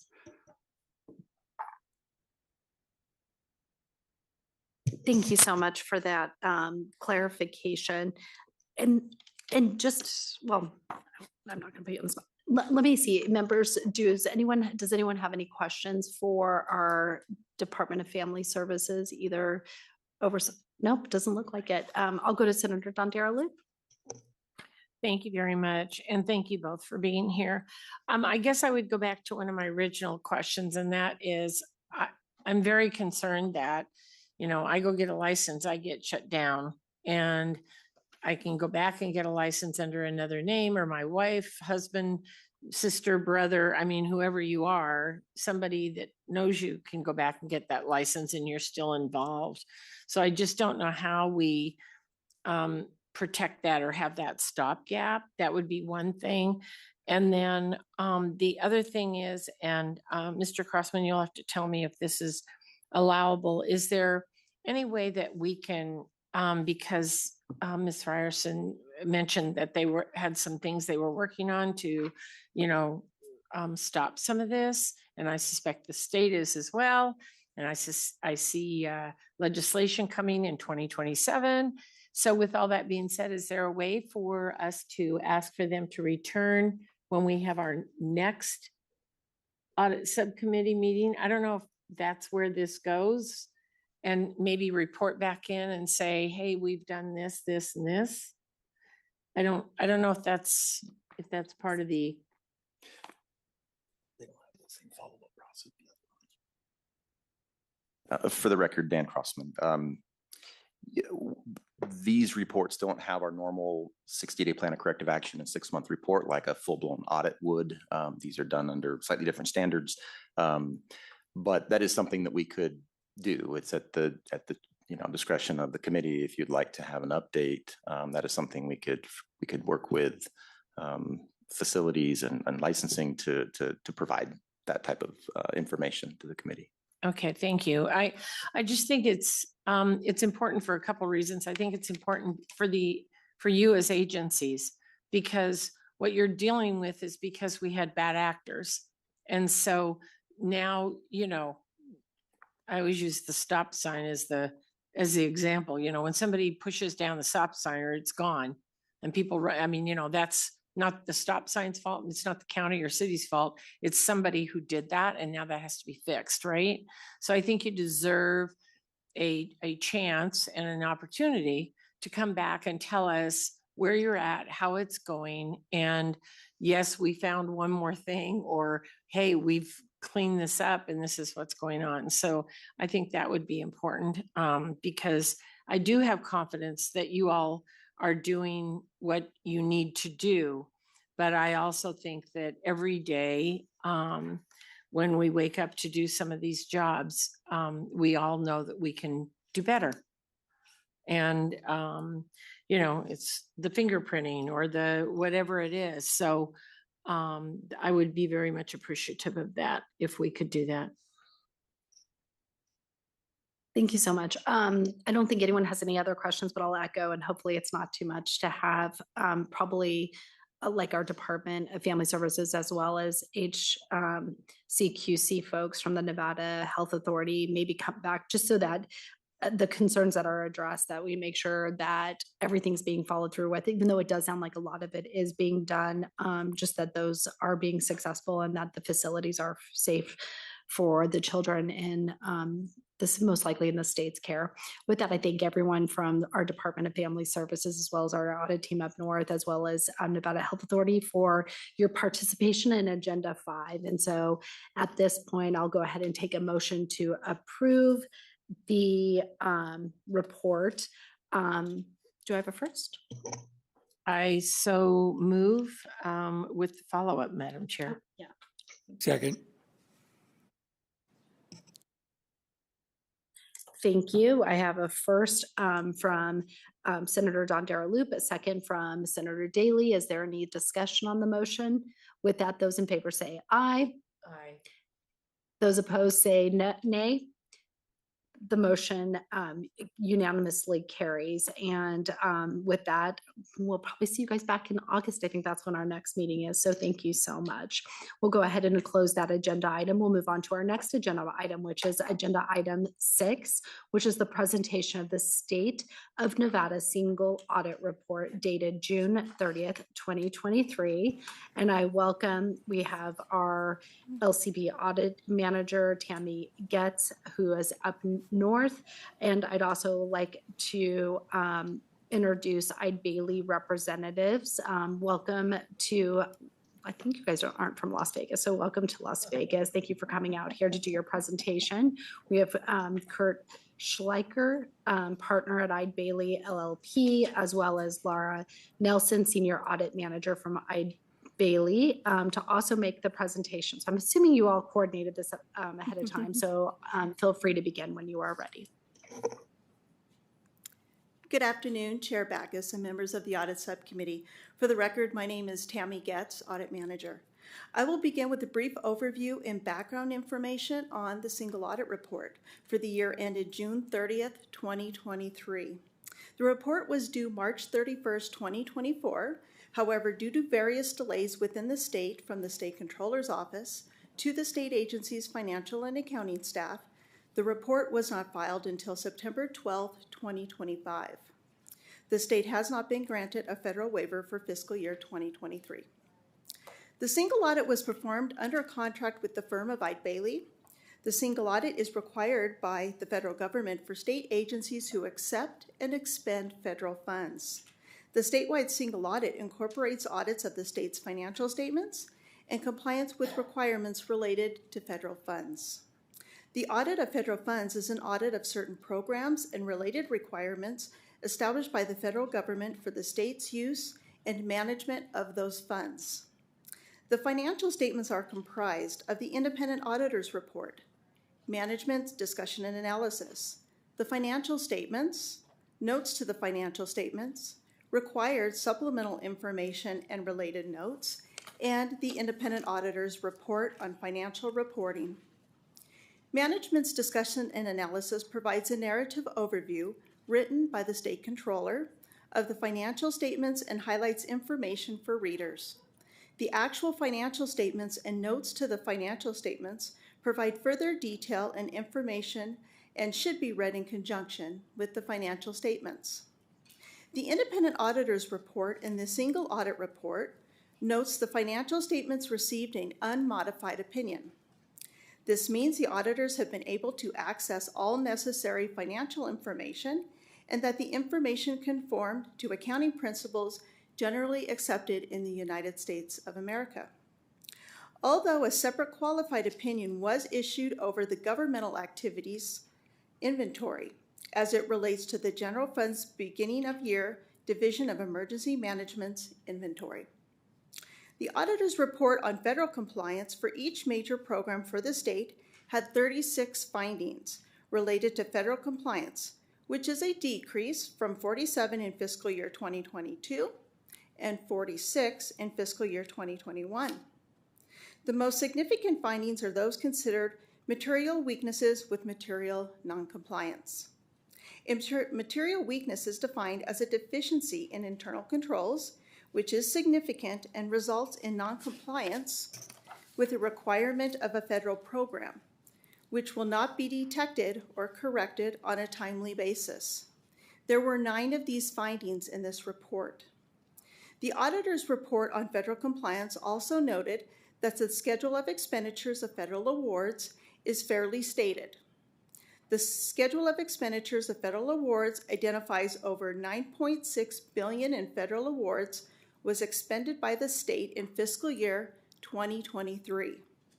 In 2022, $9.9 billion, and in 2021, $13.9 billion was expended.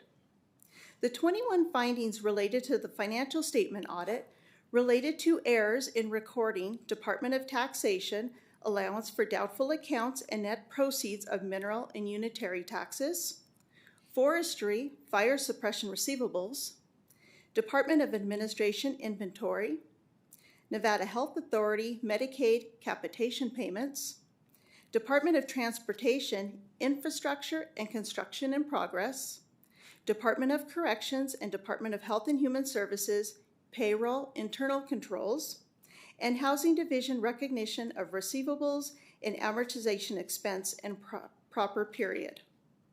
Additional errors were found with the Controller's Office, recording of cash and investments treasurer's pool and bank reconciliations, unearned federal grant revenue, opioid settlement recoveries, prior period taxes receivable, unclaimed property, duplicate transaction eliminations, capital asset and long-term obligation disclosures, unallocated or undistributed taxes, government-wide settlement liability, separately audited financial statements, and overall risk assessment and monitoring activities.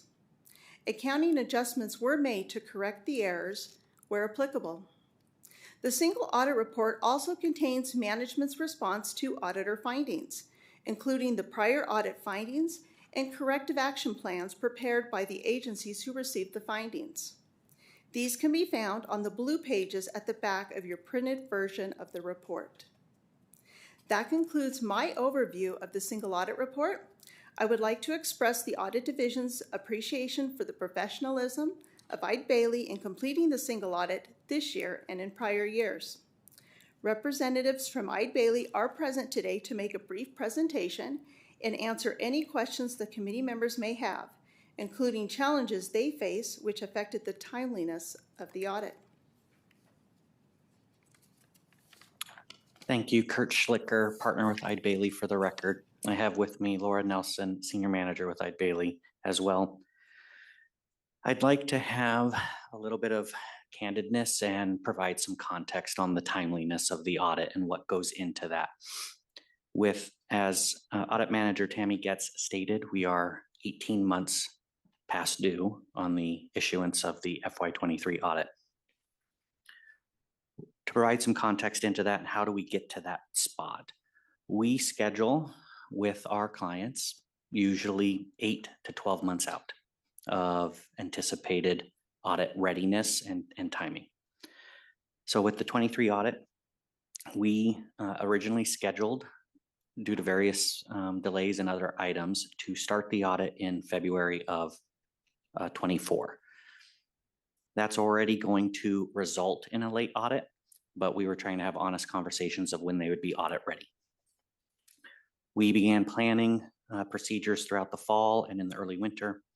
We were notified that February was no longer an attainable date for audit readiness. Requests were made by the Controller's Office to push the audit back into April. We consented to that, made changes to our schedule and our staffing to then change that. Ultimately changed again back to late May, and ultimately we received the initial trial balance the first week of June. So the timeline and the due date is March 31st, and we received the trial balance for audit 3 months after that in June.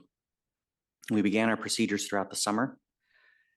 Became very clear as we were performing those procedures that we had a lot of variances and discrepancies. We reviewed them with the Controller's Office staff and management several times. We were made aware that the initial trial balance that we did not that we received was not initially reviewed, and so they needed to go through a review process and provide us an updated trial balance. We received an updated trial balance in October. So again, think timeline. We scheduled staff as appropriate to try and facilitate completion of the audit as quickly as possible from there. There was no, and to be clear, it was, we'll provide an updated trial balance as soon as we can. It wasn't like we'll provide it by this date. So we were waiting for that updated trial balance once received. We then scheduled staff as appropriate to try to work through that. It became clear again that there were still more adjustments that were needed. We received a third trial balance in March of 2025, which then again, we scheduled more staff on the project to complete the audit work. And ultimately, we received a final trial balance in July of 2025. To provide some context on what that means, those trial balances that we received and updates reflected updates to over 900 accounts within the state's financial statements. We audited those accounts multiple times, of course, with each trial balance leading to additional time and effort.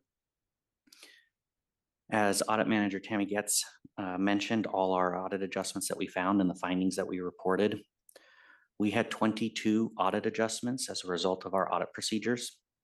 To provide some context on time and effort and what that does to timing, an audit adjustment usually takes us anywhere from 40 to 80 hours of workload to do the due diligence on our side, but it also puts work back on the agency or back on the Controller's Office, because if we find an error, we have to have them investigate it and come back with what we can agree upon is the right amount to record. And so as an example, if we have an error in cash or a variance, and we ask them to investigate that, that might take them 2 or 3 weeks to investigate the cause for that variance and go back and forth in that process. So if we have 22 audit adjustments and each one of them takes 2 to 3 weeks to respond to, now you can see how the audit process can be heavily delayed in that. We noted a number of findings here with overall risk assessment. There's a lot of things. I'm gonna have Laura Nelson speak towards some overall recommendations. We have plenty of recommendations within the report, but we want to highlight a few of them for some overall considerations, and we can go from there. Laura Nelson, Senior Manager with Eide Bailly for the record. As Audit Manager Tammy Getz noted, there were a significant number of findings across multiple areas that Kurt also just brought up. Many of these were repeat findings from the prior year and were again reported in fiscal year 2023. At a high level, we continue to have several recommendations for the state, including that the Controller's Office incorporate analytical and reasonableness procedures into the financial close process. We also recommend stronger variance analysis and improved communication with state agencies. While the Controller's Office has made progress in recent months, continued statewide training is necessary to address knowledge gaps caused by staff turnover. We also continue to recommend enhanced processes for the Controller's Office to track and manage deliverables that are required for the financial reporting process. At the agency level, greater review and segregation of duties to enhance accuracy and reasonableness of reported information to the Controller's Office is needed. These are just high-level key overarching improvements we recommend for the Controller's Office and the state overall. And with that, I will turn it back over to Kurt for his closing thoughts. Yes, thank you. Again, Kurt Schlicker, partner with Eide Bailly for the record. Again, when we look at the audit process and the timeliness of it, accurate financial reporting is something that we take extremely serious. That's our job as your auditors, is to ultimately conclude on the accuracy of that financial reporting. It's more important to us as an auditor to have accurate financial reporting than faster financial reporting that is inaccurate. And so as a result of that, we put a lot of pressure on the Controller's Office and the agencies to provide information that we can ultimately conclude on as accurate. That process has continued to degrade over the last couple of years within the state, where the information being provided is becoming less and less reliable. Because of that decreasing reliability in the information, it requires a significant amount of more follow-up, more time, more effort to get through the audit process ultimately. And again, the ultimate goal is to get to accurate financial reporting, but there needs to be a significant enhancement to the accuracy and the ownership of the data that's being reported, because quite honestly, it shouldn't be the auditor coming up with 22 audit adjustments for the financial records of the state to be accurate. That is, for context, a lot for an entity the size of the state and as sophisticated as the state's financial reporting is. 22 audit adjustments is a significant amount. And so there needs to be a heavy emphasis and improvement for that information. But I would be happy to answer any questions that any members of the committee may have, and I'll be as candid and transparent as possible. Thank you. Thank you. I just maybe I didn't hear it correctly. I thank you for your presentation, your candidness. I mean, I dove through this audit report, and this has been a conversation we've been having, whether it was during last legislative session, like with the delay in the audit reports, to just recently, I think our last IFC, we were running into issues where federal grants were being withheld because our audits were not done. So I may have heard something. I heard something about a federal waiver for the timing of the audit report. Did someone say we got the federal waiver? We did not get the federal waiver. I just want to confirm that. Kurt Schlicker, partner with Eide Bailly for the record. There is no extension to the timeline or the due date for the single audit report. So the single audit report is due March 31st every year for the state, 9 months after the fiscal year end. We, of course, we're way late in FY23, again, late in FY24. To my knowledge, there has been a submission request for a waiver, but there's no, that's really up to the Office of Management and Budget. So to my knowledge, a waiver has not been received for that at this time. And that would have been for the 2023 report, I'm assuming. Obviously, I know I had learned during last session, the 2024 report couldn't start until the 2023 audit report was complete. Is that correct? Thank you, Kurt Schlicker, partner with Eide Bailey. It's twofold. The financial statement audit must be completed before the single audit can be completed. That's required by audit standards. So the FY23 financial audit was completed, followed by the FY23 single audit. We did some preliminary procedures for FY24 that we could kind of complete at the same time for efficiency purposes, but largely we have to have opening balances to roll into the next year's audited financial statement or into the financial statements. And so we have to wait for FY23 to finish. There's a closing process that the controller's office has to run through, that which takes months. That's not something that takes 2 weeks. So once we have audited financials, they then can go through their closing process, which takes anywhere from 6 to 8 months. And then once they are audit ready, then we come in and would begin the next year's audit. And so that 6 to 8 month period is probably now maybe happening for 2024 because the 2023 just got submitted in December. So, or do we have a timeline on the 2020? I understand you guys, not to put you on the spot. I understand Eide Bailey is doing the audit for the June 30th, 2024 time period as well. Yes, thank you, Kurt Schlicker, partner with Eide Bailey for the record. We issued the single audit in September, but the financial audit was issued a month prior to that. The controller's office was immediately working on closing procedures for FY24. We did start the audit for FY24 in the end of March, early April. So we have been actively working on the FY24 audit. In fact, our team is in the field right now, currently working on the audit. Thank you. I kind of, let me just ask this question though. I mean, are we looking at these 22, well, not the adjustments, but when first I have a question, it's just a terminology question. When I was looking at the kind of the findings, there's 2 different terminology utilized, and I kind of, if it, like maybe there's definition here and I just missed it, but I just want to understand the 2 terminologies.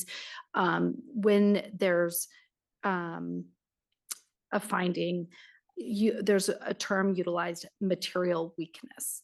Can you kind of just give me like a high level, like auditor definition of what a material weakness is? Yes, thank you, Kurt Schlicker, partner with Eide Bailey. I'll give you a layman's term for it to help instead of the auditor's definition, because that would be difficult. There are 3 severities of findings that we report. The least severe is what's called a significant deficiency. I know significant deficiency sounds bad. We can take that up with the AICPA, but the significant deficiency is, it's an error that occurred. It's an error that happened, and we review that, and we, through our judgment, determine whether or not that error would lead to a material misstatement of the financial statements, which is an error that would affect someone's judgment if they were reviewing the data. Okay, then a material weakness is an error that occurred that we believe, if it wasn't corrected, would affect somebody's judgment in review of the data. That would be the second severity of the findings. And then the third severity, which is only applicable in federal compliance, not applicable to the financial statements, is material weakness and material noncompliance. That's where there was a breakdown in internal controls that could lead to a material noncompliance with a federal award or federal regulation, and that noncompliance actually occurred. So for example, if you had a federal award that that you pass through to funds to subrecipients, and the state agency is required to monitor the compliance of those subrecipients, and they didn't perform it. That'd be a material weakness because they had no internal controls to provide for the monitoring of those subrecipients, and they actually didn't do it. And so that's material weakness and material noncompliance for basically non-performance.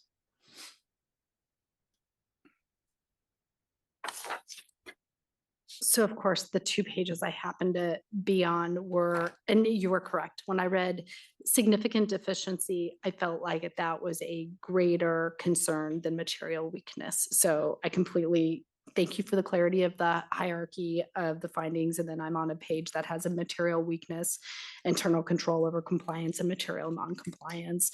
And that pertains to like COVID-19 emergency rental assistance program. And I know there's like obviously a dispute. Division of Housing disagrees with the findings. So when there's that disagreement with your all findings, then what would transpire? Kurt Schlicker, audit partner with Eide Bailey for the record. We do our very, very best to make sure that every agency ultimately agrees with our findings. We met multiple times with representatives from the housing division related to the emergency rental assistance program. I will point out it was not previously noted that we gave an adverse opinion with respect to the emergency rental assistance program. An adverse opinion is ultimately the worst opinion of compliance that we provide. And it does trigger a high-risk environment from the federal agency when they are made aware of an adverse opinion. Ultimately, the findings are our judgment, and we review the errors that occurred. My understanding through those discussions is that they agreed with the error. They did not agree with the severity of the finding or our ultimate conclusion that it was an adverse opinion. So it was one of those matters that they agreed that they were missing the documentation, but they didn't think it was as significant as we as your auditors thought it was. And we agreed to disagree on that, and we reported our judgment.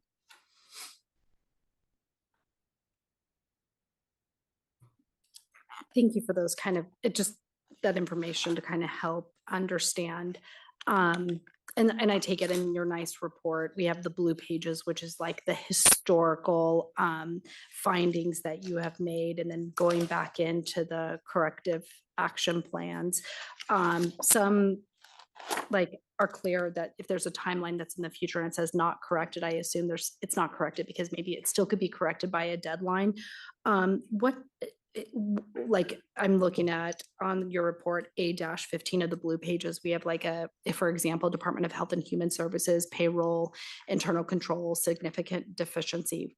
And then there was a time to, I guess, implement the reconciliation procedure by a date in 2024, and it says not corrected. I take it when you go in to do this audit, you double check these outstanding items and it wasn't corrected. I mean, like what kind of transpires with that? Yeah, Kurt Schlicker, audit partner with Eide Bailey. Every year, each agency is required to submit a corrective action plan. We don't audit that, so that's not in our purview, but it's a chance for the agencies to notify the public and the federal agencies what their corrective action plans are. We include them in the report. We just read them to make sure there's nothing completely false being stated in the corrective action plans. However, what is slightly in our purview is that each year the controller's office has to prepare a status of prior year findings and what has the remediation been. That process is the controller's office reaches out to every agency who had a finding and asks for an updated response.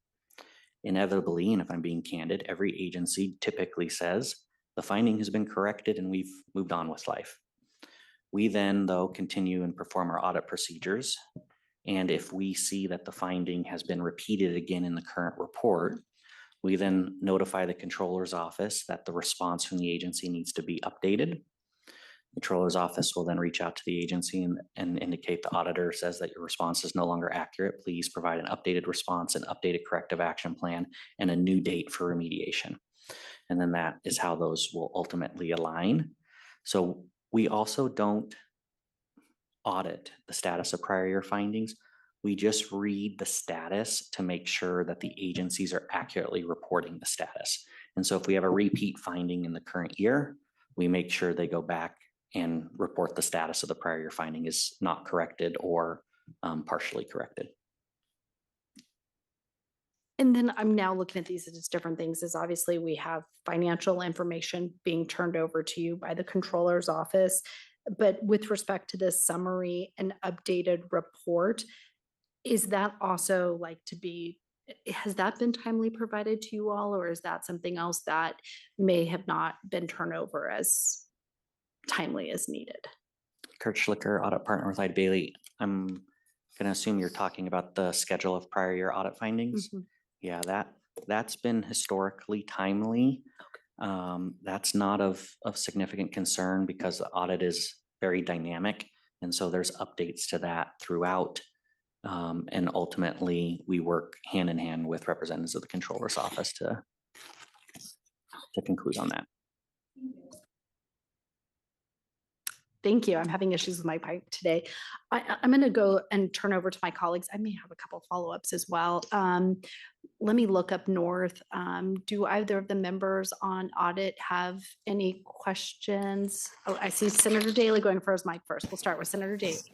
Yeah, thank you, Madam Chair. And I just a couple of questions, and I think you've answered to some of them.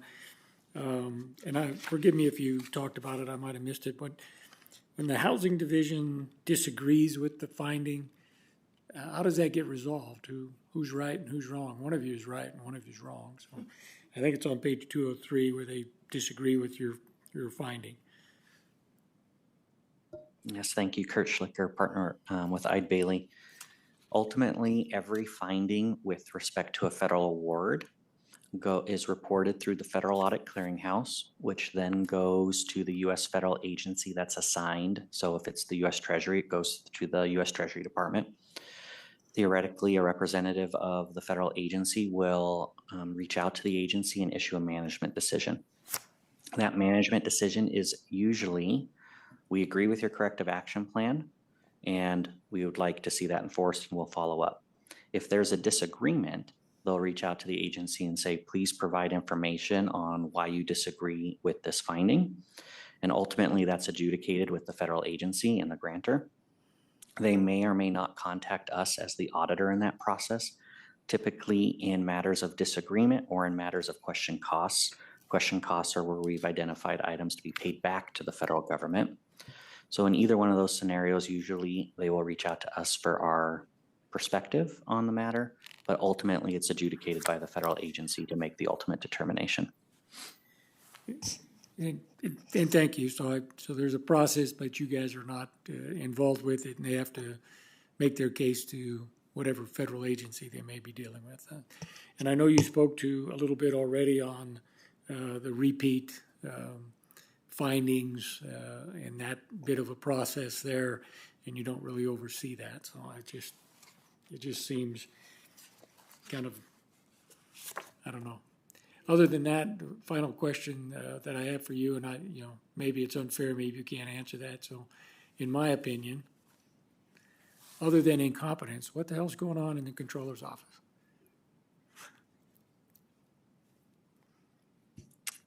Kurt Schlicker, partner with Ide Bailey. I'll just say for the record that there has been a significant amount of turnover within the controller's office. If I look back, I've been involved with the state audit for many years, so I do have some historical perspective on this. There was a significant amount of very tenured, very talented individuals in the controller's office that retired over the last 6 or 7 years. That tenureship has been very difficult to replace, has been very difficult to train up, and there was a huge loss of knowledge there. You combine that with the time and effort necessary for the new ERP system, which should not be understated on how much time and effort that takes. It is a huge endeavor. So you combine that with the pandemic, right, wrong, or indifferent, and the disruption that had. It's kind of the perfect storm of loss of really talented individuals in the office that have been difficult to replace, a new ERP system, the pandemic that happened. Combine that all together, and we've got the recipe for where we're currently at. And thank you for that. You were very kind to the controller on that, but I just kind of, hark, what is that I hear? An excuse? You didn't make it, or the controller didn't make it, and you were being very kind on making an explanation there on that. I know, and I would, if the controller's listening, whenever I have something that comes back from staff or somebody at LCB where I've asked them for something and a bill comes back that's not exactly what I was looking for, or I always take that on myself and say, I apparently failed to communicate properly with them because it's not the staff's fault. So I would tell the controller to take responsibility for office and get his job done.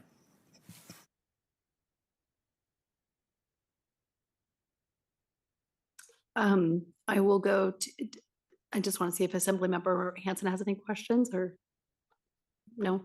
Okay, I did have some questions because I'm trying to really just understand this, and shame on me that I need to probably read my constitution to understand. Obviously, our treasurer is our investor in chief, is maintaining all of our money. I got my cool little report on the count of money in the state treasury June 30th, 2025.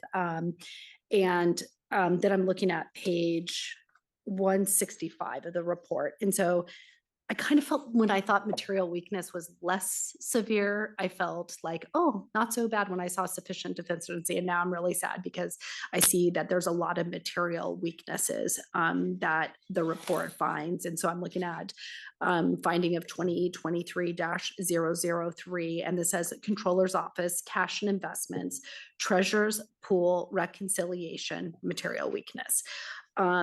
And the weird thing is sometimes I've also seen understatements of money and I've seen overstatements of money. And this isn't like $500 off. This is overstatement of cash and investments by $75 million. And so, and I know we have various monies invested. How does this work out? It sounds like the controller's office is reconciling the treasurer's pool bank accounts, but it seems like bank accounts to me would have like a set dollars. Like, I just don't understand where we get like a oopsies $75 million. I know it's bigger dollars than just what's in my bank account, but I'm just trying to figure this out. Thank you, Kurt Schlicker, partner with Eide Bailey, for the record. So the treasurer's pool is maintained by the treasurer's office. They're maintaining the bank accounts and the brokerage accounts. They're reconciling bank balances. However, the controller's office is reconciling book balances. There are reconciling items between bank and book. In the simplest terms possible, I'll say it's outstanding checks and deposits in transit, right? So there's going to be some reconciling items between bank and book. In addition, a bank reconciliation process is probably the most key segregation of duties and internal control that an entity can have, which is also the next finding after that, which I know you didn't directly address, but it is the next finding after that. What happened here is when we performed a reconciliation from the bank balances to the book balances, there were significant reconciling items. Ultimately, the controller's office was able to provide explanations for some of those reconciling items, but there was $75 million in this example that was an unexplained reconciling item that we had to then investigate. Once we investigated what happened, we knew where the error was. Corrections were made to the financial records, but essentially it was an unreconciled $75 million variance. They knew what it was. They were able to identify the transaction that was causing it. So it's not like it was just completely missing and nobody thought about it. They knew what the record was. They just didn't know how to correct the record. And so then when we came in the audit and we said, what is this record? And we investigated it, then ultimately it was resolved. Thank you. And I was going to go to the second page, and which is 166 is the bank reconciliation that has the material weakness as well. And this is interesting because I think about, like, a lot of people don't do this, but my mom still sits down with her bank account and looks at each of her little, like, she says every little receipt that she used her ATM card, and she goes and checks off what's been credited. And if she has an outstanding check, then obviously it's a negative that hasn't been accredited to what her balance may be. So I assume that's the reconciliation. That's housed with our controller, who's the monitoring the money kind of going out of the bank accounts. And so I mean, this is like just concerning and it may be another issue. And I know we've had those conversations with the controller's office about staffing and we try to like provide more bodies as added this last legislative session with our budget. But it's like in this on page 166, it says, in addition, we randomly selected the January 2023 bank reconciliation and we're not able to see evidence of review by an individual independent of the preparer, and the unreconciled variance was like $20 million. So no one's doing the job, it sounds like. And this may be why the balances are off. I'm trying to figure this one out. Thank you, Kurt Schlicker, partner with Eide Bailey. For the record, bank reconciliations through policy and procedure and best practice should be performed every month. You get a monthly bank statement, and then that bank statement should be reconciled. There is a significant amount of transactions that the state goes through on a monthly basis. We're not talking 10 transactions, we're talking hundreds of thousands. So that is a very involved process. There's a unit within the controller's office that is responsible for reconciling the bank account or the treasurer's pool. There's 2 individuals that are normally involved. In this specific instance, only an individual prepared the bank reconciliation, but nobody evidenced their review of the bank reconciliation. Ultimately, when we get to the audit, we're most concerned with the June 30th bank reconciliation because that's the final balances that are recorded within the financial statements. There's been, if I'm being candid, an accepted level of unreconciled variance within the bank reconciliation in acknowledgement that there's hundreds of thousands of transactions. What's the cost benefit of continuing to investigate? How close do we want to investigate and get those numbers? That's not a policy or procedure that we set as auditors. And quite frankly, I'm uncomfortable even talking about what type of unreconciled cash variance should be acceptable. Hence why that's why I reported in the finding, because that's not a policy or procedure I want to accept. That being said, as noted here, roughly $20 million of unreconciled variance in the bank recs has been accepted as, for lack of a better term, close enough from a cost benefit analysis approach of whether further investigation is needed or not. Again, that's not a policy or procedure that I set, and I obviously have reported a material weakness in internal controls because to the user or to a member of the public, if I say that we have a $20 million unreconciled variance, that seems like a very large number. But I'm, again, being candid that has been an accepted variance within the office. And I thank you for that.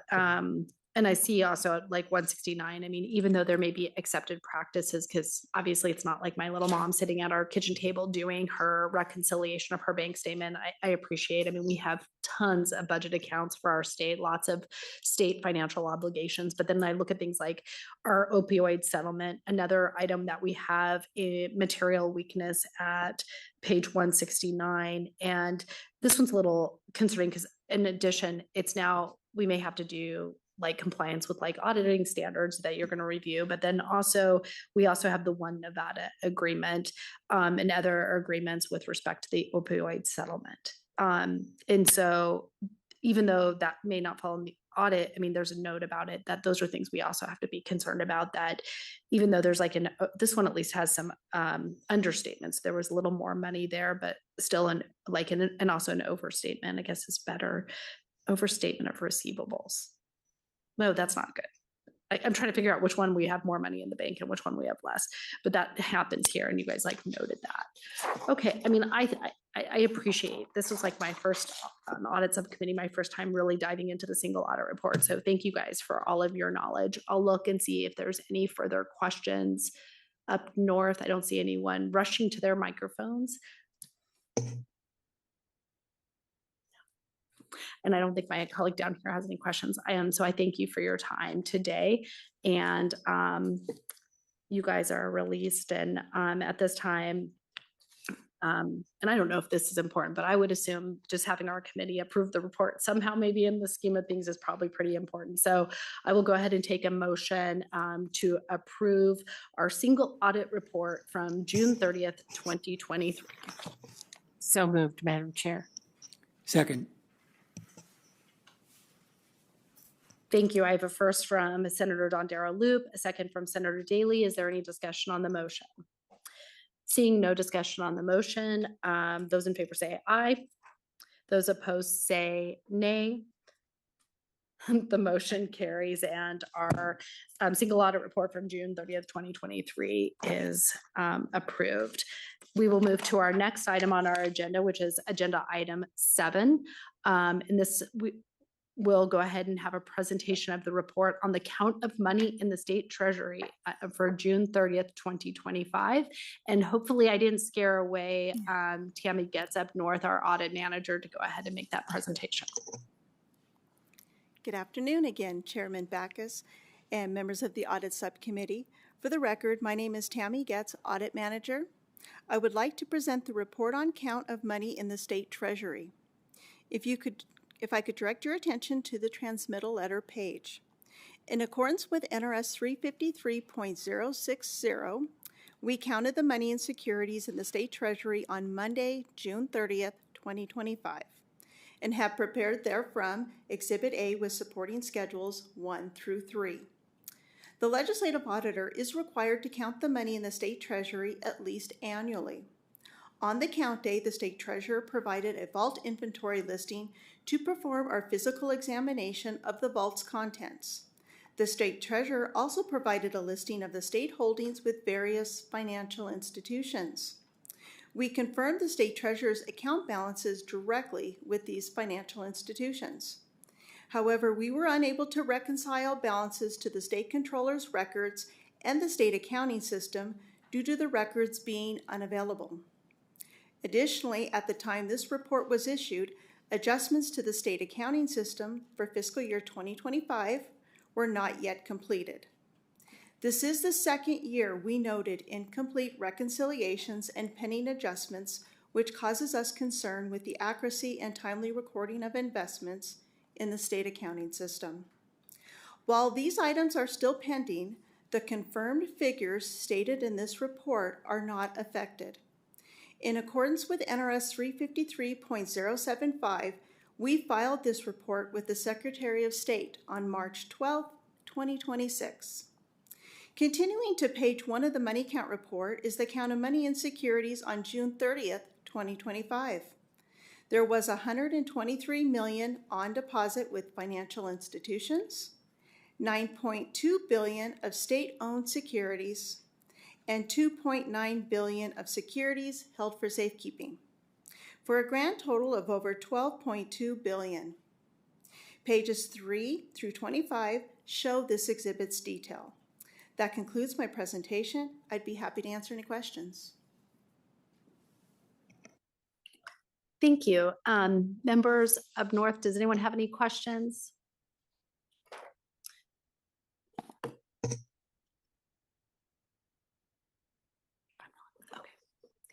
I'm not seeing any questions. Thank you, Ms. Getz, for your report and our audit staff's counting of all. It's good to see that there's money in our investment. So thank you for doing that hard work. At this time, I will take a motion to approve the report on count of money in the state treasury dated June 30th, 2025. So moved, Madam Chair. Second.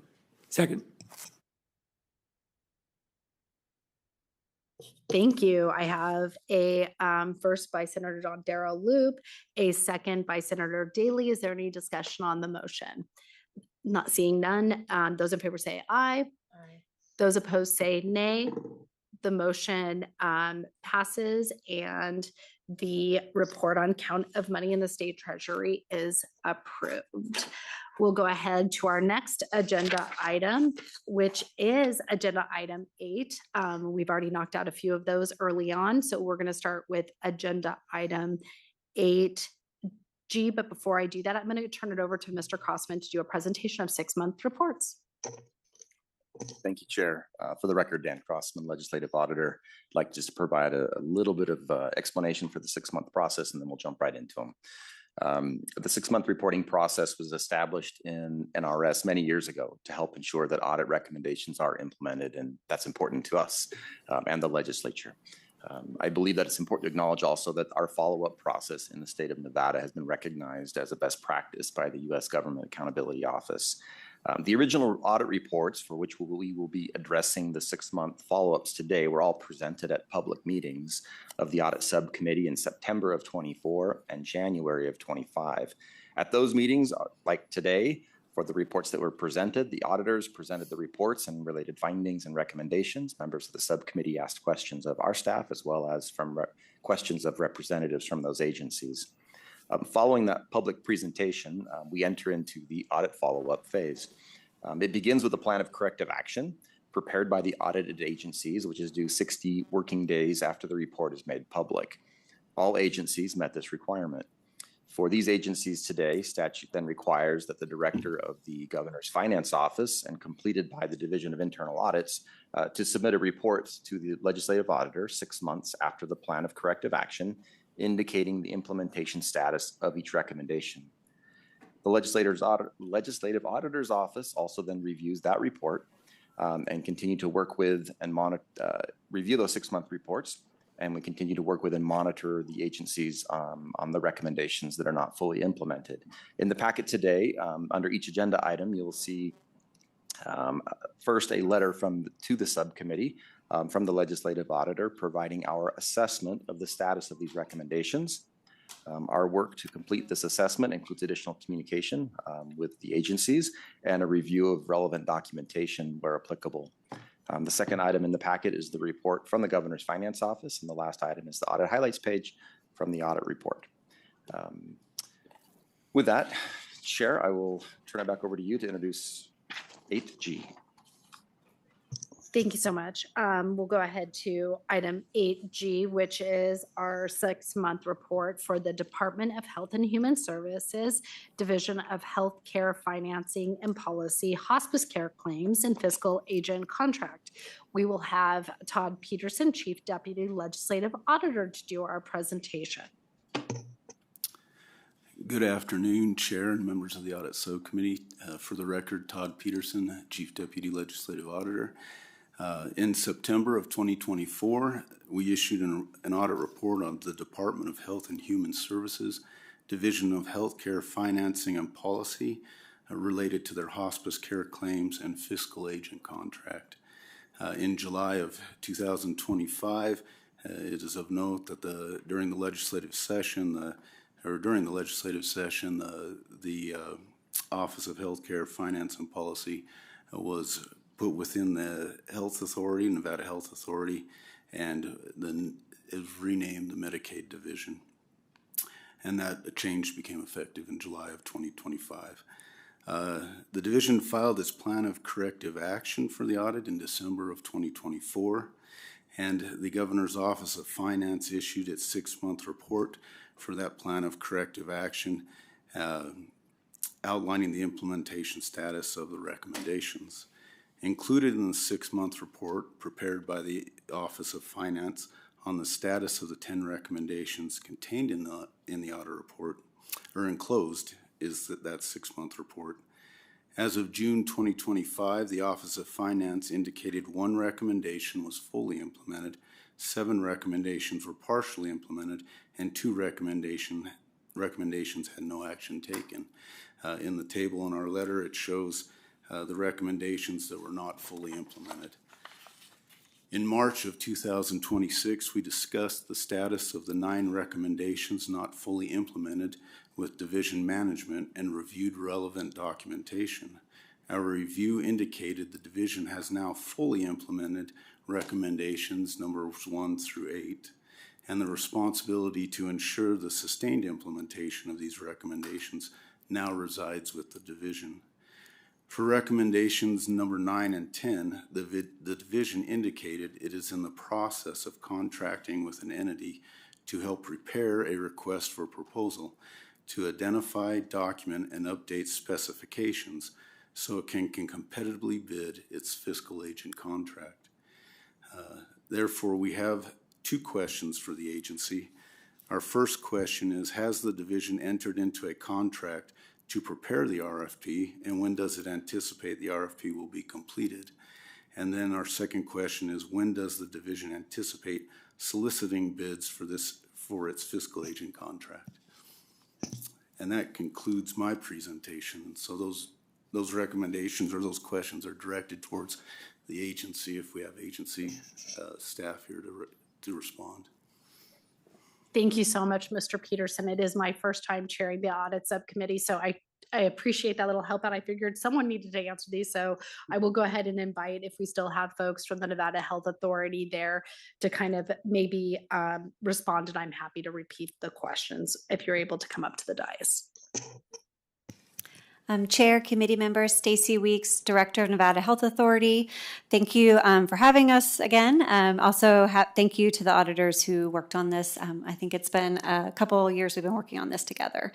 For the first question regarding have we entered into a contract to draft the RFP, I am happy to report that we have a work order with the vendor on a current vendor list that we have approved of purchasing.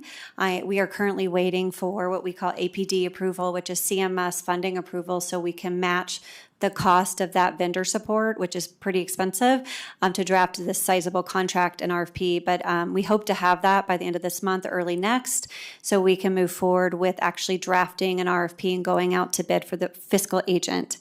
And so once we have that federal funding approval, we're happy to notify the LCB auditors and let them know. And for the second question, we were hoping to have, I think CMS they're responding pretty timely. Actually, they have 60 days. But I think they're experiencing what we're experiencing this time of year, just busy. But we were hoping to already be started on this about a month or two ago. So we're a couple months behind. So right now we're aiming for mid to late fall to release an RFP, if not winter.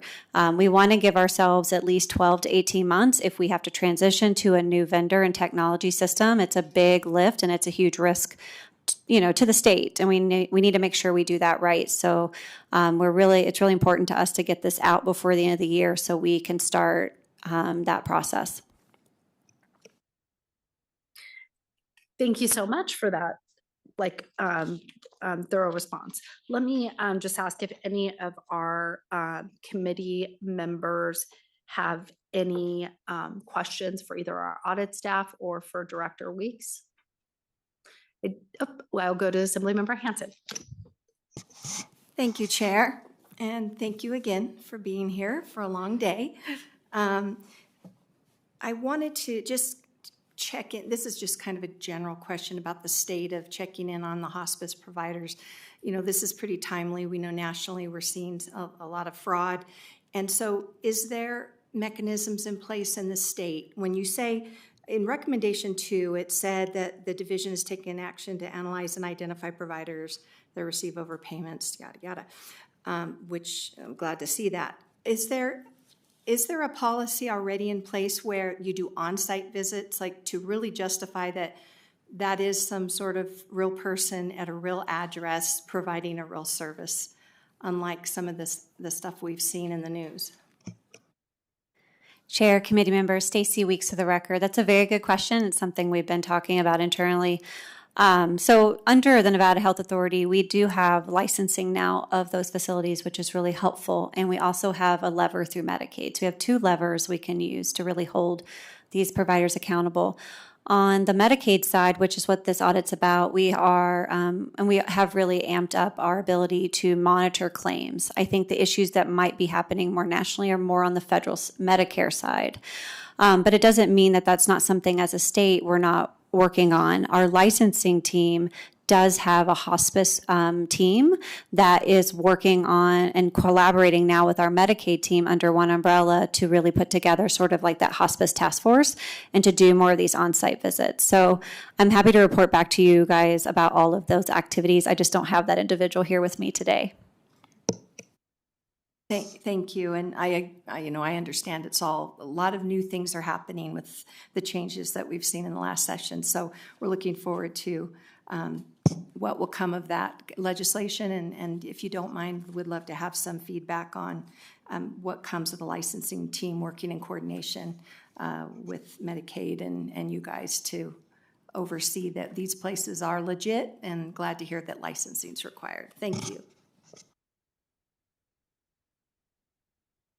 Thank you. I don't think we have any other further questions for Nevada Health Authority or for our auditors on agenda item 8G. And so with that, I will go ahead and take a motion to approve the 6-month report. So moved, Madam Chair. Second. Thank you. Is there any we have a first from Senator Dondero Loop, a second from Senator Daly. Is there any discussion on the motion? Seeing no discussion on the motion, those in favor say aye. Aye. Those opposed say nay. The motion unanimously passes and the 6-month report is approved. I'll go ahead and close that agenda item and go ahead and open agenda item 8H for the Nevada Department of Transportation, stockroom purchases, material stockpile management, and mechanic productivity. We will have Mr. Peterson again from our Chief Deputy Legislative Auditor to go ahead and make a presentation regarding the 6-month report.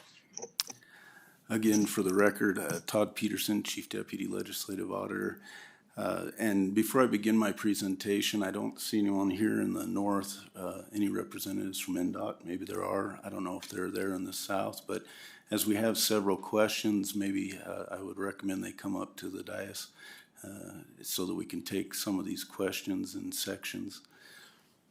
And with that, I'll start my presentation. In January 2025, we issued the audit report, Nevada Department of Transportation, stockroom purchases, material stockpile management, and mechanic productivity. The Nevada Department of Transportation filed its plan for corrective action in March of 2025. And the Office of the Governor's Office of Finance issued its 6-month report, which is included here in our packet. Enclosed in the 6-month report prepared by the Office of Finance was the status of 10 recommendations contained in the report. As of October 2025, the Office of Finance indicated 2 recommendations were fully implemented, 8 recommendations were partial, and 8 recommendations were partially implemented. The partially implemented recommendations are shown in the packet in our letter. As of March 2026, we discussed the status of the 8 partially implemented recommendations with department management and reviewed relevant documentation. Our review indicated the department has now fully implemented recommendations 1 through 3, and the responsibility to ensure sustained compliance of these recommendations now resides with the department. For recommendations number 4, 5, and 10, the department indicated policies and procedures were drafted and are pending final review and approval. Therefore, we have the following question. When does the department anticipate the policies and procedures will undergo their final review and approval to become effective? I don't. Is there anyone from the agency here to respond? We have some people moving up here, so we'll go ahead and invite up. It may be easier. I'm not sure the seats up there is, obviously we have a couple. We have the Nevada Department of Transportation, stockroom purchases, material stockpile management, and mechanic productivity. But I guess as it's pertinent to you, we're going to break it up. And obviously we're starting with recommendations 4, 5, and 10. Then we'll get responses to Mr. Peterson's questions and then head the other recommendations. So when appropriate, please make your way to the dais to answer the questions. You may just want to stay here too.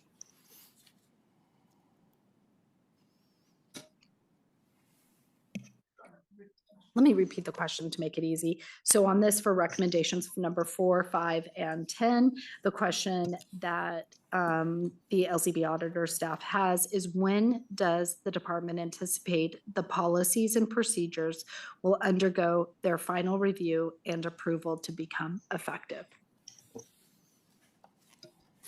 Thank you, Madam Chair. For the record, Jay Pullen, represent Nevada Department of Transportation. I'm the Assistant Director of Operations. And with me is Joe Harrington. He represents NDOT as well as the Communications Director. Chair, to answer your question specifically, these are for recommendations 4, 5, and 10. What I wanted to first mention is that we we're evaluating the 10 recommendations, and as we went through those, we established which items are specifically policies, which recommendations are specifically procedures, which one required leadership support, and sometimes it required restructuring our divisions to make it work. But then one of the most important things, because we have so many staff statewide, is specific to getting buy-in from the employees. And usually that represents a lot of reoccurring meetings and training sessions. So with that mentioned, when we're talking about recommendation 4, 5, and 10, I just want to mention that while we haven't fully executed those policies, we've actually started moving towards what I would call draft versions, and we started implementing them so we could basically work out any gaps associated. So Chair, one of the things I did want to mention that is important to us is that the director, through her leadership, we are basically doing a complete overhaul of all our transportation policies.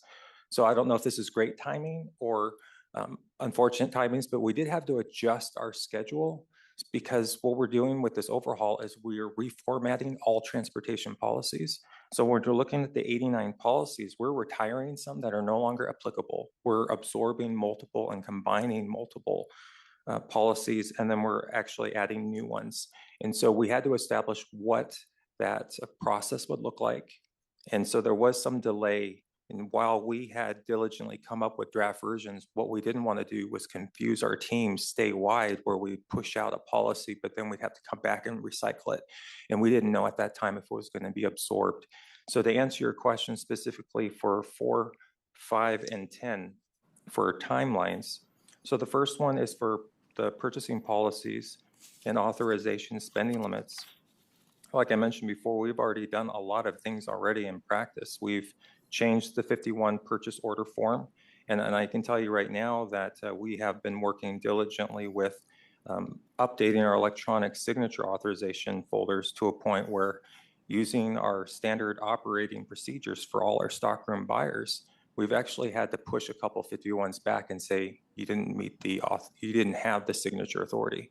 And with that said, we plan to have that implemented prior to July 1st, which is the beginning of the fiscal year for 27. So that is fairly soon. For recommendation 5, material stockpiles, transportation policies. This is a great example of where we had multiple policies that we're actually putting into one. So in this case, we've actually gone through most of the overhaul in terms of updating it for the stockpiles, and we're anticipating that it will be signed and completed prior to this upcoming fiscal year, so before July 1st of 2026. And then for recommendation 7, state vehicles for personal use, this was one of those situations where the SAM manual was updated recently, and it has a whole new section regarding vehicle telematics. So we had to cross-reference that with the draft version that we had come up with, and we didn't want to duplicate efforts. But in a nutshell, what we did was identify what was missing that we identified that wasn't in the SAM manual, and that is being incorporated into a bigger driver vehicle policy. Unfortunately, we're also, because we're a big state and we have different, big agency and different responsibilities, we're trying to be mindful of the fact that we also have CDL and other types of requirements that we don't want to, I don't want to say contaminate, but we want to make sure that it makes sense. So that one, my hope is that we will have that one completed by the beginning of the fiscal year, but it wouldn't surprise me if it's a couple months after that, purely for the fact that we need to be sensitive with the CDL requirements that have the federal and state conditions.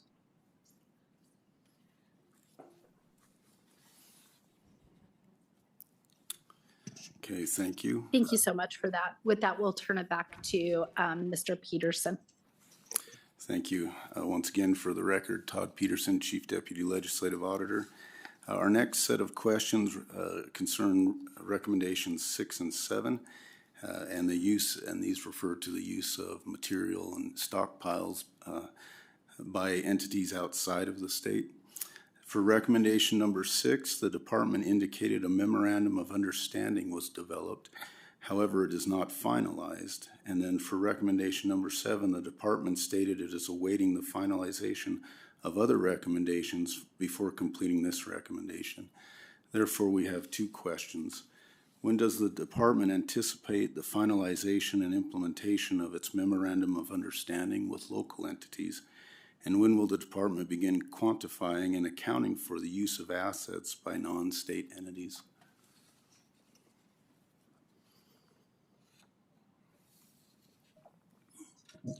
Thank you for that question. For the record, Jay Pullen, Assistant Director of Operations. And I apologize, Chair, if I'm speaking too much. Please let me know if I need to be a little bit more concise. In regards to this question for recommendation 6 and 7, the reason why we are making sure that we complete one recommendation before the other is there's a lot that have overlap. And one of the things we're trying to do is keep that good working relationship that we have with our local entities. We already had that partnership before.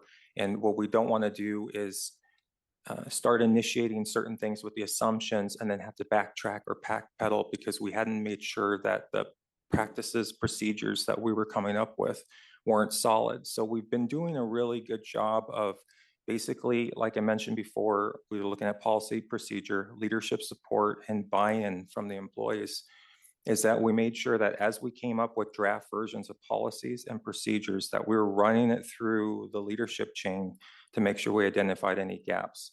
Specifically for this one, we wanted to make sure that through our maintenance manual updates and our instruction, our manual of instruction, that it was, I would say, bulletproof and that we didn't have any concerns for maintenance. And I'm happy to say that we ran that through our leadership within maintenance statewide within the last month, and we got buy-in for it. So really what that means for us is that we wanted to make sure that at least the practice of it was ready to go. With that said, in terms of implementation, we're planning on tracking the use of other entities using stockpiles by this next fiscal year, which is July 1st. Now, the one thing I would think in terms of things that may be out of our control is as we reach out to these entities, it's scheduling with them, getting buy-in with them. You know, what we notice is when we go to the different areas, they all have different needs. And what ends up happening is one template doesn't fit all. And we want to make sure we still keep that working relationship. So we are trying to be a little bit more sensitive as we work through that one. So I would imagine our goal for that specifically for the MOUs is the completion by the end of the calendar year. So just for clarification, because I think I first heard by the end of the fiscal year, but now you're saying by the end of the calendar year, so December 31st, 2026? That's a very good question, Chair. For the record, Jay Pullen, representing Nevada Department of Transportation. What I meant by that is there's two parts to this recommendation. One recommendation is as we enter this next fiscal year, we are tracking all those materials in which we in-kind services and things like that, that will be implemented, which means that the update of the manual of instruction, the maintenance manual, the policies associated with it with stockpiles, that will all be completed. A memo being sent out to all the maintenance staff, letting them know that starting this fiscal year, they will be tracking all of that material and will do check-ins as well to make sure they're complying. The one thing that's going to take us to the end of the calendar year likely is to go through all those entities and get buy-in and get signatures for those MOUs.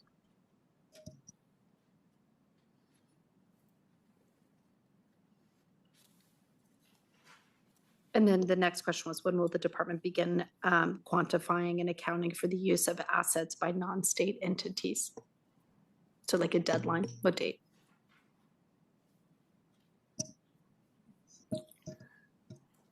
Madam Chair, Jay Pullen, Assistant Director of Operations. In terms of the date for us to track the entities, that will begin July 1st of this year. Thank you. I'll turn it back to Mr. Peterson. Thank you. For the record, Todd Peterson, Chief Deputy Legislative Auditor. The remaining two questions pertain to recommendations 8 and 9, which are involving employee productivity and then the use of state vehicles. For recommendations 8 and 9, the Office of Finance indicated as of October 14th, 2025, The department prepared but had not finalized policies and procedures. In addition, the policies and procedures did not include methods to monitor inappropriate activities and hold individuals accountable. Therefore, we have the following questions. When does the department anticipate the finalization and implementation of these policies and procedures? And the next question is, does the department anticipate modifying these policies and procedures to ensure proper accountability?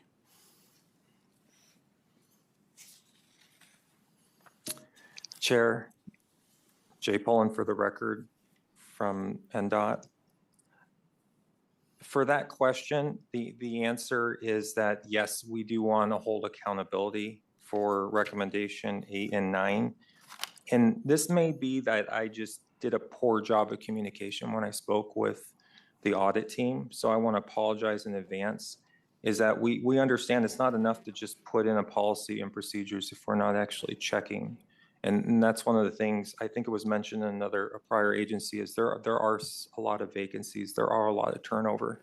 And we were trying to make sure that when we made these decisions, these decisions would continue on as new staff enter. And that's part of the reason why we made the hard decision of centralizing certain responsibilities. That was the only way we could ensure consistency.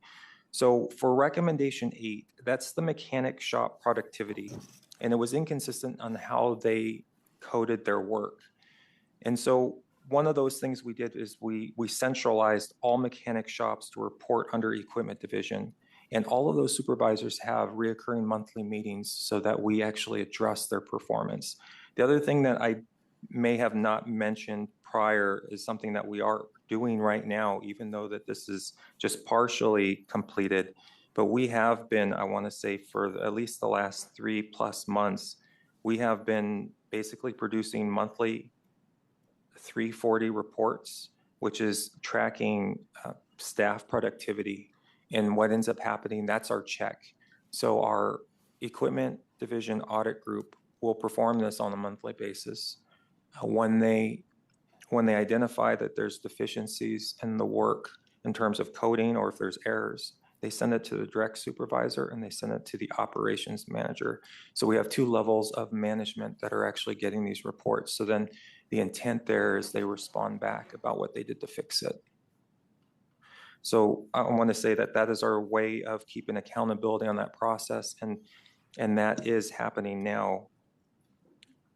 As far as we get to a point of finalizing the procedures, like I said, we've been having a lot of draft procedures and running with it, but we are changing them. We want to make sure that they make sense. In terms of this specific recommendation 8 for the mechanic shop productivity, we plan on finalizing the procedures before July 1st of 2026. So that is this next fiscal year. For recommendation number 9, unauthorized work performed on state vehicles. One of the things in our centralization of the equipment shops was that a lot of times supervisors who signed 51s or authorized them didn't have any knowledge of equipment. But because we centralized it, the leadership, middle management, and higher, they understand equipment. And when they see these 51s, they ask questions. So we believe that we were being diligent in coming up with ways to prevent them from ever even getting processed. The other thing we did was we reintroduced the approved modification list. This is a list that is only approved by the equipment superintendent, and that list identifies any approved modifications, which means if it's not on that list, it shouldn't be processed. And what we did is, because we centralized and have all the supervisors together and have these recurring meetings, we bring up kind of teachable moments of, this is the modified list. If you want something that deviates from that list, then you need to submit it to leadership for review and approval. The other thing too that was also part of another recommendation is the quality assurance process. So now we do audits where the supervisor is, and this is something that we're actively performing. I want to say we've been actively performing this for about a year now, is that supervisor pulls a work order and they run through it. We actually revised the work order checklist to include a parts check. They're actually going to verify that the part that was installed is compliant.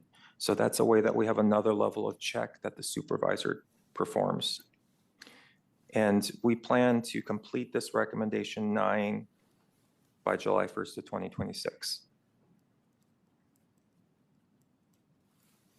Thank you so much for answering, I think, all of our questions. Unless Mr. Peterson, I missed something. I think all of the questions have been responded to by the NDOT. And so with that, before I accept a motion, I just want to make sure my colleagues don't have any questions regarding this 6-month report. It doesn't look like it. So we'll go ahead and I will take a motion to approve the 6-month report under Nevada Department of Transportation, stockroom purchases, material stockpile management, and mechanic productivity. So moved, Madam Chair. Second. I have a first from Senator Don Darrell Loop, a second from Assemblymember Hansen. Is there any discussion on the motion? Seeing none, those in favor say aye. Aye. Those that oppose say nay. The motion unanimously carries as in the 6-month report is approved. With that, we'll go ahead and close this agenda item. I thank you all for your time. We'll go ahead and open up agenda item 8I, the Department of Conservation and Natural Resources, Nevada Division of Forestry, Forest Fire Suppression Budget Account. I'll go ahead and welcome back our staff, Eugene Alara, actually welcome to Eugene Alara, Audit Manager, and Katrina Humlick, Deputy Legislative Auditor, I believe up in Carson City. And once you're up there, go ahead and commence your presentation on the 6-month report. Good afternoon, Chair Backus and members of the Audit Subcommittee. My name is Katrina Humlick, Deputy Legislative Auditor for the record. In January 2025, we issued Audit Report LA 26-04 titled Department of Conservation and Natural Resources, Nevada Division of Forestry, Forest Fire Suppression Budget Account.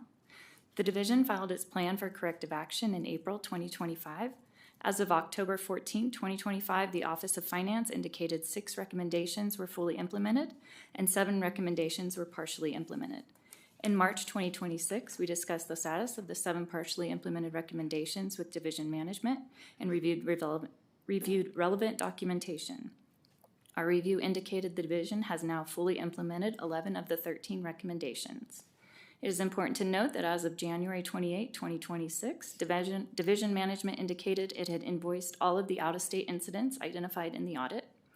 Of the $53 million that had been reported as invoiced for both in-state and out-of-state fires, the division has recovered over $41 million, and of this amount, $34 million was for fully reimbursable out-of-state fire expenditures.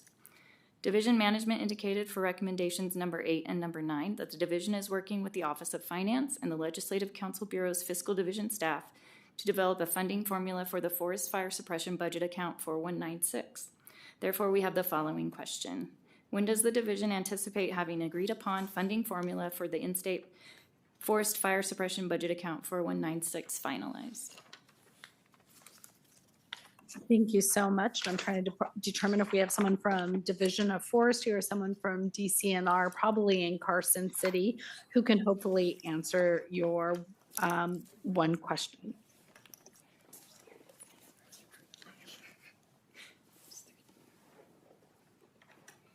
Good afternoon, Chair Backus and subcommittee members. My name is Ryan Shane. I'm the State Forester with the Nevada Division of Forestry. Here to answer your question.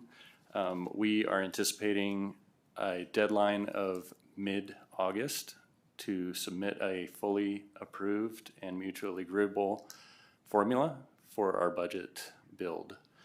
I will provide a little bit of background. There's been conversation with the GFO and the LCB about the completeness and availability of data to populate a 5-year average. That is not currently available given the restructuring of the budget accounts and a transition into our new fire billing system. So we are planning on interim solutions to get the best available quantity we can for the budget build and move forward in future biennia with a 5-year average. Thank you so much for that. I think that is it. I don't think unless we have any further questions from our members or LCP staff, I don't think we have any. So with that, I would be happy to take a motion to approve the 6-month DCNR Nevada Division of Forestry Forest Fire Suppression Budget Account report. So moved, Madam Chair. Second. I have a first from Senator Dondero Loop, a second from Assemblymember Hanson. Is there any discussion on the motion? Seeing no discussion, those in favor say aye. Aye. Those opposed say nay. The motion unanimously carries and the 6-month report is approved. With that, we'll go ahead and move on to our next agenda item, Agenda 8J, which is our Governor's Office of Economic Development, Pandemic Relief, and State Small Business Credit Initiative Assistance Programs. We'll turn it back over to Eugenia Lara, Audit Manager, Karen Marino, Deputy Legislative Auditor, and we also have Director Burns, who's been patiently waiting here all day. So it's finally your time, and we will go ahead and open it up for the status, and I'm sure there may be a question or two for you. Good afternoon, Chair and members of the Audit Subcommittee. I am, for the record, I am Karen Moreno, Deputy Legislative Auditor. In September of 2024, we issued an audit report on the Governor's Office of Economic Development, GOED, containing 14 recommendations. These related to improving the department's process for fiscal oversight, awarding funds, and monitoring contractors and subawardees, related to the Pandemic Relief and State Small Business Credit Initiative Assistance Programs. The 6-month report issued by the Office of Finance in June of 2025 indicated that 6 of 14 recommendations were fully implemented and 8 were partially implemented. Recently, we requested the department submit evidence to our office of progress made on the partially implemented recommendations. After reviewing the evidence, we now consider recommendations number 8, 6, 8, 10, and 13 fully implemented. Regarding the 4 remaining partially implemented recommendations, GOED and the Nevada Battle-Born Growth Escalator, Inc. drafted policies, but they have not been finalized by the Executive Director or the Nevada Battle-Born Growth Escalator, Inc.'s Board of Directors. Therefore, we have 2 questions for the department officials. First, for recommendations 1, 2, and 3, when does GOED anticipate the policies will be reviewed and approved by the Executive Director? Second, for recommendation 7, when does the Nevada Battle-Born Growth Escalator, Inc. anticipate the policy will be reviewed and approved by the Nevada Battle-Born Growth Escalators, Inc.'s board? Go ahead, Director Burns. Thank you, Chair Backus. Good afternoon to the committee. Thank you for having me here, Mr. Grossman. Thank you to your staff for being a great partner in this process. So the answer is fairly simple. We anticipate all of the items to be implemented no later than June 30th of this year. In the intervening time, we'll be having some training with our staff to update them on the new procedures. And in addition, it allows for the Nevada Battle-Born Growth Initiative Board of Directors to have their regularly scheduled meeting in June to approve the new procedures. Thank you so much. I feel so bad you stayed here all day, but let's see. Does anyone have any questions for Director Burns? I see a Senator Daly going for his microphone. Thank you, Madam Chair. I remember this one when we had it the last time, and I had a lot of questions, concerns, and various things. So I'm curious, besides implementing these recommendations, so did GOED go back and look at some of the people that received some of these funds, people that were not current in their state tax returns that would have disqualified them from that? Did you go back and look to see what type of funds were allocated improperly and do anything to claw any of that back, or did you just say, we'll just sweep it under the rug and not do anything about it? So are we actually holding anybody accountable for the deficiencies? Even if it was your mistake, are we actually trying to claw that money back from people that received it improperly? Senator Tom Burns, for the record, Director of the Governor's Office of Economic Development. We have not done any additional investigation. Regrettably, we don't have a lot of enforcement power in this spot, nor do we have the staff or the competency to go back and perform that task. So people that improperly received funds under your leadership or guidance just get away with it because Do you making excuses for today? I'm not following, and I don't think that's acceptable. Senator Tom Burns, for the Director of the Governor's Office of Economic Development. To be clear, and I'm not pandering, this was done long before I was ever in this office. And no, we don't. Again, I'll go back to having the authority and the resources to going back and doing those do not exist within our office. So I got away with it. We know you did it, but we don't have the ability to go back and do anything. So if you don't have the enforcement authority, who does? I mean, somebody's got to be able to hold these people accountable for the criteria that went forward. They shouldn't have been given the loans in the first place, or the credit for the stuff. Procedures were not followed. People received money, in my view, fraudulently. So what are we doing about it? Is the governor's office just sweeping it under the rug? What are we doing? Well, Senator Tom Burns for the Governor's Office of Economic Development, I believe that authority lies underneath the Attorney General's office. Have you requested the Attorney General to take any action? I have not, sir. You haven't? So nobody cares. Tom Burns. Nobody at the governor's office cares. That's all I needed to hear.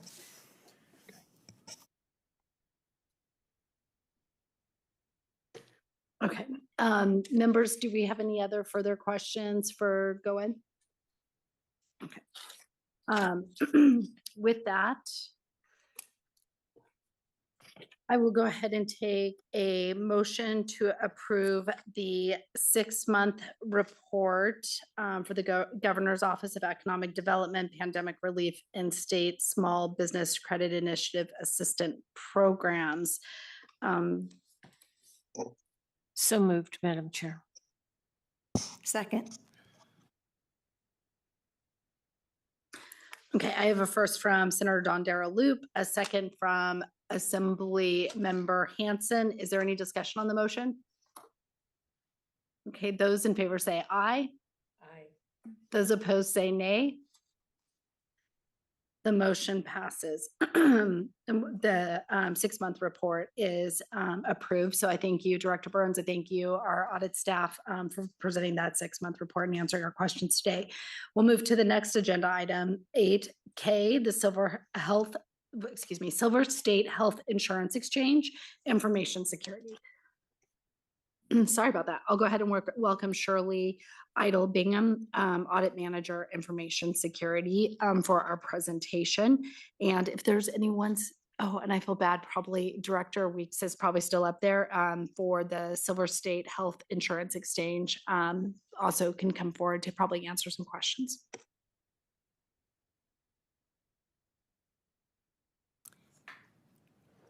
Good afternoon, Madam Chair and members of the Audit Subcommittee. For the record, my name is Shirley Itel Bingham, Information Security Audit Manager.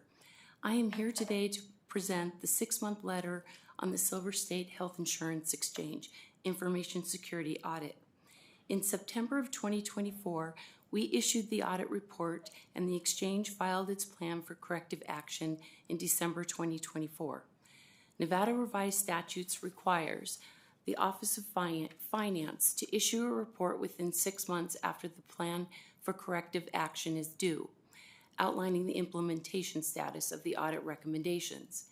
Enclosed is the 6-month report prepared by the Office of Finance on the status of the 11 recommendations contained in the audit report. As of June 2025, the Office of Finance indicated 2 recommendations were fully implemented and 9 were partially implemented or had no action status. The partially implemented or no action recommendations are shown in the letter.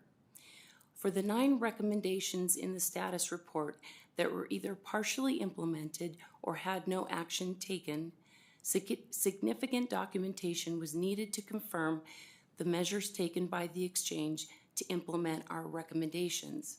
Additional meetings were held, and extensive review of supporting documentation was conducted to determine the status of the open recommendations. Our review of the documentation provided by the exchange confirmed that 7 recommendations are now fully implemented, leaving the following 2 partially implemented. Recommendation number 11 suggests the exchange enhance the physical security of the server room.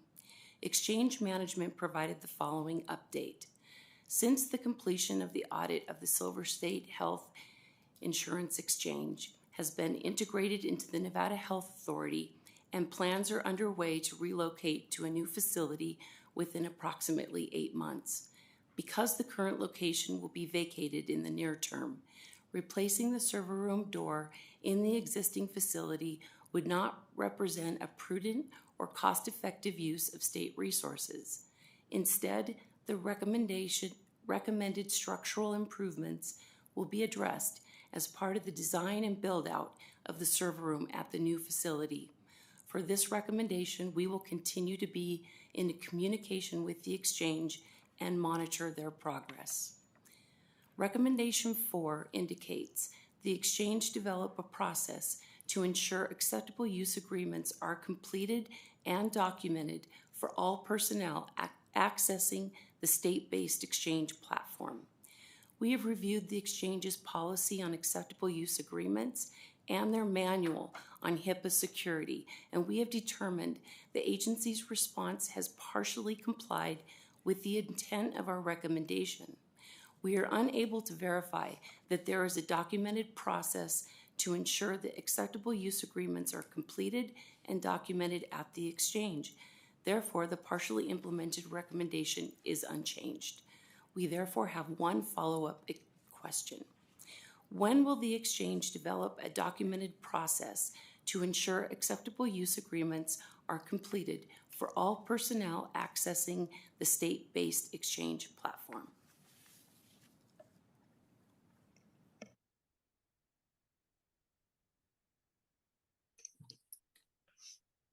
Thank you.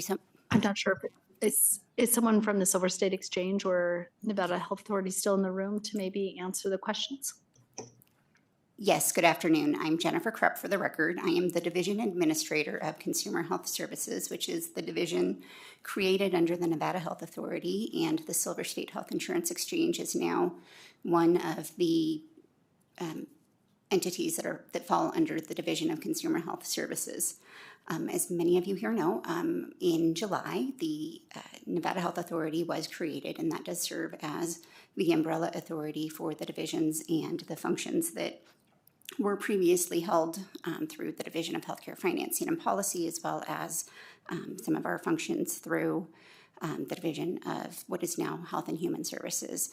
So under the Nevada Health Authority, many of the policies and procedures that are in place for the IT security office and our IT security processes, including our acceptable use agreements, do extend down to the Silver State Health Insurance Exchange. And so we worked very closely with our LCB audit staff, particularly Ms., I'm going to mispronounce your name, I'm sorry.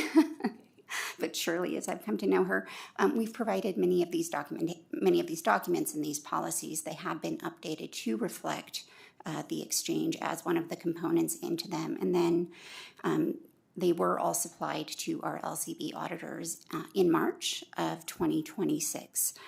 One of the remaining follow-up items was ensuring that we had a sufficient process in place to ensure that acceptable use agreements were signed for all exchange staff and contractors. And we are happy to report that as of April 13th, we have instituted the signing of these policy documents and the attestation of agreement and acceptance of these attestation documents into our Nevada Health Authority onboarding process.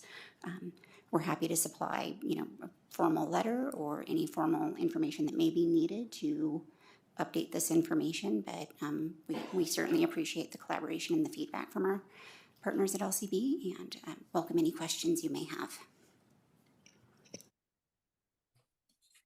Thank you so much. Members, do we have any questions for the Silver State Exchange? I'm not seeing any. I didn't know if our auditor just needed to make that final comment at the bottom of the report. I don't, for the record, Shirley Itel Bingham, what was the final comment of the report? Just underneath your question, there was a recommendation number 11 suggest, and I didn't know if that was something that you just needed to add, but I may have missed it. You may have already incorporated it in your question. Chair, Chair, yes, she did address that. She did that one before she did question 1. Thank you, colleagues listening. Awesome, thank you so much. I appreciate it. Okay, so with that, we can go ahead and take a motion to approve the 6-month report. So moved, Madam Chair. Second. Thank you so much. We have a first from Senator Don Loop, second from Assemblymember Hanson. Is there any discussion on the motion? Seeing none, those in favor say aye. Aye. Those opposed say nay. The motion carries and the 6-month report is approved. With that, that finishes agenda items 8, and we can move on to agenda item 9, which is for informational purposes only, and it's 9A is the biennial status report on audits of certain state boards. I'll go ahead and welcome back Tammy Getz, our audit manager, for the presentation. Good afternoon, Chair Backus and members of the Audit Subcommittee again. For the record, my name is Tammy Getz, Audit Manager.